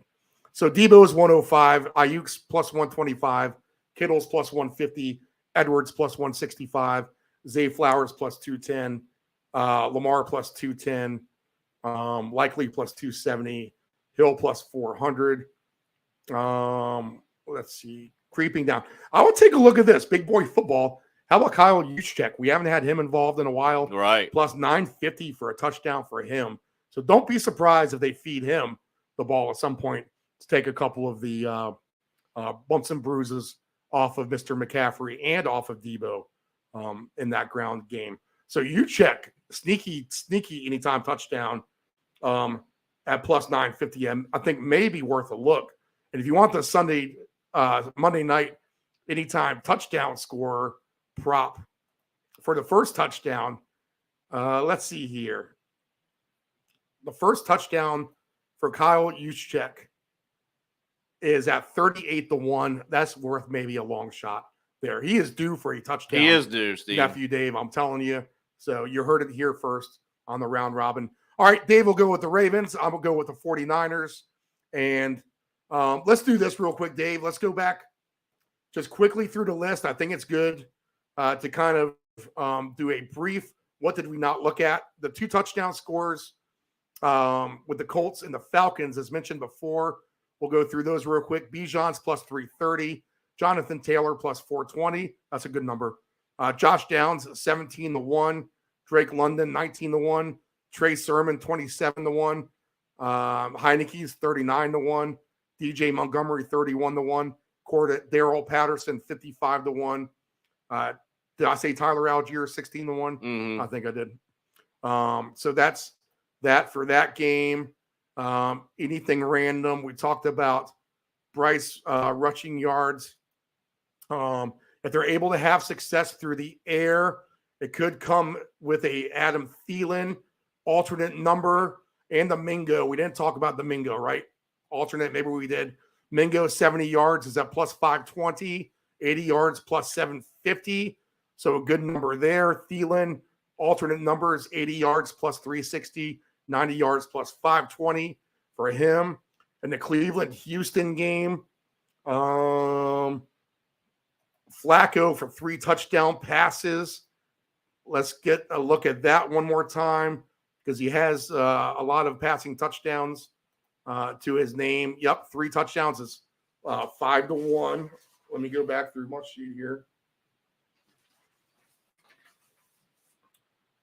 Where's my Cleveland game in Houston? Who knows at this point? Yeah, it's all in the 3 touchdowns for Flacco. in the craziness Okay, over there. Let's see. Jets, if you want to get crazy, Case Keenum, 3 touchdowns, 12-1. All right. In the Lions game, we expect points there. That could be interesting. Who's higher scoring, Detroit, Minnesota, or Dallas, Miami. I think Dallas, Miami. Yeah, Dallas, Miami. Maybe not by much, though. Yep. So green light on everything Detroit. And look for Hawkinson and Jefferson to have good games as well. Commanders and Jets. I like the Commanders and an over, potentially on the road with Breece Hall. Anything tricky we haven't looked at here? I don't think so. We talked about Sam Howell rushing yards as well. We both like Seattle at Tennessee. Derrick Henry, did we talk about him for 2 touchdowns? I think we did, but just definitely for one. Plus 550 for him. 3 is at 33-1 if you think he can get crazy there. I do like Kenneth Walker in this game myself. Tampa and Jacksonville. Let's see. Baker Mayfield passing touchdowns would be one I would look at potentially. So for 3 touchdowns for Baker's at plus 360, which he got there for me here a couple times this season on his prop already as well. Trevor Lawrence still not on the board for his touchdowns this morning. Let's see. Dallas and Miami, nothing else to really say there. We covered all that. It could be a field day. New England and Denver. Let's see. Some of the player props of the Patriots left off the board. Check back on that later, but some low-hanging numbers for sure available. Raiders and Chiefs. Can Mahomes and company get right at home against the Raiders? Giants and Eagles could be a bloodbath. And then we'll split on the Ravens and 49ers. Let's see. Odell Beckham Jr. receiving yards. Let's take a look at that in Zay Flowers. 2 things we didn't talk about. Zay Flowers to get to 70 yards is at plus 270. 8 yards plus 390. Hey, plus 750 for Zay Flowers for 100 yards, Dave. Well, not the worst number in the world. Right. You can break free there. Beckham for 70 yards pays plus 310. He's plus 850 for 100 yards. Okay, let's go ahead and we'll queue up the most popular sounder in all of sports. And I got a ton of notes I'm going to have to go through here. As we look for our 2 touchdown scores on the day, I'll try to give you, I think, is a good play and a long shot as we go through the list this morning. Johnny. 4 weeks. 20 papers, that's $2 plus tip. Gee, Johnny, I don't have a dime. Sorry. Didn't ask for a dime. $2. I give you 2.5 and a Ric Flair. It's a jungle out there. You got to look out for number 1, but don't step at number 2. Utah. Give me 2. And Jimmy 2 times, who got that nickname because he said everything twice, like... I'm going to go get the papers. All right, Dave, 2 touchdown scores today. What do you got? All right, Steve, we're going to go with David Njoku for 2, Sam Laporta for 2, DJ Moore for 2, and we're going to round it off, 4th man, Raheem Mostert, 2 touchdowns today. All right, that's a good solid one. Let's see here. 2 touchdown scores for me. Not all of these are going to hit, but worth a shot in the round robin or so. I would look at Jonathan Taylor for the Colts in that game. And if I'm going to take, a long shot for 2 touchdowns in that game, I would look at Josh Downs at 17-1. I don't even know if that's a long shot, to be honest. So I would take a look at those 2 as we scroll through. Green Bay game in Carolina. So my 2 touchdown scores will come on Green Bay for sure. My long shot will be Tucker Kraft. And my short shot in this game, I would take a look at Dontavian Wicks at 16-1. He's been a very, very favorite receiver there for Green Bay. Now, I'd also throw Mingo in there at 85-1. I mean, I would actually take Mingo ahead of Kraft, to be honest. Mingo at 85-1 is really, really appealing at that big number. 2 touchdown scores in Cleveland today. I would take a shot with Njoku, like you said, 19-1 for him. That's great. And then a long shot for me would be Noah Brown who's been playing great. 50-1 for Noah Brown. Let's see here. In the Detroit-Minnesota game, I just want to take them all. But give me St. Brown and Gibbs. I'll just leave it at that. In the Commanders game, give me your boy Dotson at a big number, and I'll take Breece Hall potentially for 2 as well. But give me your boy Dotson. He's getting a big number. I like it. Seattle will take Kenneth Walker to 3rd for 2 for him. And then if there's going to be a long shot in the Seattle game, I'm going to put it on the hands of a Seahawk here. So 2 touchdowns. Why not? Tyler Lockett at 21-1. He's kind of due for 2 touchdowns, to be honest. So that's not the worst play in the world. Someone like Lockett, Dotson, Noah Brown, and Mingo is going to pay enormous money. 2 touchdown scorer today. I'll take Rachaad White to get in the end zone for 2. And if I'm going to take a long shot on that one, go ahead and give me Cade Otton for 2 as well. I like DJ Moore and Cole Kmet. I like your DJ Moore one, and I'll take Kmet as well in a long shot. Give me CeeDee Lamb and Jake Ferguson in the Cowboy game. Both have a chance for 2, I think. There, big payout on Ferguson for sure. I don't think we'll get a 2 touchdown score at all in the Patriot Bronco game. But if I had to take a choice, go ahead and give me Ezekiel Elliott for 2 touchdowns. Dave poking fun of me on the text I sent the other day. That looks all good except for Ezekiel Elliott. So Zeke, he was probably being serious too and funny at the same time. Plus 850 for Zeke for 2 touchdowns. How about Zeke for 3 touchdowns in a Christmas nightmare for Denver? Wouldn't that be a Christmas nightmare if Ezekiel Elliott gets 3 touchdowns? 55-1 for Zeke for 3. I might just have to play that for the fun of it tonight, Dave, at least for like $4. Right. To win 220.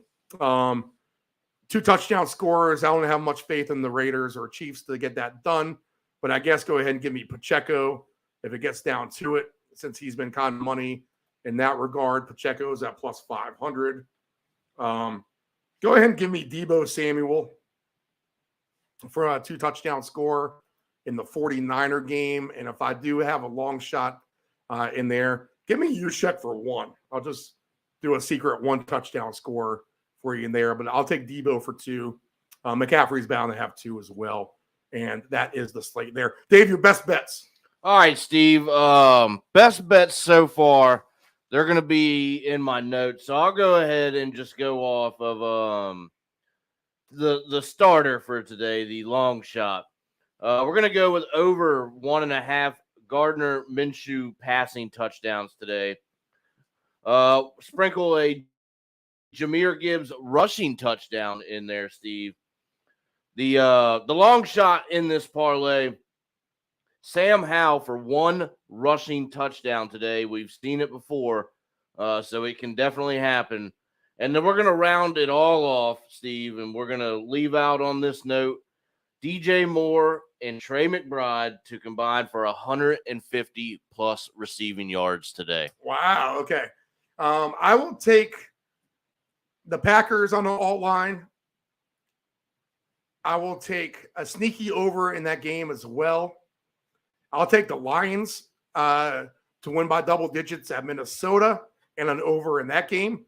Upset of the day, Commanders over the Jets, and I'll take an over in that game. Give me Seattle on the road to handle Tennessee potentially by double digits. Where you don't think that would be the case, I'm going to think that's the case. I think the Buccaneers can handle business at home as well. Give me the Bears at home and a convincing win over Arizona. Give me the Cowboys and a super over in that game. I like the Cowboys as a dog and an over the total in that game. I'll grab the 7.5 with New England and a bloodbath in Philadelphia with the Eagles, and also the Niners can handle business as well.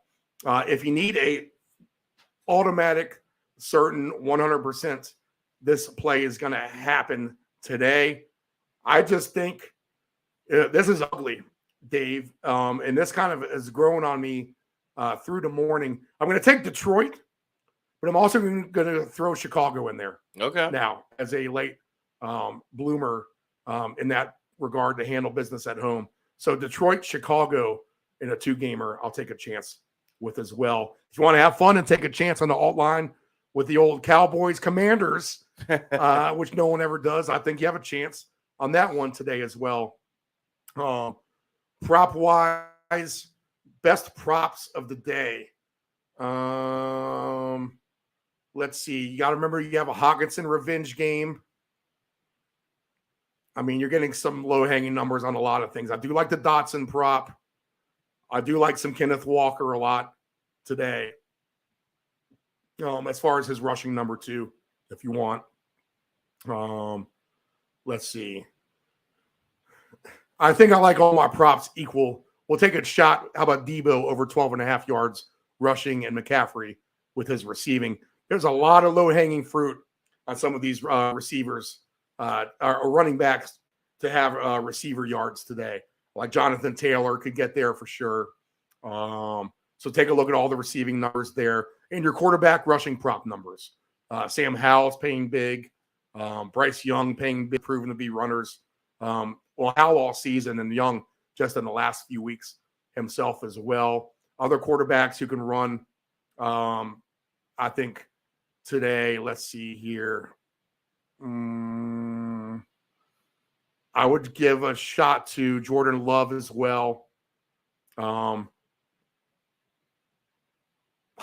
yeah, Taylor Heineke, right? Taylor Heineke. Rush talking yards. about him, rush yards for him. Yeah, okay. Maybe not as many as I thought, but there are definitely a few. All right, so I like the Heineke and the Bryce Young ones the best in that regard. Maybe team those guys up with like a Breece Hall receiving prop number and a Rashad White receiving yard number if you want to have a fun prop in that regard. All right, Dave, week 16, I guess, if you got Dave Del Grande's conversation. So hard to talk after 2 hours straight, David. 2 hours, 15 minutes of non-stop talking. Dave Del Grande's conversation or anything with this game slate with me or Nephew Dave. It's an easy fast forward rewind on our YouTube channel, deepend757broadcasting.com, our website, deepend757.com, the website as well, and all over social media, the old X Twitter at deepend757, Facebook, deep end, like deep end of a pool, Able Solutions 757. Well, Dave, that's going to be a wrap on the Christmas. I'm thankful for you for being a part of the show. Thankful for you. Do you have anything to say to the audience and everyone out there? Everybody, good luck on your tickets, and I hope everybody has a very good holiday season wherever you are traveling. Hopefully safe travels have been had, and we can get some entertaining stuff going on today and just enjoy family, watch a little football, maybe eat some good food, and everybody be merry and have a nice Christmas. And we'll get a What the Puck is Going On show on Tuesday at 6 o'clock. The Friday Soccer Paycheck returns Friday at 4 o'clock p.m. Eastern Standard Time, all on the Deep End Broadcasting Network, deepend757.com. Now, I want to echo the same thing, Dave. Be safe out there wherever you are. Travel. Give yourself plenty of time. Don't rush. Don't feel like you're sweating. If you already have enough gifts and you feel like you need more, just stop. Who cares what they get? People don't remember that a week later, a month later, what you got them anyway. So just try to be with family. If you're by yourself, try to make something good to eat. Try to win some money potentially on some of the stuff we try to help you with. Always use your own brain, but don't be afraid to move some lines around like a crazy person and try to make your $5 into $5,000. So keep your head up out there if you're having a down holiday. Rest in peace to my boy Mike Lane, who passed away many years ago here on this Christmas weekend. About 15 years ago at this point. It's not 15, it's 14 or so. It's pretty close. But we do miss you, Mike. And again, brother, I will pour one out for you today. And Mike was a Bears fan too. So that gives me even more faith in rooting for Chicago for the old lame-o today. All right, guys, we do appreciate you tuning in. This is the round robin. You deal with us every Sunday if you've been listening for over 4 hours. And always unscripted too, Dave. Always. We never have a script. We just take notes and we do it off the cuff of our seat. Is that the right way to say that? Yeah, right off the top. Right off the top. David, thank you. Everyone out there, have a blessed Christmas. Merry Christmas. Be strong. Get some winning tickets. And let's have a fabulous Sunday and Monday cashing in big odds. Signing off from the beautiful studios in Virginia Beach, Virginia. This is the Round Robin. Good luck, everyone.